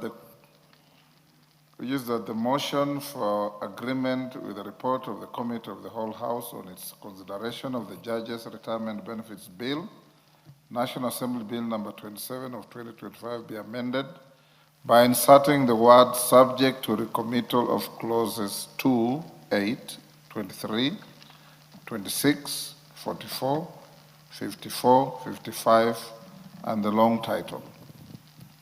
I'll now put the question, which is that the motion for agreement with the report of the Committee of the Whole House on its consideration of the Judges' Retirement Benefits Bill, National Assembly Bill number 27 of 2025 be amended by inserting the word subject to recommittal of clauses 2, 8, 23, 26, 44, 54, 55, and the long title. As members of that opinion say aye. Aye.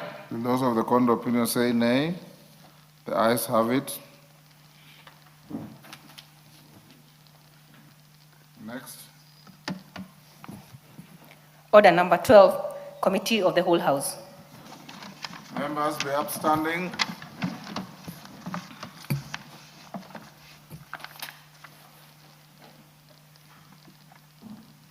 Mayaka, pay attention to what's going on in the House.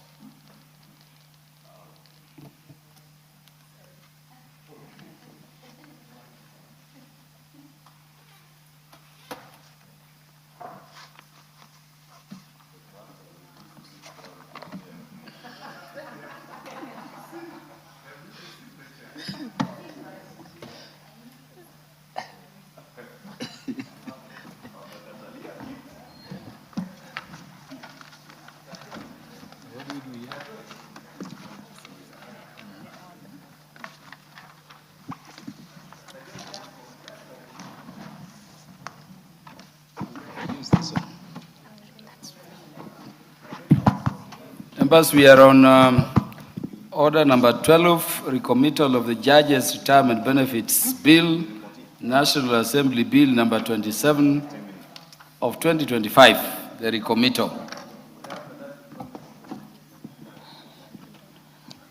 Clause 8. Honorable members, I propose the question that clause 8 be part of the bill. Mover to move amendment. Yeah, chairperson, move. Thank you very much. Thank you, Honorable Speaker. I beg to move that clause 8 of the bill be amended by inserting the following new subsection, and as shown on the order paper, it's a new subsection 2, and the rationale is to exclude the period relating to pension benefits retained by a judge in any other contributory pension scheme from being considered in the computation of pensionable service. I think this is self-explanatory, that we will have to, pension benefits retained have to be considered when it comes to computation of the pensionable service. Thank you. Honorable members, I propose the question that clause 8 be amended as proposed. Honorable members, I now put the question that clause 8 be amended as proposed. Will as many as are of that opinion say aye? Aye. Will as many as are of the contrary opinion say nay? The ayes have it. Honorable members, I now put the question that clause 8 as amended be part of the bill. Will as many as are of that opinion say aye? Aye. Will as many as are of the contrary opinion say nay? The ayes have it. Clause 23. Honorable members, I propose the question that clause 23 be part of the bill. Mover. Thank you very much, Honorable Chairperson. I beg to move that clause 23 of the bill be amended as shown on the order paper by inserting 2 subclauses, 2 and 3, relating to this clause. And the rationale is first and foremost to provide for the additional non-pension benefits for the 4 judges of the Superior Court who are not covered by the retirement benefits, the Deputy President and Designated State Officers Act, Chapter 197B. And importantly, number 2, the Supreme Court comprises of 7 judges, whereas the retirement benefits for the Chief Justice and Deputy Chief Justice are set out in the Retirement Benefits, Deputy President and Designated State Officers Act. The benefits of the 4 judges are governed by the Pensions Act. This is despite the additional administrative duties the five judges perform alongside their judicial work, including oversight of security, judiciary buildings and infrastructure, welfare of judges and staff, development of rules and regulations of the court, training, and bar bench relations. For purposes of equity and proportionality, the constitutional stature and workload of the Supreme Court judges should be taken into account in the provisions of the bill to entitle them to benefits slightly higher than those of judges in other superior courts and below those of the Chief Justice and the Deputy Chief Justice. And finally, we have to allow the judge of the Supreme Court to who elects to leave office before the age of 65 years and after having served for at least 10 years to access part of their non-pension benefits, which include transport allowance, medical cover, diplomatic passport, etc. This is in recognition of their service in the highest office, in the highest court, and their limited number. I beg to move. As elaborate chair, honorable members, I propose the question that clause 23 be amended as proposed. In the mood of the House that I put the question. Yes, Majority Leader. You know, the chair has been very wordy, the chair of the committee, but this relates to the non-pension benefits that the 4 other Supreme Court judges who are not either the Chief Justice or the Deputy Chief Justice, the 5, they are now 4 after we lost Justice Ibrahim, we benefit from. And we basically giving clarity on what at what point you actually can benefit this if you retire. Because someone may have served for 3 years or 2 years in the Supreme Court and you opt to retire, then you don't benefit from this non-pension benefit. And now saying that if you retire before attaining the age of 65, after having served for at least 10 years, you must have served for at least 10 years so that you don't get into office today, leave tomorrow, and you enjoy the same benefits as somebody else who served for 15 years. Honorable Speaker, and as the chair has clearly stipulated, these are non-pension benefits. The pension, you enjoy your pension as everybody else will. Thank you, Honorable Chair. Stood Majority Leader. Honorable members, I now put the question that clause 23 be amended as proposed. Will as many as are of that opinion say aye? Aye. Will as many as are of the contrary opinion say nay? The ayes have it. Honorable members, I now put the question that clause 23 be amended. No, let me repeat that, honorable members. Honorable members, I now put the question that clause 23 as amended be part of the bill. Will as many as are of that opinion say aye? Will as many as are of the contrary opinion say nay? The ayes have it. Clause 26. Honorable members, I propose the question that clause 26 be part of the bill. Mover. Thank you. Thank you very much, Honorable Chairperson. I beg to move that clause 26 of the bill be amended in subclause 1 and as shown on the order paper. And we are doing A and B. The rationale is to provide for a judge's monthly basic salary as the basis for computation, as basis for computing the monthly contribution made to the judge's retirement benefits scheme by the judge, which is now going to be 7.5%, and the government doing 15%. Yeah, honorable members, I propose the question that clause 26 be amended as proposed. Majority Leader, and to say something? Yes, Chair. Again, Chair, the purpose of many of these recommittal clauses is to create clarity as opposed to what was in the bill that might have been a bit ambiguous. And this particular amendment is creating the clarity that your pension will not, or your retirement benefits will not be pegged on past pensionable emoluments. Because pensionable emoluments could include your other allowances, transport allowance, house allowance, mileage allowance for those who may be benefiting from it, to restrict it to basic salary so that the judges will be, their monthly contributions will be computed based on the basic salary. So you take 7.5% of the basic salary, and the employer, the Public Judicial Service Commission of the government, contributes 15% of their basic salary. so that there is no ambiguity on what this pensionable emoluments, as was in the bill before, as we had passed last week, was. Now it's clear it will be based on basic salary. Thank you. And I support. Thank you. Honorable members, I now put the question that clause 26 be amended as proposed. Will as many as are of that opinion say aye? Aye. Will as many as are of the contrary opinion say nay? The ayes have it. Honorable members, I now put the question that clause 26 be, let me repeat again. Honorable members, I now put the question that clause 26 as amended be part of the bill. Will as many as are of that opinion say aye? Aye. Will as many as are of the contrary opinion say nay? The ayes have it. Clause 44.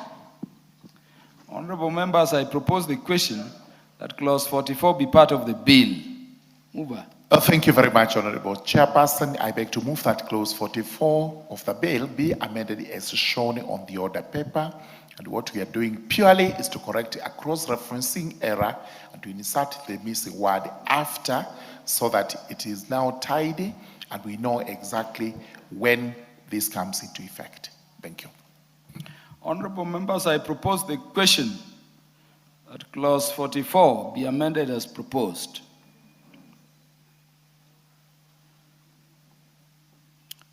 Honorable members, I now put the question that clause 44 be amended as proposed. Will as many as are of that opinion say aye? Aye. Will as many as are of the contrary opinion say nay? The ayes have it. I now put the question that clause 44 as amended be part of the bill. Will as many as are of that opinion say aye? Aye. Will as many as are of the contrary opinion say nay? The ayes have it. Clause 54.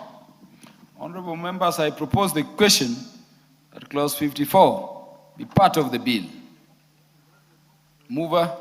Thank you very much, Honorable Chairperson. I beg to move that clause 54 of the bill be amended as shown on the order paper, purely to include the phrase of the Constitution. And what we are doing is to insert these missing words for purposes of clarity of that particular section. I beg to move. Honorable members, I propose the question at clause 54 be amended as proposed.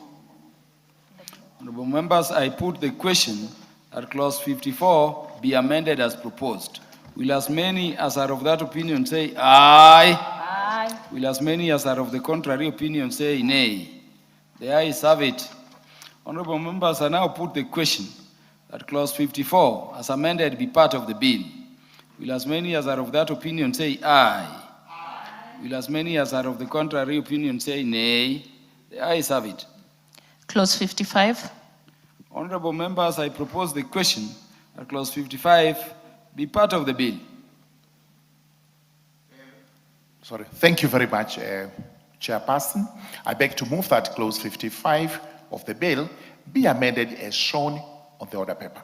The justification is exactly what I have given as regards clause 23, which has been amended. It's purely to ensure that these judges are slightly lower than the Chief Justice and the Deputy Chief Justice, and also that their benefits, which are not covered by the Act, the Deputy President and designated state officers are now covered. So I beg to move. Honorable members, I propose the question that clause 55 be amended as proposed. Honorable members, I put the question that clause 55 be amended as proposed. Will as many as are of that opinion say aye? Aye. Will as many as are of the contrary opinion say nay? The ayes have it. Honorable members, I now put the question that clause 55 be as amended be part of the bill. Will as many as are of that opinion say aye? Aye. Will as many as are of the contrary opinion say nay? The ayes have it. Clause 2. Honorable members, I propose the question that clause 2 be part of the bill. Thank you very much, Honorable Chairperson. I beg to move that clause 2 be amended as shown on the order paper, where we are making a definition of retirement savings account. The purpose is purely to cross-reference because there was an error in this. We want to correct that error, and I beg to move. Honorable members, I propose the question that clause 2 be amended as proposed. Honorable members, I now put the question that clause 2 be amended as proposed. Will as many as are of that opinion say aye? Aye. Will as many as are of the contrary opinion say nay? The ayes have it. I now put the question that clause 2 as amended be part of the bill. Will as many as are of that opinion say aye? Aye. Will as many as are of the contrary opinion say nay? The ayes have it. Long title. Honorable members, I propose the question.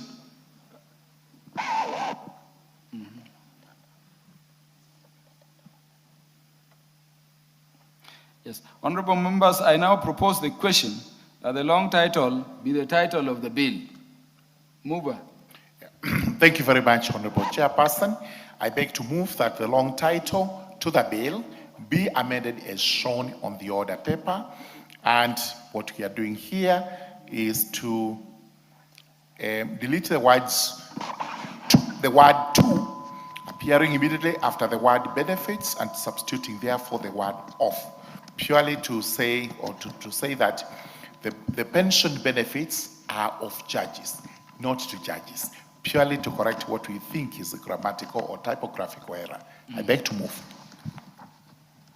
You are known for detail, Honorable Chair, Justice and Legal Affairs Committee. Honorable members, I propose the question that the long title be amended as proposed. Honorable members, I put the question that the long title be amended as proposed. Will as many as are of that opinion say aye? Aye. Will as many as are of the contrary opinion say nay? The ayes have it. Honorable members, I now put the question that the long title as amended be part of the bill. Will as many as are of that opinion say aye? Aye. Will as many as are of the contrary opinion say nay? I want to put this again.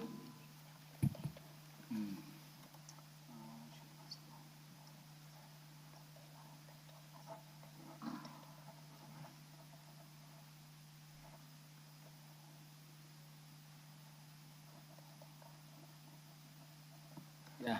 Honorable members, allow me to put that question again. Honorable members, I now put the question that the long title as amended be the title of the bill. Will as many as are of that opinion say aye? Aye. Will as many as are of the contrary opinion say nay? The ayes have it.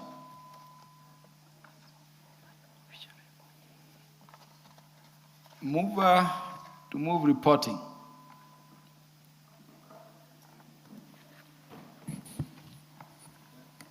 Honorable Chairperson, I beg to move that the committee do report to the House its consideration of the Judges' Retirement Benefits Bill, National Assembly Bill number 27 of 2025, and its approval thereof with amendments.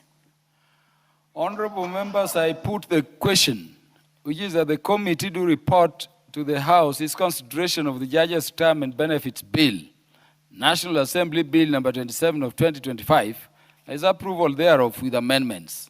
As many as are of that opinion say aye. Aye. As many as are of the contrary opinion say nay. The ayes have it.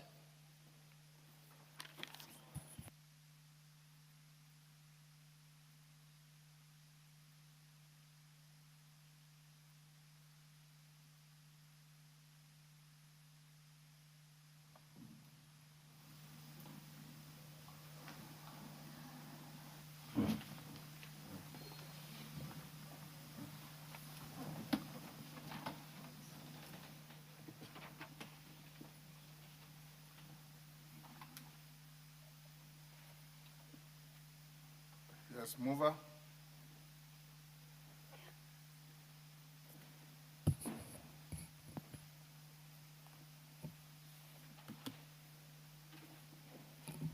Is it the mover or the chairperson reporting? Hold on. Chairperson reporting. Chairperson.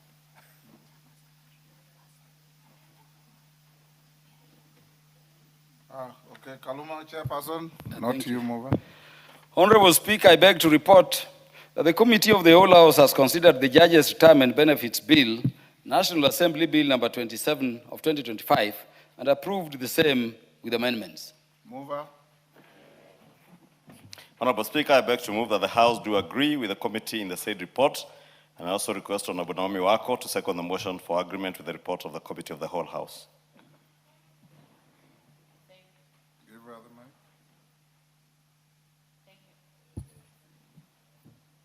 Thank you, Honorable Speaker, and I second. Honorable members, I propose the question, which is that the House do agree with the committee in the said report. And now put the question, which is that the House do agree with the committee in the said report. As members of that opinion say aye. Aye. Will those of the contrary opinion say nay? The ayes have it. Mover. Honorable Speaker, I beg to move that the Judges' Retirement Benefits Bill, National Assembly Bill number 27 of 2025, be now read a third time, and I also request the Honorable Muliungi to second. PS. Honorable Speaker, I second. Thank you. PS Muliungi. Honorable members, I now propose the question, which is that the Judges' Retirement Benefits Bill, National Assembly Bill number 27 of 2025, be now read a third time. I now put the question, which is that the Judges' Retirement Benefits Bill, National Assembly Bill number 27 of 2025, be now read a third time. As members of that opinion say aye. Aye. Will those of the contrary opinion say nay? The ayes have it. A bill for an act of parliament to provide for the pension and other retirement benefits of judges of superior courts and for connected purposes. Thank you. Next order. Order number 13, motion, examination of the report of the Auditor General on financial statements for the national government. Resumption of debate. Yes, Majority Leader. Honorable Speaker, I wanted to beg your indulgence, since this debate had started, that you allow us to skip order number 13 to allow the chairman of the decentralized fund committee, Honorable Muliungi, to move his motion under order number 14, since this other one debate had started, and I think it's about an hour or so that is remaining. And just for the convenience of the House, we allow Honorable Muliungi to move order number 14. Okay, I order and direct that order number 13 be stepped down and be placed on the order paper for tomorrow. And the clerk call out order number 14. Order number 14, motion, 7th report of the audited accounts of the National Government Constituencies Development Fund Board for the financial years 2016-2017 to 2021-2022. Muliungi.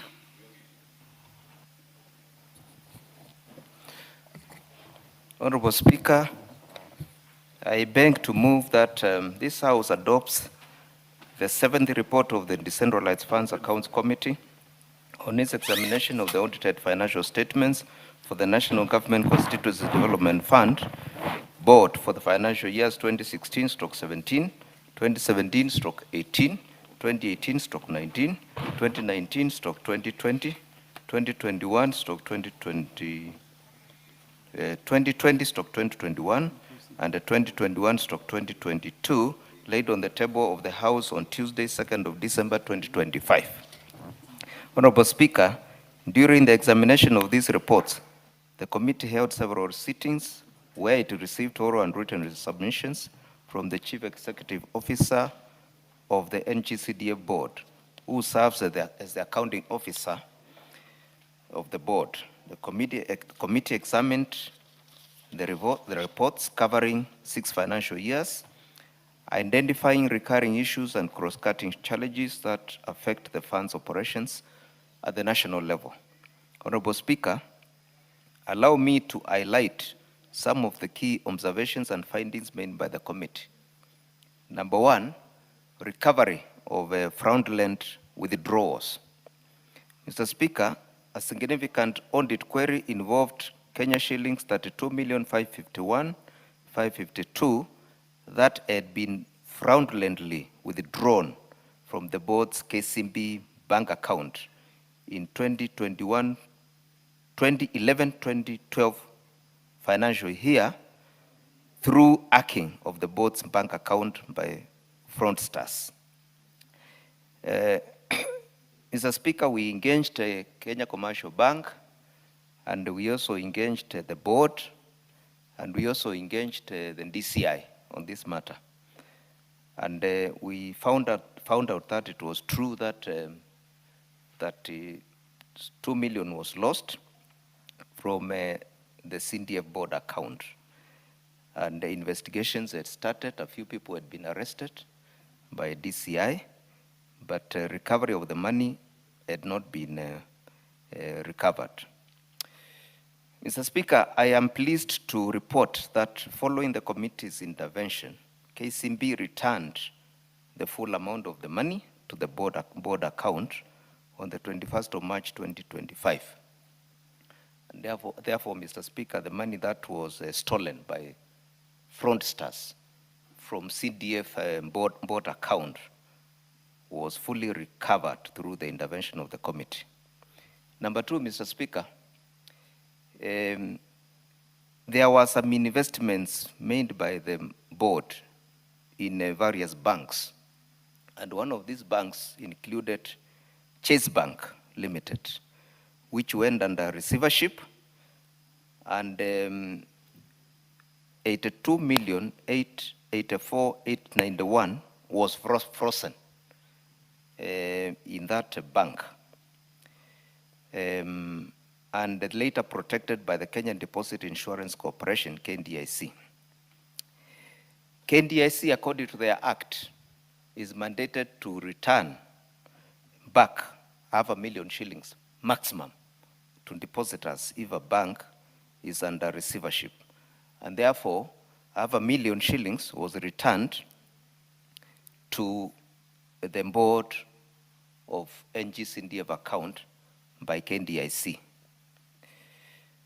Mr. Speaker, through engagement of KNDIC and the board, we hung it out and made it very clear to KNDIC and the board that the board owes 290 bank accounts in trust on behalf of the CDF constituencies in all the constituencies in Kenya, and not one account.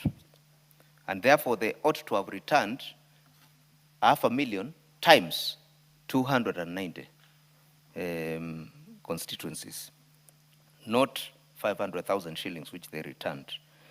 And therefore, we agreed that KNDIC makes consultations with the Attorney General on how to go about this intervention by the committee. And Mr. Speaker, through that intervention, KNDIC consulted the NG, and the NG confirmed that it is true, indeed true, that the board owes 290 constituencies on behalf of the constituencies. And therefore, through the intervention of this committee, the committee recovered the full amount of the protected deposits of 82,334,891, which was frozen at Chase Bank, and the money was fully refunded and remitted to the NGCDF board account on the 10th of September 2025. Consequently, Mr. Speaker, and as a result of this great effort by the committee, each constituency, the 290 constituencies, will get an additional funding of 284,085 shillings in this financial year, over and above the allocation of CDF. Mr. Speaker, we also noted that the management information system, which was invested by CDF board, costed 34 million, but it was not in use. And the committee recommended that the accounting officer should ensure full digitization and automation of the board's operations by the end of the financial year 2025-2026 to enhance data accuracy and financial management. Honorable Speaker, the committee's recommendations are aimed at strengthening the governance framework of the fund, ensuring that every shilling allocated to the NGCDF board is used prudently for the benefit of all Kenyans. Honorable Speaker, the NGCDF board remains a cornerstone of grassroots development in this country. The implementation of this report will safeguard these resources and enhance accountability and ensure that the fund continues to serve the people of Kenya effectively. Mr. Speaker, if you go to the constituencies, in the villages, you find that most of the developments in the villages is funded by CDF. We are even more visible than the county government in the villages. And therefore, Mr. Speaker, my committee is working tirelessly to ensure that the fund of NGCDF is protected and utilized in a proper manner and safeguard the interest of the Kenyans. Honorable Speaker, I would like to thank the committee members for their dedication and the Office of the Speaker and the Clerk for the support they accorded this committee in discharge of its mandate. Honorable Speaker, I beg to move and I request Honorable Muthoni Ikiara to second the motion. I thank you, Mr. Speaker. Honorable Dorothy Kiara. Thank you, Honorable Speaker. Honorable Speaker, I beg to second the motion that this House adopts the 7th report of the Decentralized Funds Accounts Committee on its examination of the reports of the Auditor General on the financial statement of the National Government Constituency Development Fund Board for the financial years 2016, 2017, 2017, 2018, 2018, 2019, 2020, 2021, 2021, 2022. Honorable Speaker, I agree with the issues moved by the chairperson as they are the deliberations of the committee. Moreover, Honorable Speaker, I would wish to reiterate the following. During the examination of these audited accounts, the committees engaged extensively with the Chief Executive Officer of the NGCDF Board, who serves as the accounting officer. Honorable Speaker, the chair has been very categorical that after our extensive engagement, we realized that monies lost through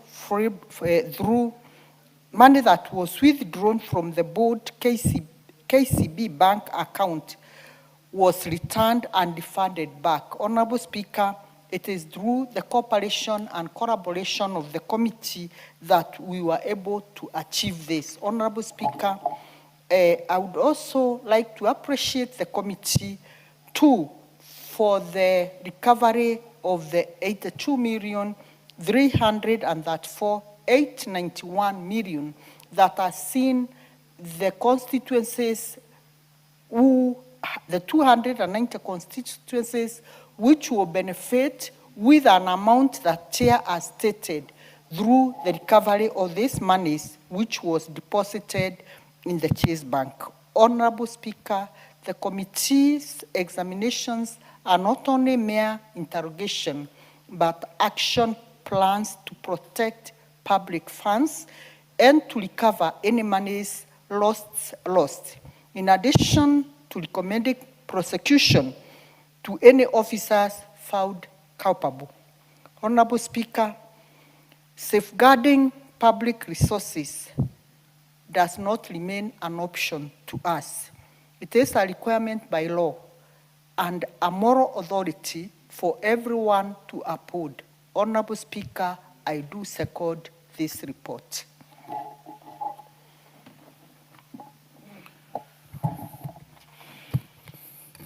Honorable members, I propose the question that this House adopts the 7th report of the Decentralized Funds Accounts Committee on its consideration of the audited accounts of the National Government Constituencies Development Fund Board for the financial years 2016-2017, 2017-2018, 2018-2019, 2019-2020, 2020-2021, and 2021-2022, laid on the table of the House on Tuesday, 2nd December 2025.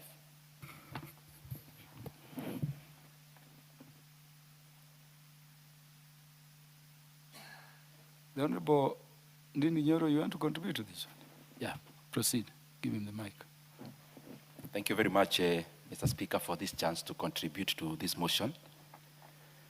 One, Honorable Speaker, as the members have heard and checked in the report from the committee, it is the fact that we are here in this House in the year 2026, discussing about an audit on the year 10 years ago, Honorable Speaker, of 2016-2017.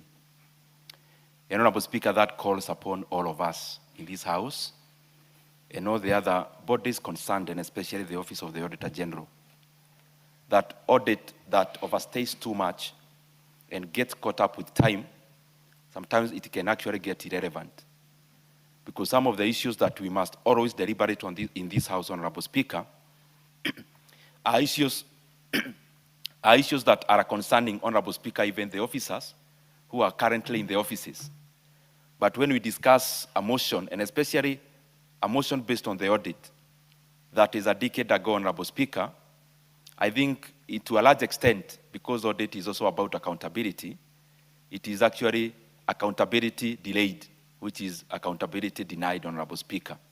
And I hope we can improve, all of us, and especially all the committees that do on the side of audit, Honorable Speaker, so that we be a little bit more realistic in terms of time and audit. And it's not just about this committee, Honorable Speaker, all the other committees, including PAC and PIC. I think it is important that we try to fast track, and especially also the Office of the Auditor General to also facilitate that, so that we are a bit not so archaic when we are discussing matters, Honorable Speaker. Secondly, Honorable Speaker, it is important that we are discussing the audit report in terms of the NGCDF board. And as members know, the board is very significant in terms of their role in the businesses that we do in our constituencies, Honorable Speaker, of serving the people of Kenya. And I want to laud our courts because, as you know, Honorable Speaker, there has been a lot of issues which are still also currently there in the corridors of justice, insofar as NGCDF is concerned. Honorable Speaker, NGCDF as a member of parliament to also oversight the Kiharu NGCDF, like all the other NGCDF's committees across the country. We have seen the kind of transformation it has done in our villages, and especially when it comes to improving education standards in Kenya. Just before I came here, Honorable Speaker, I was in Kiharu in a school called Githagara Primary School, which is actually a public primary school, which had a transition of over 50% transitioning to national schools. Like half of the students or pupils or candidates actually getting what is currently now called EE. And a school like Githagara Primary, just like many others that are supported by NGCDF, I had a privilege even today to officially commission a laboratory in a primary school because of JSS, Honorable Speaker, and also like a block of 8 classrooms. And Honorable Speaker, that just shows how transformative NGCDF has been when it comes to serving Kenyans, and especially on the side of education. It has been in the public domain, and I'm sure, Honorable Speaker, you could have also seen it. Because when you talk about specific constituencies, we're also talking about the entire Kenya.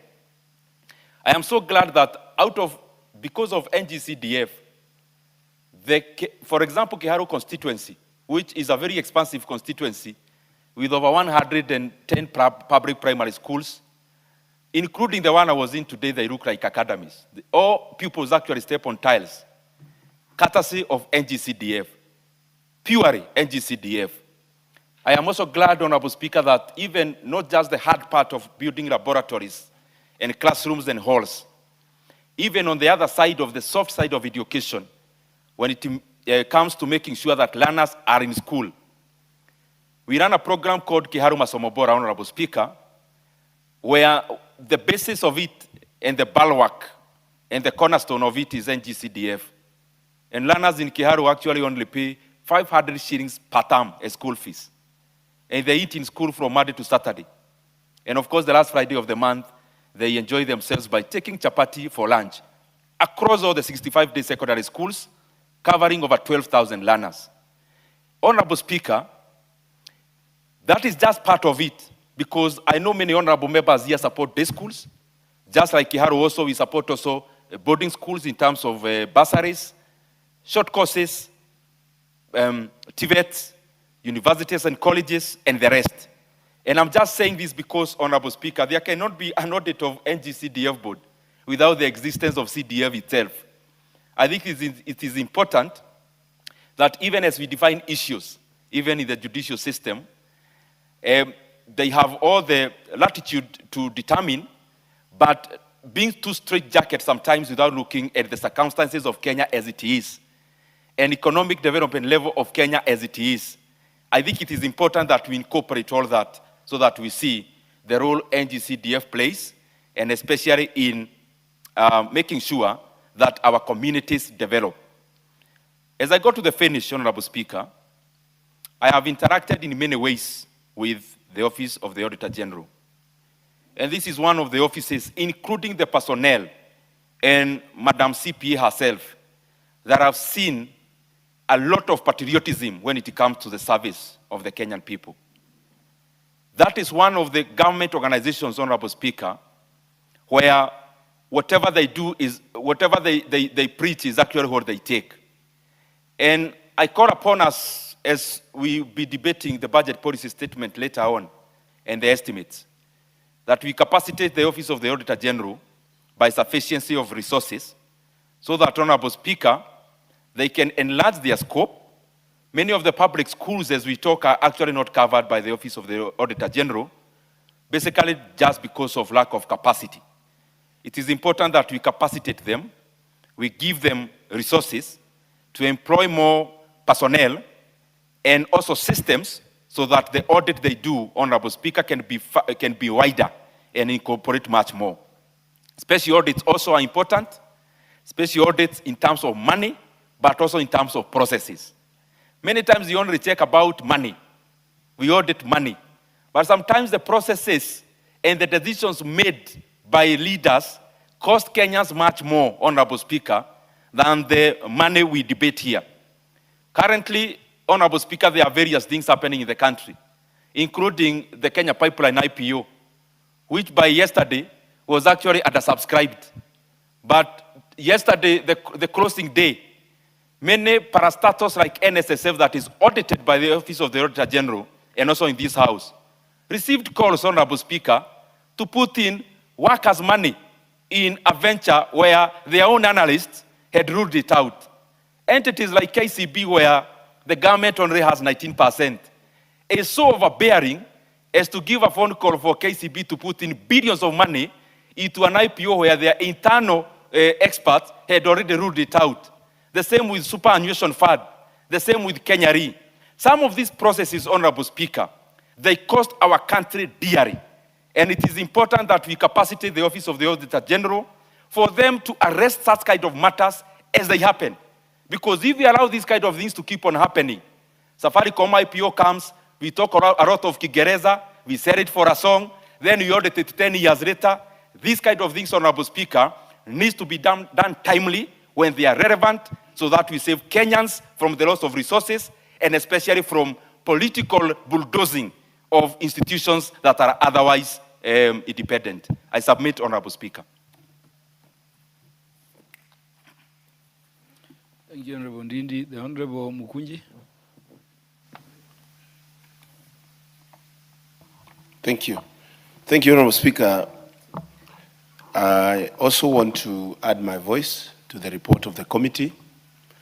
And Honorable Speaker, I proudly speak about NGCDF today, having won the case in court that was almost threatening a fund that I believe has transformed the lives of Kenyans and that has been able to make our education sector, Honorable Speaker, better. And Honorable Speaker, I also agree with my colleague that it is unfortunate that when it comes to issues audit, we are always not as per where this country is supposed to be. And Honorable Speaker, this comes from very many things. Number one, there is a deliberate effort to strangle audit and oversight in this nation. We have seen it, Honorable Speaker, even when governors and many other officers that are called to answer questions. We have seen a deliberate effort to ensure people don't answer questions when, Honorable Speaker, they are supposed to answer. And Honorable Speaker, I am not very much worried because I know NGCDF itself and the act that we have put in place in this house fairly protects the resources that our Kenyan people, taxpayers, give. It is one of the funds, Honorable Speaker, I clearly say, and I dare say, that we need to embrace in all other funds that have been established when it comes to the management. You don't find many funds, Honorable Speaker, that only take 3% of what is allocated to do administration work. It is only NGCDF, Honorable Speaker, where you can only use 3% maximum, and the rest must go to the issues and mandate that is given to the fund. That is the schools, the issue of security, and, Honorable Speaker, the issue of environment.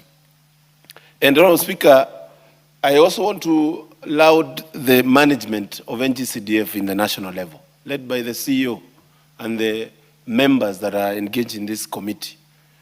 Because, Honorable Speaker, we have seen a deliberate effort, even in our constituencies, to ensure that we borrow from one another when it comes to best practices.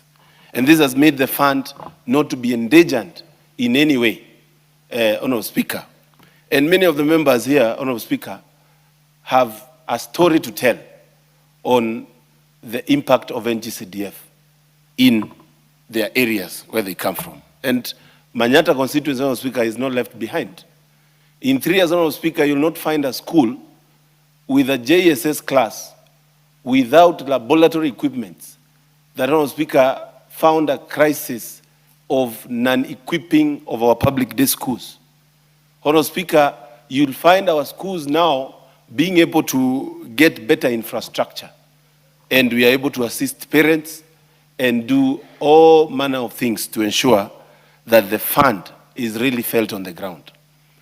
And, Honorable Speaker, I believe the naysayers of the NGCDF fund are people that have not been in touch with the ground.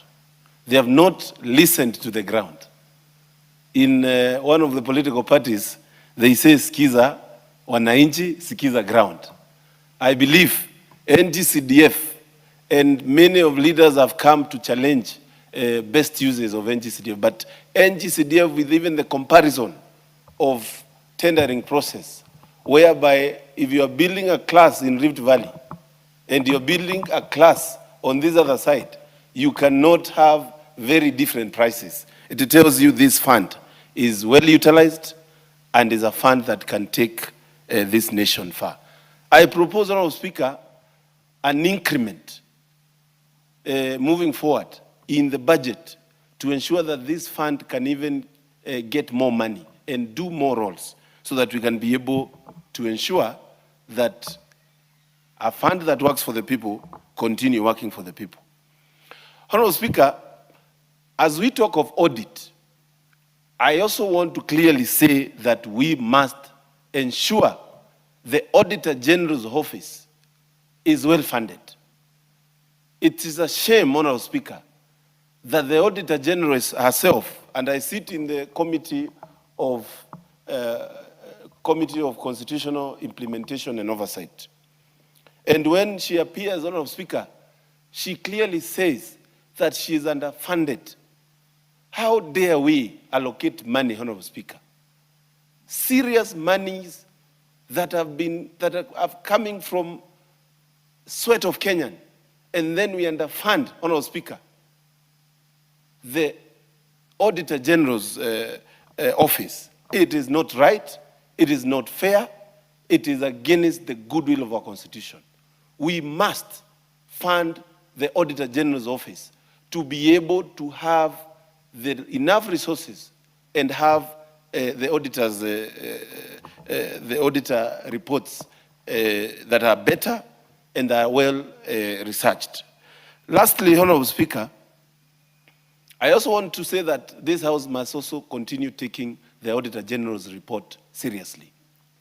We have had serious claims and loud misuse of monies from various places. But, Honorable Speaker, it ends there. We no longer hear people resigning from their jobs, from their serious jobs, due to audit queries. Honorable Speaker, I remember even during the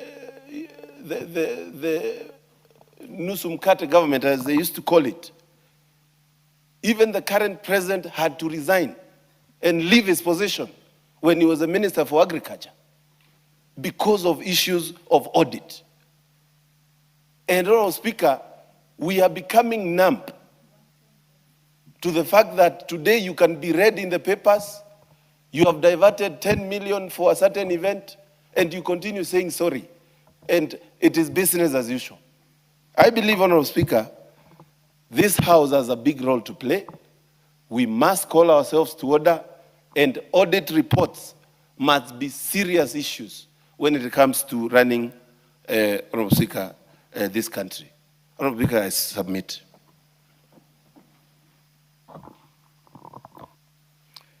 Thank you. Does the Honorable Jane Jerry Maina want to contribute to this?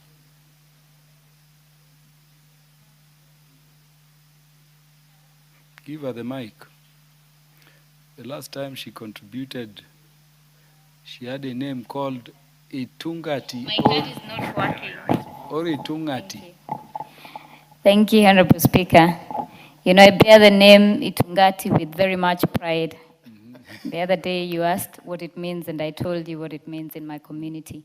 Honorable Speaker, it is very unfortunate that we can wait as a House, yet we are mandated to be the people oversighting national government projects and wait years later to tell the Kenyan people that we have done absolutely nothing to curb corruption, Honorable Speaker.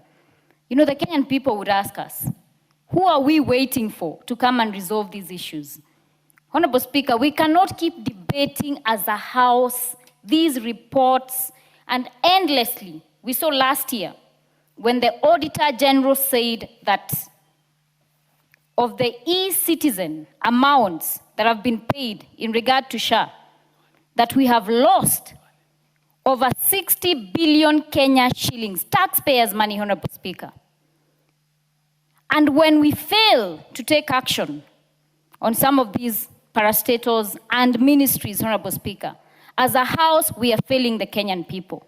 Honorable Speaker, it is very unfortunate that our young people are struggling to get employment opportunities, that they are living hand to mouth, going to fight wars in Russia and Ukraine that do not concern them, because this country has consistently been unable to curtail corruption so that we can invest those funds in a manner where those young people can make a living. Honorable Speaker, as I wind up, I will be speaking on these issues today at the JKL show. And I will be calling out and agitating for for better governance and a better leadership, Honorable Speaker. And I dare say that the young people of this great republic, the young leaders, are ready to take over from the status quo. Thank you, Honorable Speaker.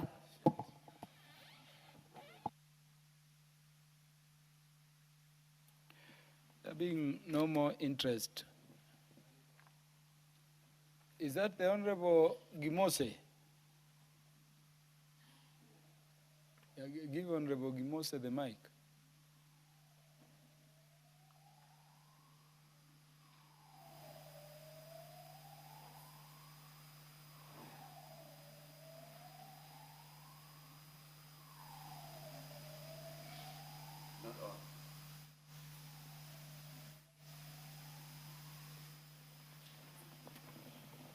The mic is not on. Yeah, it's now on, Honorable Gimose.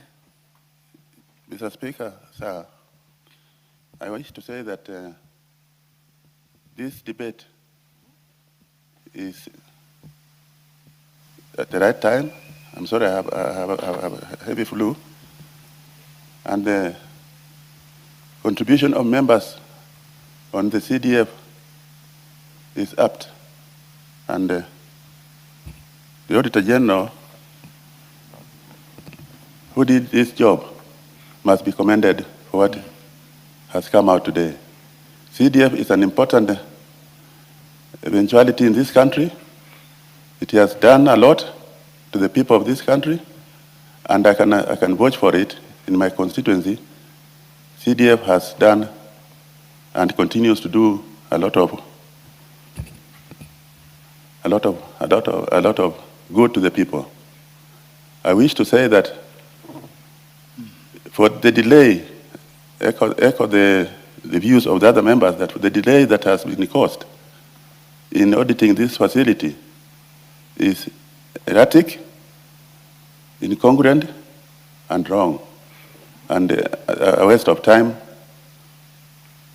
if indeed, and indeed, wrong for the people to wait for a report all this time when it is necessary for the continuity of the effectiveness of its validity.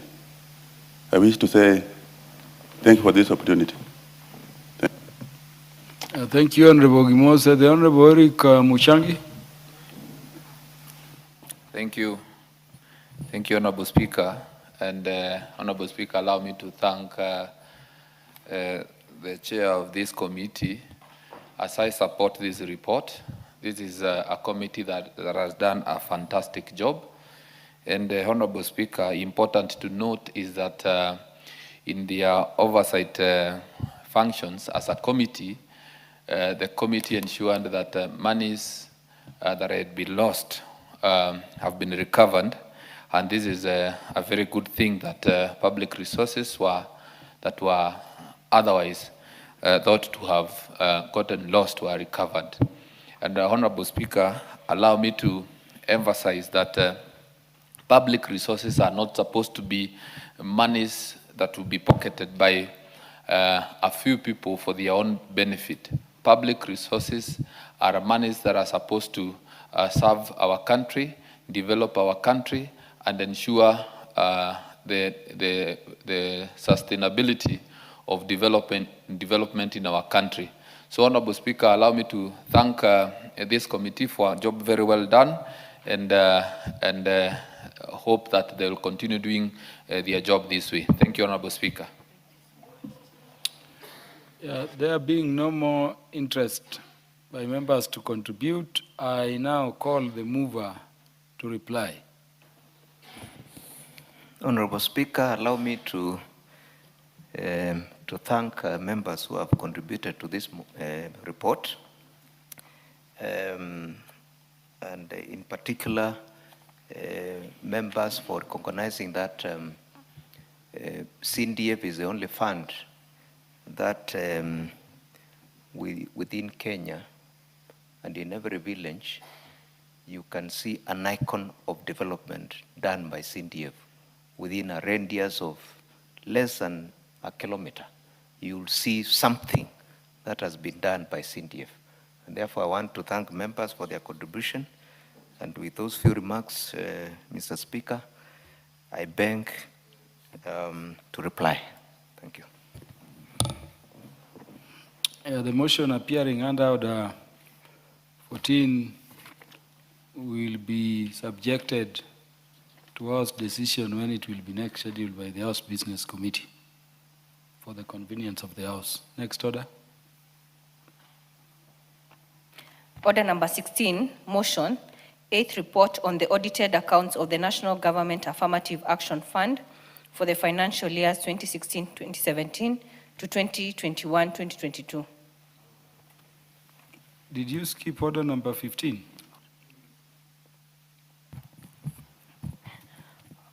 Order number 15, motion, report on the audited accounts for the Judiciary Mortgage Scheme Fund for the financial years 2011-2012 to 2021-2022. Mover. I will step down the matter appearing under order number 15 and reorganize the order paper so that the House transacts the business under order number 16 in priority. Call order number 16.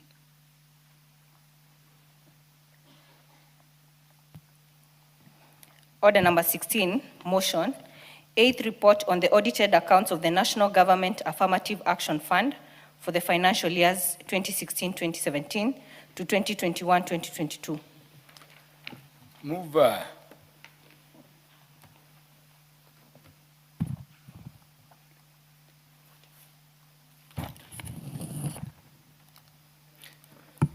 Honorable Speaker, I beg to move that this House adopts the 8th report of the Decentralized Funds Accounts Committee on its consideration of the audited accounts of the National Government Affirmative Action Fund for the financial years 2016-2017, 2017-2018, 2018-2019, 2019-2020, 2020-2021, and 2021-2022, laid on the table of the House on Tuesday, 2nd of December 2025.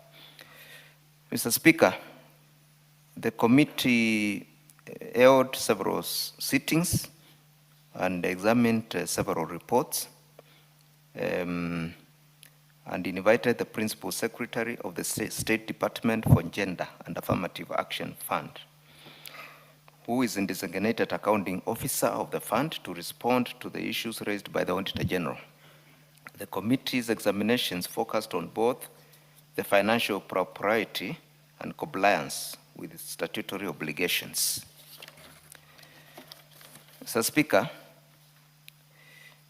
while examining the accounts of the National Government Affirmative Action Fund, the committee noted that the CEO was the one who signed the accounts and financial statements of the fund, as opposed to the Principal Secretary responsible for gender affairs, contrary to the Act.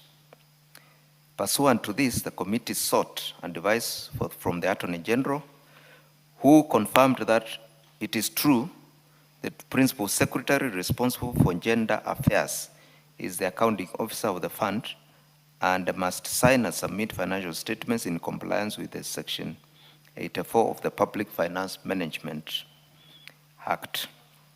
Consequently, the committee recommended that the Principal Secretary responsible for gender affairs should in future sign all the accounts of the fund and be held accountable. Honorable Speaker, the committee also examined the 2019 amendment regulations which reconstituted GAF board and found that the regulations were published without being tabled before the National Assembly as required under the Statutory Instruments Act and Section 24(4) of the Public Finance Management Act. Consequently, the amendment lacked legal force. The committee therefore recommended annulment of the said amended regulations by the relevant committee of the House, because this committee went ahead and reconstituted the GAF board irregularly. Failure of timely disbursement of funds to the counties. Mr. Speaker, the committee noted that Gov Board did not dispense all the funds allocated to county committees, including monitoring and evaluation allocations, and in some instances, funds were spent at the board level instead of being transferred to the counties. And therefore, Mr. Speaker, this denied the county committees to support initiatives at the county level, and the money was spent at the headquarters. This disrupted implementation and led to an absorption of the funds. The committee recommended strict compliance with the Gov regulations to ensure timely and full disbursement of funds to the county committees for implementation. Honorable Speaker, the committee also noted weaknesses in the preparation and presentation of financial statements, including submission of consolidated financial statements for all the 47 counties of the fund. The committee recommended that each Gov county committee prepares separate financial statements for examination in accordance with the standards prescribed by the Public Sector Accounting Standards Board.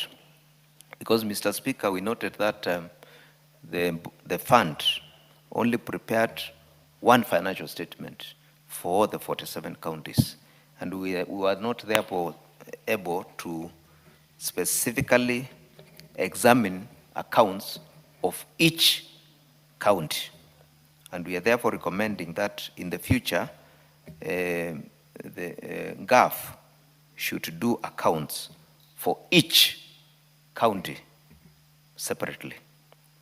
Mr. Speaker, we also noted a regular reallocation of funds by the county committees, and we recommended that the county committees strictly adheres to the budget allocations as approved by the board.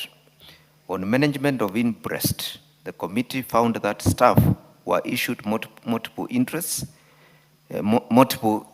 impress concurrently, and some impress remained outstanding beyond the closure of the financial year. And temporary impress were used to procure goods and services contrary to the procurement law. The committee recommended strict enforcement of the relevant provisions of Regulation 93 of the Public Finance Management Regulations. Honorable Speaker, we also noted some procurement irregularities in various instances, and these included splitting of procurements, failure to maintain procurement documents by the tender committees. The committee recommended strict adherence to the Public Procurement and Asset Disposal Act 2015 and its regulations. Mr. Speaker, we also noted that in Bungoma, 1,200 water tanks in the financial year 2016-2017 were allegedly procured but could not be seen. They were nowhere. We even went there to try to locate them, and we could not see the 1,200 water tanks worth 17,400,000.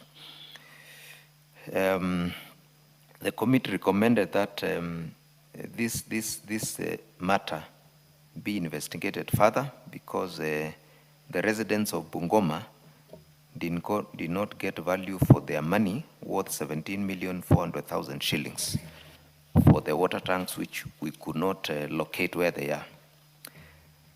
Mr. Speaker, there were also weaknesses of internal controls in terms of expenditure at the board, and we were therefore recommending that the board tries to digitize and automate their operations to ensure that there is proper internal controls in their management. Honorable Speaker, the National Government Affirmative Action Fund plays a critical role in advancing women economic empowerment, supporting youth initiatives, assisting persons living with disabilities, and strengthening community-based interventions across all the 47 counties.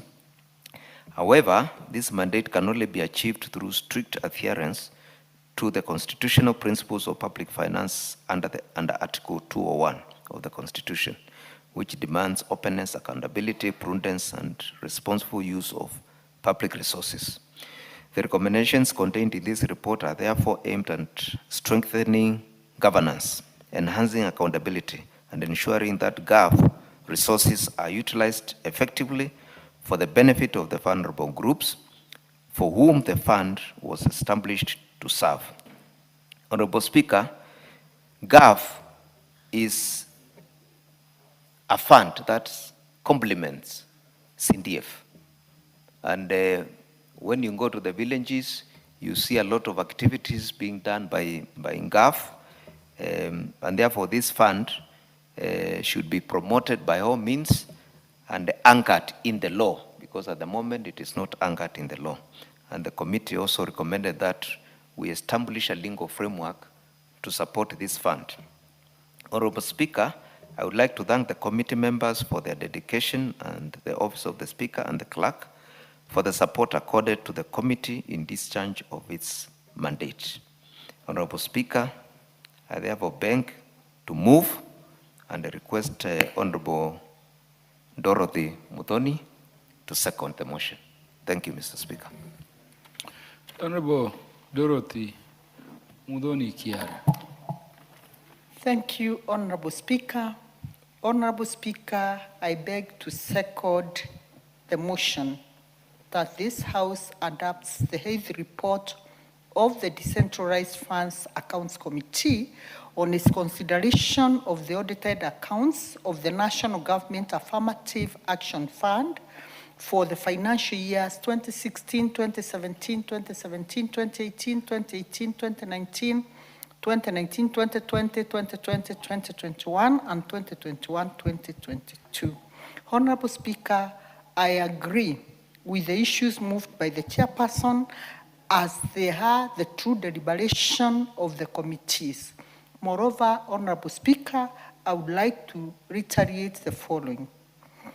The fund in question has consistently received modified audit opinions due to poor record keeping and failure to reconcile accounts between the headquarters and the county offices.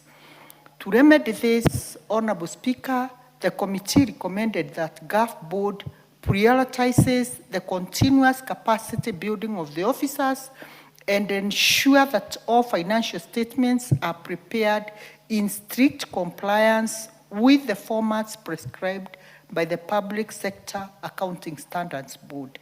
Honorable Speaker, the committee was equally concerned, as Chair has stated, by the failure to disperse the entire allocation to the 47 county committees in a timely manner. This has impacted very negatively, Honorable Speaker, as our 47 county women are not able to carry out the activities that they are planned for in a manner, in a well-planned manner, because delayed disbursements amounts to delayed implementation of projects. Honorable Speaker, I want to state too that the committee also noted with concern the failure of the fund management to avail critical documents to the Auditor General during audit.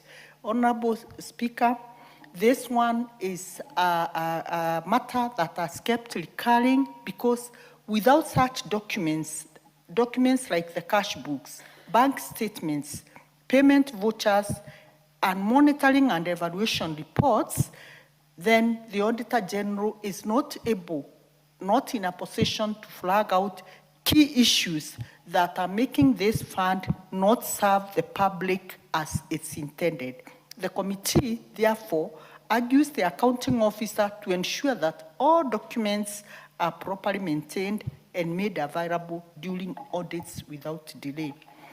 Honorable Speaker, it is evident that this government affirmative action fund is a very, very important fund, and it is a tool and an enabler for women so that, Honorable Speaker, our communities can reap maximum benefit from government resources. Honorable Speaker, it is not only the women who are empowered through this fund, the youth and persons also who are able differently are beneficiaries of this fund. However, its impact is diminished when resources are lost in poor procurement practices and accounted for in press. The implementation of the committee's recommendation was safeguard these resources, enhance governance, strengthen financial discipline, and restore the public confidence in the management of this fund. Honorable Speaker, I want to say our 47 women, the county women, should be supported to discharge their duties without any hindrances. The recommendation of the committee is very firm, and we want to say the fund is meant to help women MPs to embody themselves with the communities that they serve.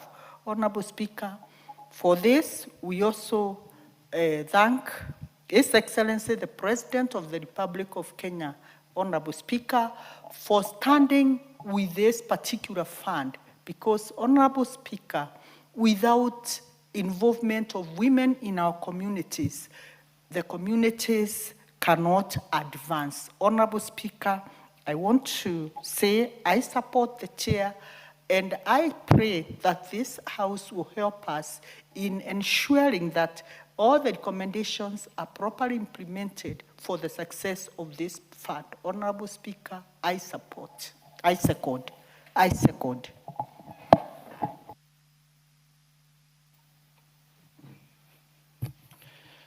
Honorable members, I propose the question.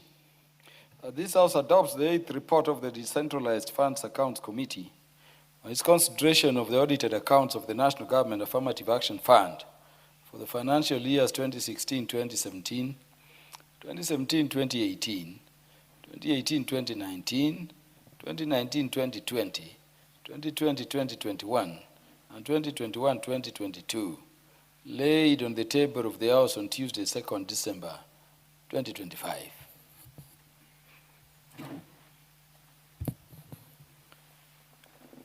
The Honorable Eric Mushangi. Thank you, Honorable Speaker, and allow me to once again thank this committee for a job very well done. Honorable Speaker, at the same time, allow me to thank the leadership of this House, led by Speaker Wetangula, for the wisdom in having this committee of decentralized funds. Because, Honorable Speaker, we are discussing reports of a period between 2015 and 2022. So basically, that is more than 10 years, almost 10 years ago, and some 5 years. And Honorable Speaker, that is a lot of time, and it is not very easy also to trace the people that are mentioned in these reports, owing to the time that has passed.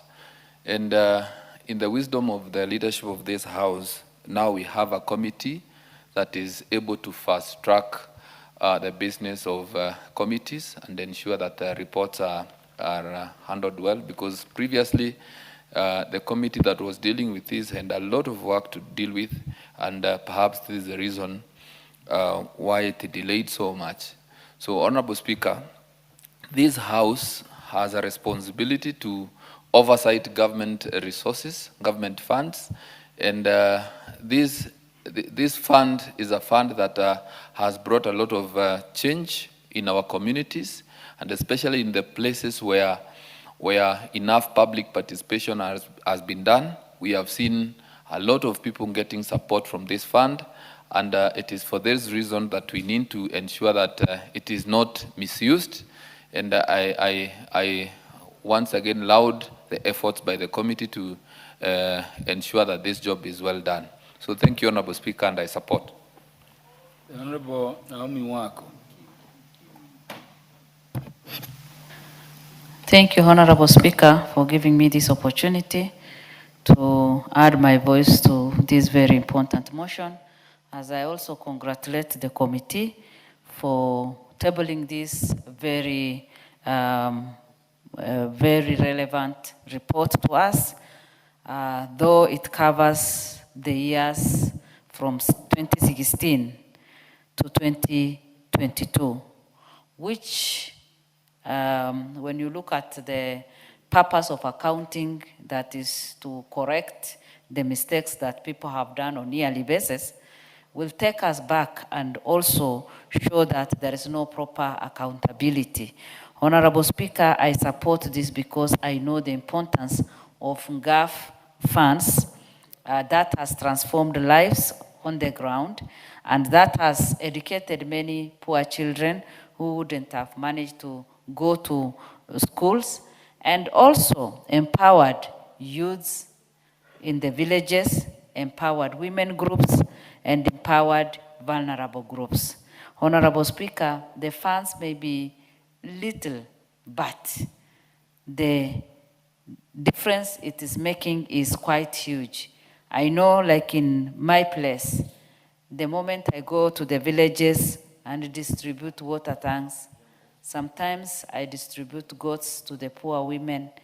Sometimes we distribute bursaries, and also empower our young people so that they can start their small businesses.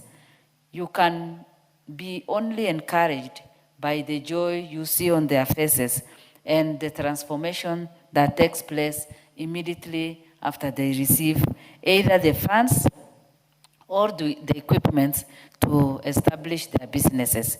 And so I would even recommend that for sure we have 47 women women representatives in this country, and we know that every woman in her county is working very hard, and there is need for us to recommend additional funding so that this money can touch and transform more lives. Honorable Speaker, when we don't account for the monies on time, we deny people their right. When the funds delay in getting to the ground or to the county committees, then we deny our people the right of receiving services on time. So our recommendation, just as the committee has already recommended, we should say that monies should be released on time, and also the county MPs should utilize the monies on time so that you can touch the lives that need this money. And so with those few words, I just want to say that I support the report and congratulate the committee. Thank you. Thank you, Honorable Naomi Wako. Do we have any more interest on this particular motion? The Honorable Ndindi Nyoro, MP for Kiaru. Thank you very much, Honorable Speaker. And based on actually the previous, it's good that these things are coming at the same time, because you are able to compare and relate, even based on the previous contribution. Because, Honorable Speaker, we just debated about NGCDF, a report of 2016-2017 financial year, which is a decade ago. This is even making it worse.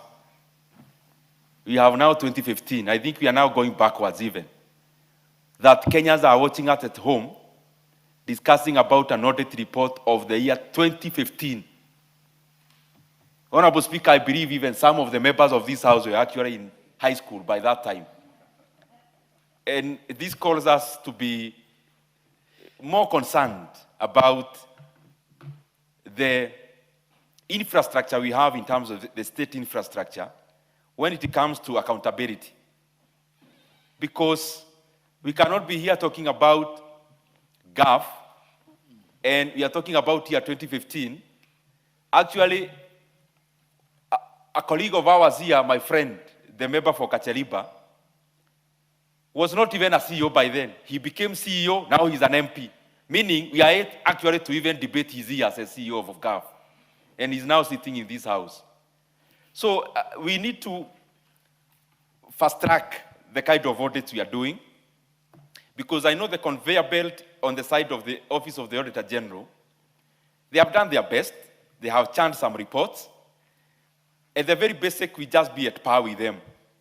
And then we start talking about how can we progress further by making the Office of the Auditor General progress further in terms of being at least discussing the last 2 years, not the last decade, so that the things we are talking about here are more relevant even to the current situation.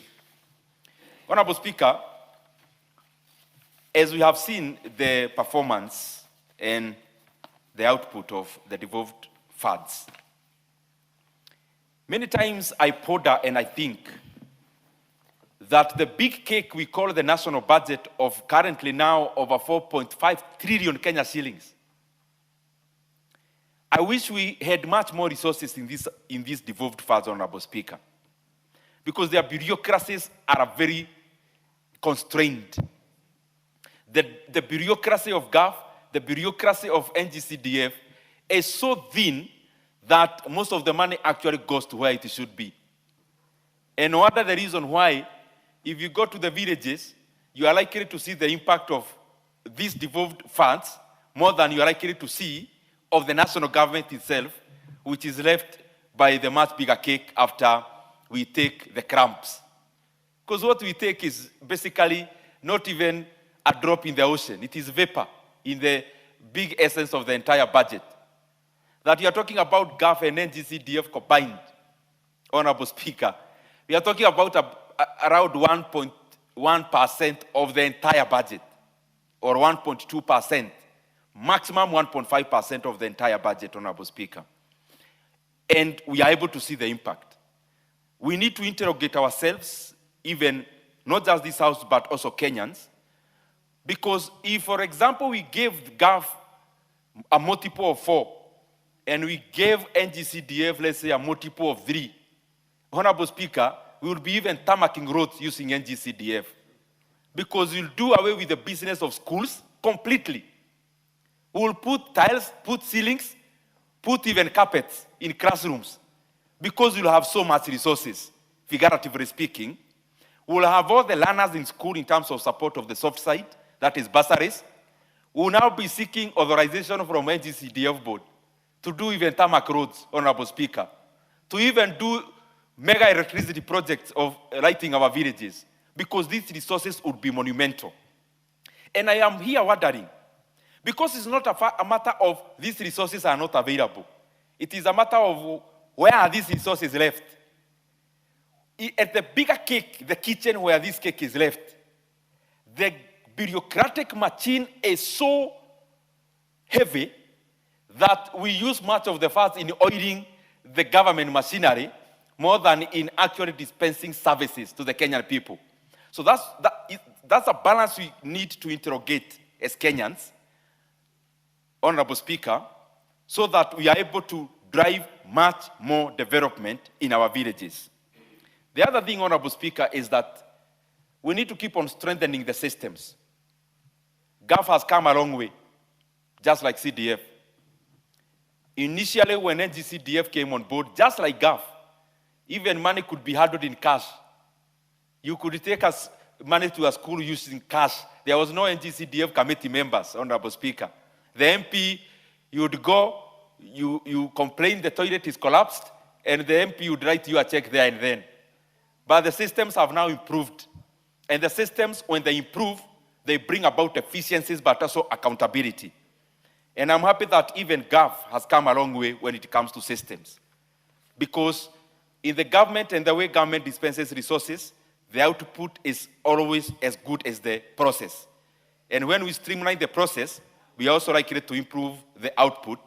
But there is also a room for improvement when it comes to GAF systems, Honorable Speaker, so that they are much more stringent, and so that the systems are a bit more closed-ended, other than open-ended, Honorable Speaker. The other thing is what I said before. The Office of the Auditor General has been doing a great service in our republic. Honorable Speaker, you know, when we talk about a country and a modern country like Kenya, a modern state, many things are critical all the time. One is, of course, having instruments of a modern state. Instruments of a modern state is the bureaucracy of government. Bureaucracy of government is government institutions. When we talk about boards, parastatals, departments, and sagas, all that constitutes, Honorable Speaker, what is the state functionaries and state institutions. The second thing, of course, when we talk about even a modern economy, is the rule of law. And this conveyor belt on accountability and the report you are talking about here, even the rule of law, which is based on our judicial system, has also a say in the report we are discussing today, Honorable Speaker, at the head of the conveyor belt. And of course, the last one in the 3 segments is accountability through democracy. That's the fact that we are now elected as leaders, that we are not appointed, that you are a representative of the people. And that is why all the time, a representative of the people has to always talk the language of the people. Because you are not elected to become different. You are elected to represent. And when you are elected to represent, for example, you can't go to a chama like the one Gasheri belongs to, and Mokoji is going there to vie to be the chair. They need to elect one of their representatives. That is why even in the committees of parliament, the chair of a committee is a member, because you are representing your colleagues. That is why it is always important, even in this house, because accountability through democracy is hedged on democratic institutions like parliament, like the Senate, and anything around democracy. That is why it is important, when you are in this house, Honorable Speaker, we must always speak for the people, not for the system. We must always advance the welfare of the people, because we are their representatives.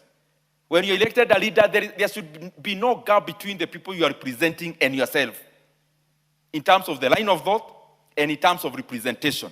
But going back, because the point I wanted to make is on the state itself. GAV, NGCDF, and the rest are a part of the government, are part of the state institutions.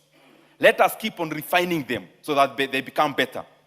The other point I was giving, Honorable Speaker, in the previous contribution was based on audit that is real time, and especially when we need special audits. Kenya is currently going through some situations that are unprecedented. We are having a 204 billion transaction in terms of Safaricom IPO, which is actually a face of incompetence. We are having a Kenya pipeline IPO, Honorable Speaker, which by yesterday was undersubscribed. Within hours, it is oversubscribed. Why? Because the government is selling itself shares. You come here as Kenya Pipeline, you are purporting you are doing an IPO, but you are selling to NSSF.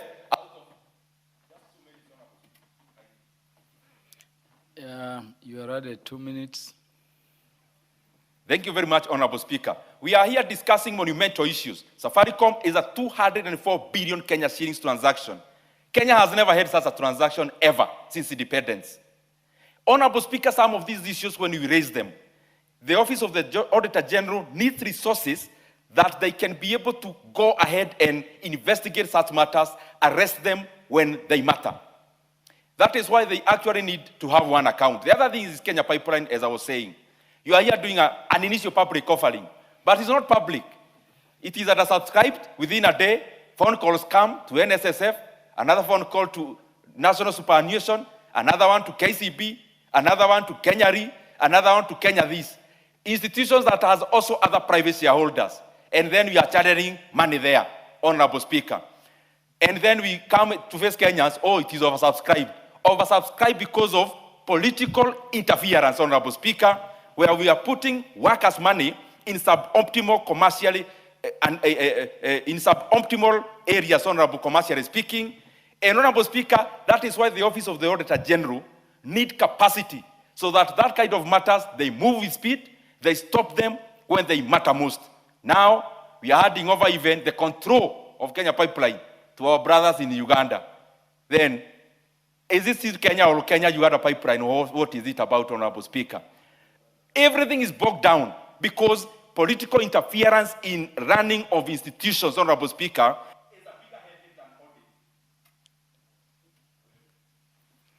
I wish you had asked for more time. The Honorable Mukunji will now make his contributions. Thank you. Thank you, Honorable Speaker. And I want to take toll and say it is also sad that NGAF now we are talking of audit reports of 2015. Honorable Speaker, if my maths are right, that's 11 years. That means, Honorable Speaker, when the audit report of Kirinyaga that Honorable Njeri Maina today is oversighting, most likely, Honorable Speaker, it will be done when she is the president, or maybe I'm the president, after 11 years. And this Honorable Speaker says that either there is something wrong, or, Honorable Speaker, there is something very wrong. And 11 years of usage of public funds without oversight, without accountability, Honorable Speaker, is against the Constitution of Kenya. And this House, Honorable Speaker, under Article 95, is clearly mandated to actually look at the usage of our hard-earned taxes, Honorable Speaker. While we agree that the two funds that we have discussed today, Honorable Speaker, the NGAF and NTCDF, have a good model that can be emulated by this nation, Honorable Speaker, I just feel that it is not right, and we will call your office, Honorable Speaker, to check further and see the recommendations that come from this House that will involve making it prudent on the audit reports that we are talking about. And Honorable Speaker, I believe we might be here talking about NGAF and NDCDF. What about over 1,000 government agencies, parastatals, wings, funds that would be in the same level? It means that, Honorable Speaker, we will be speaking of scandals. Maybe we will unearth scandals of 2026 in 2035. That is dangerous. Honorable Speaker, that is not acceptable. And because I believe this House is progressive, there is a need to relook on how we can make that better. Honorable Speaker, I also rise, Honorable Speaker, to say, and Honorable Member for Kiharu has raised very serious and pertinent matters. Honorable Speaker, we are here at this time, and Honorable Member for Kiharu is saying that calls were made to make sure that the Kenya pipeline that was under the IPO and it was undersubscribed, calls were made to use money that is meant for pension in NSSF to buy shares for a place that they were clearly not interested. Honorable Speaker, if this House does not really call for a special audit and questions to be asked, then we will be failing in our mandate. Honorable Speaker, if we are today talking about selling our assets, then we start rebuying them without the question of what if these pensioners lose their resources. Then, Honorable Speaker, this will be a very bad precedent that we are setting. We have just put out two of our government assets to sale. What about the rest? Will people find their monies misused through the real things that we are talking about? We are looking for resources to do infrastructures, Honorable Speaker. And I dare say, Honorable Speaker, even the infrastructure bill that we are discussing here, we must have NGCDF enlisted as people that are supposed to enjoy that infrastructure fund. Because, Honorable Speaker,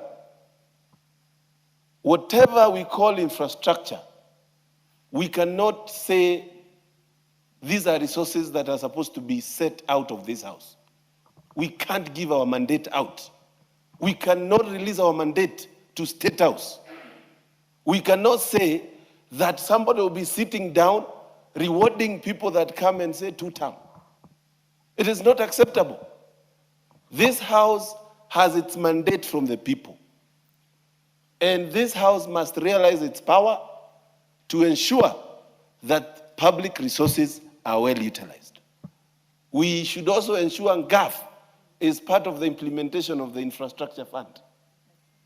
So that, Honorable Speaker, when Gacheri sees it's important to have a KMTC in Kirinyaga, is able to get resources from the infrastructure fund that this house is debating. And this is how we are going to make sure the resources get to the right people. Honorable Speaker, as I conclude, I want to say that we have also seen an explosion in the use of cash, hard cash, in various, I don't know whether to call them political events, but they have a name called empowerment, whereby leaders are moving around with more than 100 million here and there. Honorable Speaker, who audits these funds? Who actually allocates and say that this fund came from here? That's when you hear somebody has used his budget in 2 months. And most likely, Honorable Speaker, knowing Kenya, if you find somewhere 100 million has been released to do something, whatever amount that gets to where it's supposed to be used is less than 10%. It is less than 10%. It tells you, Honorable Speaker, that questions must be asked, answers must be given. And that is the only way, Honorable Speaker, that will be living the dream of our Constitution and reliving the dream as it is written in this House, Honorable Speaker, for the welfare of society and the just government of the people. Government of the people. I call upon this House to ensure that we don't read audit reports of Honorable Gacheri in 2032. Let's ensure we are up to date when it comes to matters, idiot. Honorable Speaker, I submit.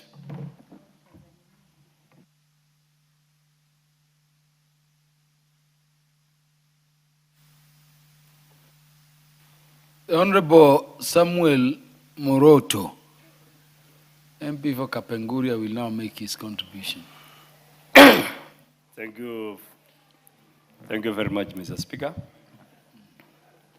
I really enjoyed the discussion today here between GAF and the CDF. It is good for members here to understand that for Kenyans to enjoy whatever is given to them, this is the house to ensure everything goes to them.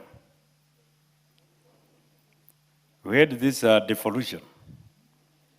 Governors now are running left and right to ensure nothing is going on. And we left, especially those people from the northern Kenya, where the paper, sessional paper 1965, left them out. Then the current constitution led by Raila brought them up by giving them 5% for equalization. It is not there. Now, the GAF is doing very well. The CDF, the NG CDF is doing very well. Because this one is just monitored by even the villagers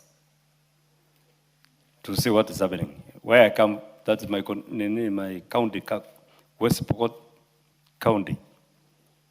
The women representative, the current one now, is doing very well. Every weekend, doing with women. The NGCDF in the 4 constituencies are doing very well. Some chairman, Mr. Speaker, let us be serious here. The problem here, I was here during Moi's time. The guys on opposition sides are lured by just some peanut things. Then they come and shout here. I heard my chairman, is a good young man. We are proud of it. I would still promote him for further stage. When he was there, he was singing government tune. But now when he's out, that's why he's now bringing things up. I think we need to get good brains out of this house to be out of government so that they can give us what is going on. But mine is to say this is the best government we have, the best, broad best. Some of us started. I was in a government of national unity during Kibaki's time. Some were making noise. This is a country of prayerful people. Every Sunday, every Friday, every Saturday, prayer goes on in Kenya. There's no time I believe Kenya will fail because of faithful people to their God. So, Mr. Speaker, I just want to say, let us ensure that we protect these 2 areas, the GAF and the CDF, and GCDF, sorry. And then also we have to come in. I was just in a committee where the chair of, which one is this one here? Where we were talking about the NGCDF. No, we were talking about the money that went to county, equalization. Nobody's there to say how it went to the governor's hand instead of development for that to bring the lower counties to the level where others are in Kenya. So that's why I'm saying, let us be serious here. And I'm happy because when I was in Kanu, people made that party as an evil. Because we used to remove people out. Now this one is coming in to remove others out. Mungu aendelee. Thank you. I support whatever is going on now here. Thank you. Yeah, so there being no more interest in terms of contributions, and this being similar to the next motion, I now call the mover to reply. Honorable Jane Mainanjeri, you will say what you have to say. There's on the motion there's under another order motion number 18, which is the similar. same. So you can contribute on that one. So, Honorable Speaker, I beg to reply. Thank you. Again, the matter appearing under order number 16 shall be subjected to the House's resolution the next time it will be scheduled for consideration by the House Business Committee. And for the convenience of the House, the matter appearing under order 17 is stepped down to the future, and I reorganize the order paper so that the matter appearing under order number 18 proceeds in priority. Next order. Order number 18, motion, 9th report on the audited accounts of the National Government Constituencies Fund for the constituencies in Nakuru County for the financial years 2013-14 to 2021-2022. Move.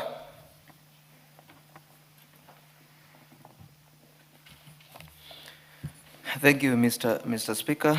Mr. Speaker, I beg to move that this House adopts the 9th report of the Decentralized Funds Accounts Committee on its consideration of the audited accounts of the National Government Constituencies Development Fund for 11 constituencies in Nakuru County for the financial years 2013-2014, 2014-2015, 2015-2016, 2016-2017, 2017-2018, 2018-2019, 2019-2020, 2020-2021, and 2021-2022 laid on the table of the House on Tuesday, 2nd of December 2025. Honorable Speaker, this report contains findings from the examination of 99 audit reports for the Auditor General for the NGCDA for the following 11 constituencies in Nakuru County. That is Bahati, Gilgil, Kuresoi North, Molo, Naivasha, Nakuru Town East, Nakuru Town West, Njoro, Rongai, Sumbukia, and the Kuresoi South. Honorable Speaker, I wish to highlight that out of the 11 constituencies examined, Gilgil constituency, Nakuru Town West constituency, and Njoro constituencies successfully addressed all the audit queries with no issues, and I commend the fund account managers of these constituencies for their diligence and commitment to accountability. Honorable Speaker, while in Nakuru County report primarily addresses audit queries, it also highlights various projects that have had significant impact on the lives of constituents across the 11 constituencies. The projects span from education, security, infrastructure, and the social welfare. Honorable Speaker, these examples of development projects in those constituencies demonstrates that when funds are properly managed, the NGCDF delivers tangible benefits that improve education outcomes, grassroots security, and overall quality of life in Nakuru County. Honorable Speaker, during the examination, the committee identified several cross-cutting and persistent issues and made the following recommendations. Delay in exchequer releases. Honorable Speaker, we noted that Treasury released money very late to the board, and the board also released the money late to the constituencies. And therefore, this affected delivery of projects in the constituencies and delayed implementation of the projects. And this automated an audit query. Further, Honorable Speaker, there were many issues on difficulties with the fund managers in accounting financial reporting of accounts. And therefore, the committee recommended that there should be continuous capacity building of the fund managers to ensure that they are conversant with the international public sector accounting standards. Honorable Speaker, we also noted that there were so many issues on land procured with no title deeds. And therefore, we recommended that all these land issues be transferred to the board headquarters so that CDF board does not lose land to land grabbers in the future, and the board secures titles for all those properties procured with no title deeds. Mr. Speaker, we also noted that during audit period, some fund managers were not able to provide documents on time, and we therefore recommended the board to take administrative action to ensure that fund account managers submit documents on time to the auditors so that they can examine the books and reports. Honorable Speaker, the recommendations in this report aim at enhancing transparency and ensure that every shilling allocated to our constituencies translates into meaningful development of our people. Honorable Speaker, I wish to thank the Office of the Speaker and the Clerk and the Office of the Auditor General and the National Treasury for their support. I also thank my committee members and the Secretariat for their dedication. Honorable Speaker, with those few remarks, I beg to move. Thank you. And I ask Honorable Caroline Ngeleche to second the report. The Honorable Caroline Ngeleche. Thank you, Honorable Speaker. Before I second, first let me appreciate my chairman, my able chairman of the committee, because we are well aware and we've been informed that since this committee was existed in Parliament, it has never been able to work on as many as the number of audit reports that we have tackled so far, over 100 constituencies, Mr. Speaker. And Mr. Speaker, as you can see, most of the reports are 2013, 2014 to 2021, 2022. It means those are things that have been overtaken by events very long time ago. And even if the committee works hard for the remaining time, for the remaining period in Parliament, for this 13th Parliament, we will not be able to go beyond 2022, Mr. Speaker. And our able chairman has led us very well, and we've been able to try and catch up. There are notable problems that I think the NGCDF should work on them properly. One of them is the acquisition of land without proper documentation. Find that they go ahead and do projects on land that is not even, that they don't have title deeds. So at times you ask yourself, supposing the owner of, or the person who sold them land comes and reclaim a land which already NGCDF has sung 100 million project or 200 million project. So that is something that NGCDF board should be very careful and next time should be cautious about it. Number two, Mr. Speaker, the issue of exchequer. Many of those reports emanate or because they received money way very late. Others delayed up to 6 to 9 months. And by the time even they want to utilize the funds, already the audit query has been raised by the Auditor General. So I think next time also Treasury should be mindful of people, because other people find themselves in problem of audit queries, not because of their making, but because of the making of Treasury. Lastly, Mr. Speaker, there has been a very big issue of lazy and incompetent funds managers.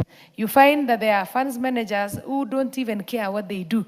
And apparently, or unfortunately, the NGCDF, what they normally do, they transfer those fund managers because I think they are permanent or whatever. So you find the problems follow those fund managers. Even the committee members can actually point out if this fund manager, for example, from this constituency was transferred to this other constituency, it is automatically that similar audit queries will be raised. So I think also the NGCDF board should be a bit serious with the staff. You find we used to wait like even for a month or two for some people to provide very basic documentation because they probably don't have it, probably were not stored very well, or probably they have not organized their files very well. So NGCDF should also take the matter seriously and ensure that the funds managers make sure that they put their report well. This is because many a times, Mr. Speaker, the NGCDF or the NGAF allocation, the public always blames it on members of parliament. They don't know that there exist people called fund managers or coordinators. So whenever there is an audit query, people will point out at the member of parliament or at the county member of parliament, unknowingly that they are just patrons in the projects, and there is someone who is misbehaving, or there is someone who is lazy, or there is someone who is incompetent. So I think the NGCDF should up their game and should ensure that they carry out proper training for their staff and make sure that even going forward, they choose properly and well-trained officers. Because of that, Mr. Speaker, I second.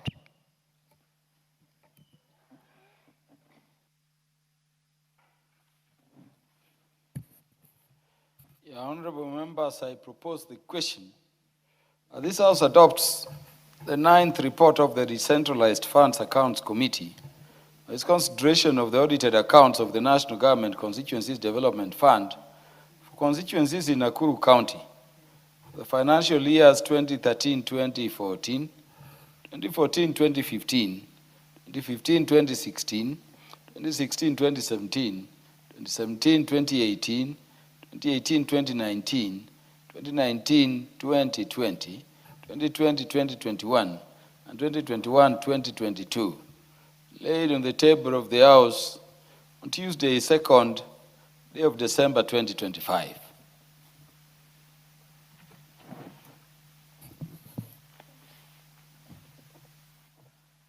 The Honorable Njeri Maina Itungati. Honorable Speaker, you say it very well. Honorable Speaker, allow me to appreciate the Honorable Chair and the work that the committee has done to the point of tabling this report before this Honorable House. It is very intriguing that the issues that plague NGAF also plague NGCDF, the issues of failure of timely disbursement of funds to the constituencies and in respective to NGAF.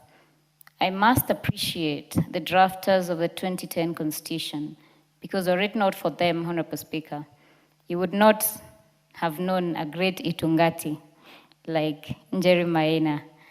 And with that, Honorable Speaker, NGAF and NGCDF are a direct return on investment in regard to the Kenyan taxpayer. Honorable Speaker, and I know my colleague, the Honorable Ngelechei, will agree with me that even though we have a constrained amount that is standard of Kenya shillings 9 million per constituency, Honorable Speaker, that NGAF has had monumental changes on the ground, funding community-based organizations and chamas for women, PLWDs, and special interest groups like the youth. Honorable Speaker, in Kirinyaga, we have funded over 300 groups, injecting them with cash capital of Kenya shillings 100,000 so that they can be able to initiate economic empowerment programs. Honorable Speaker, further to that, we have also partnered with institutions like KCB to run a TVET program that has impacted over 500 students, equipping them with the necessary technical skills to enable them to make a living and grow as young people of this nation. Honorable Speaker, further, NGAF has also initiated an innate program via partnership with Equity Bank, where youth groups have been funded by NGAF to a tune of Kenya shillings 300,000 per group. And you know, Honorable Speaker, we are speaking about job creation for our young people, and we must walk the talk, Honorable Speaker. I know there are other devolved funds, and I do not want to belabor on them, but I can say for a fact that NGCDF and NGAF have been failed by the common mwananchi, Honorable Speaker. Honorable Speaker, it is very apparent that the funding disparities, which is an issue for county MPs, hampers them in terms of implementation of NGAF programs. I have just told this House that while we get a standard 9 million per constituency, in one of my constituencies in Kirinyaga County, I am supposed to match a constituency member of parliament getting 220 million Kenya shillings, Honorable Speaker. And you say, yes, we know that the allocation is mega for NGAF. But the voter is in need of programs that are impacting them. Sufficient civic education was not carried through, Honorable Speaker. Honorable Ngeleche can tell you we have people queuing, requesting for bursaries, yet we only allocate 20% of the 9 million for bursaries. That is the only vote head that you have room to wiggle through. We have sometimes people asking us for roads, Honorable Speaker. And it is because, unfortunately, there has been a mismatch in funding, NGAF, Honorable Speaker, and it cannot continue because that would be painting women leaders as if they're not equal to the task. And because it is a county seat, at the local level, people believe that I must have, most likely have more money than the constituency member of parliament, to a tune of maybe perhaps 500 million Kenya shillings. But that is not the reality on the ground, Honorable Speaker. So as we are speaking into these challenges and the report brought before this House, we must also address the funding constraints of NGAF. This House, our male colleagues, I beseech them to have a conversation where we can increase the funding of NGAF and entrench it in the Constitution to match a percentage of the national budget, Honorable Speaker. The other issue, Honorable Speaker, that has been raised is in terms of the regulations. I know NGCDF has come to power with regulations. NGAF is still struggling, operating on regulations that were passed when this kitty was developed, Honorable Speaker. We must also fast-track the amendment of NGAF regulations to match the current needs of the development in law. We must also ensure that we equitably fund implementation of NGAF programs. Honorable Speaker, I can give you an example. Just 2 weeks ago, county MPs were issuing sanitary towels to all JSS schools across the counties, Honorable Speaker. You can imagine the cost it will take to transport, the logistical issues of transportation that cannot be catered for mere budget of 2% of this amount, Honorable Speaker. Yet every financial year, as women reps, we receive the disbursements from Treasury like quinine. You know, they are there, they're not there. And the need by the people on the ground is there, Honorable Speaker. I also recommend that as we table and discuss these reports, we look into having a committee that handles the issues of NGAF. I want to thank you, Honorable Speaker, and the Honorable Speaker, Moses Masika Wetangula, who indulged us when I raised a statement and allocated as a committee, the Social Protection Committee, to handle our issues. But we still need a committee, a specific NGAF committee, to address the gazettement of NGAF committee, for example, which has stalled, yet their current term has lapsed, Honorable Speaker, to address the concerns of entrenchment of the sanitary towel program into the woman representatives' mandate.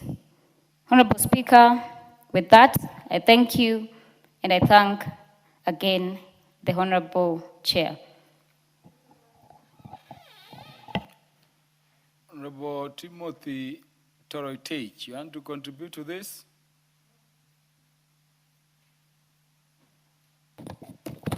Honorable Speaker.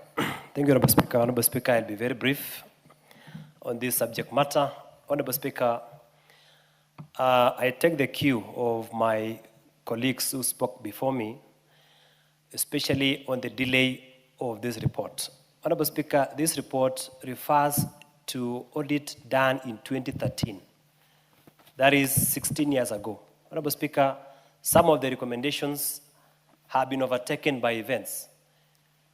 We have enacted several CDF legislation in this House, which have actually addressed some of the concerns that have been highlighted in the report.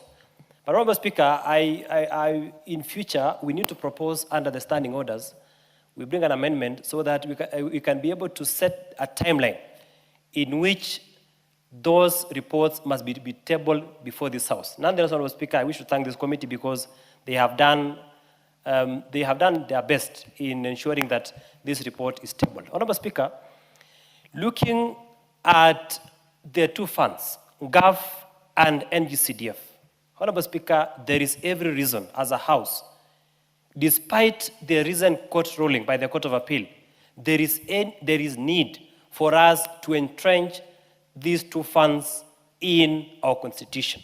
Honorable Speaker, so that we avoid situations in the future where the fund may be declared unconstitutional, even by a higher court.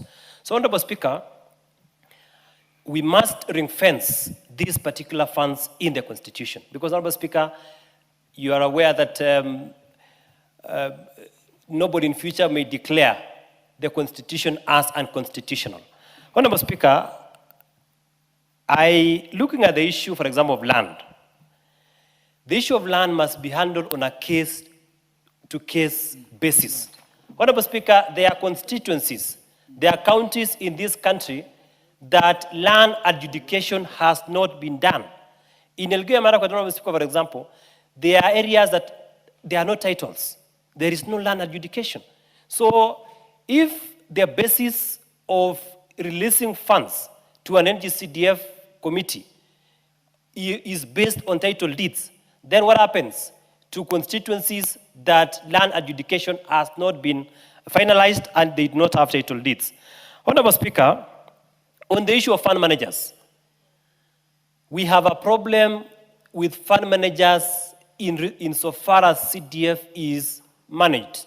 Honorable Speaker, the proposal that I'm going to give in the near future is for those officers to serve on a contract basis.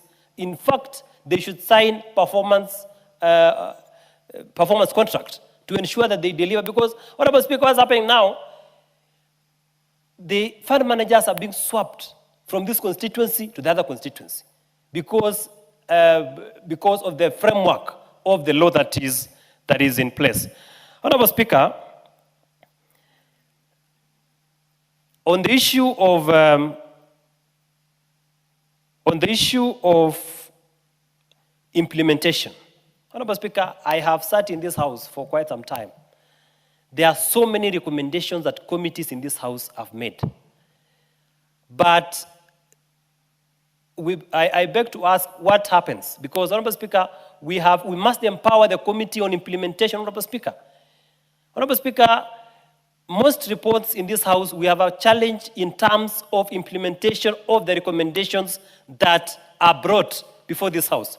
So, Honorable Speaker, in as much as we are passing this report and adopting the recommendations, we must be able to follow up and ensure that we set a timeline in which those recommendations are effected and or actualized, so that we do not have reports, we pass them here, and at the end of it, Honorable Speaker, those recommendations are not implemented. Honorable Speaker, having said that, I rest. Thank you.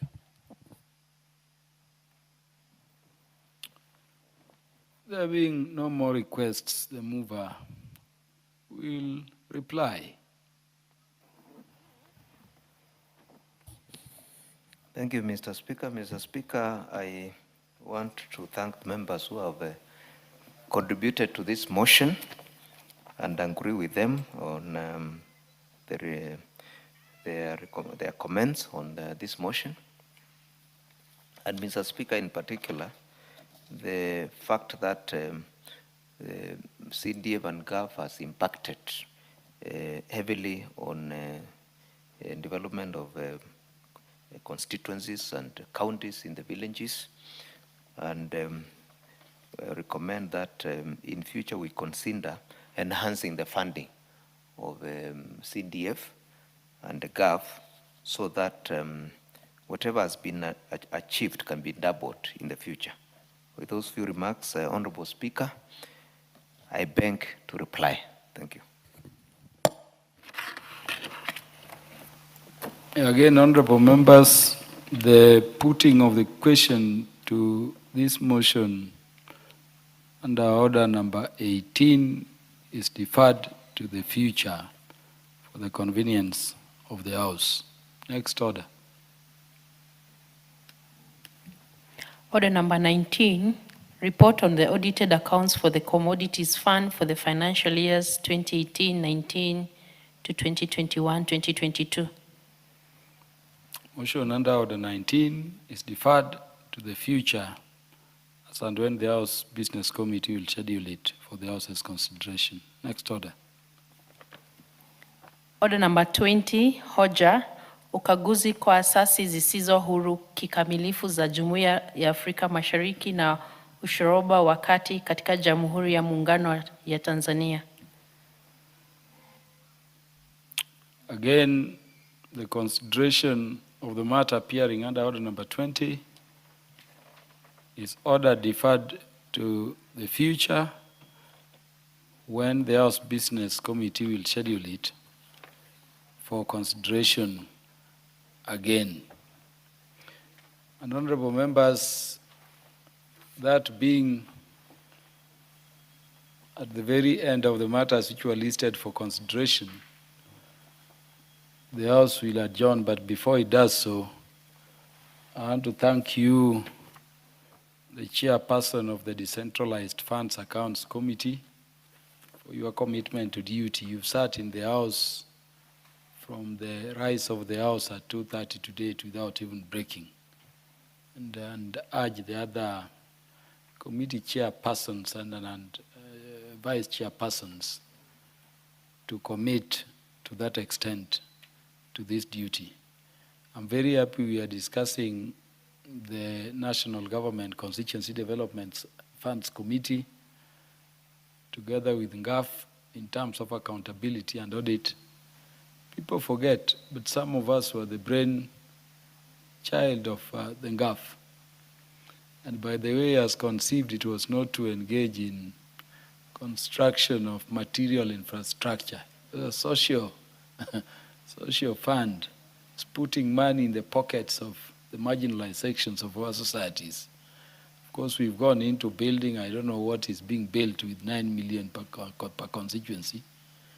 It's going to bursary and other things. Maybe it is truly right that Parliament begins thinking, and by Parliament I mean the National Assembly, begins thinking or rethinking the framework in terms of the uses to which these public funds, particularly the National Government Affirmative Action Fund, is applied. Order, honorable members. Honorable members, the time being 8:31 p.m., this House stands adjourned until Thursday, the 26th day of February, 2026 at 2:30 p.m.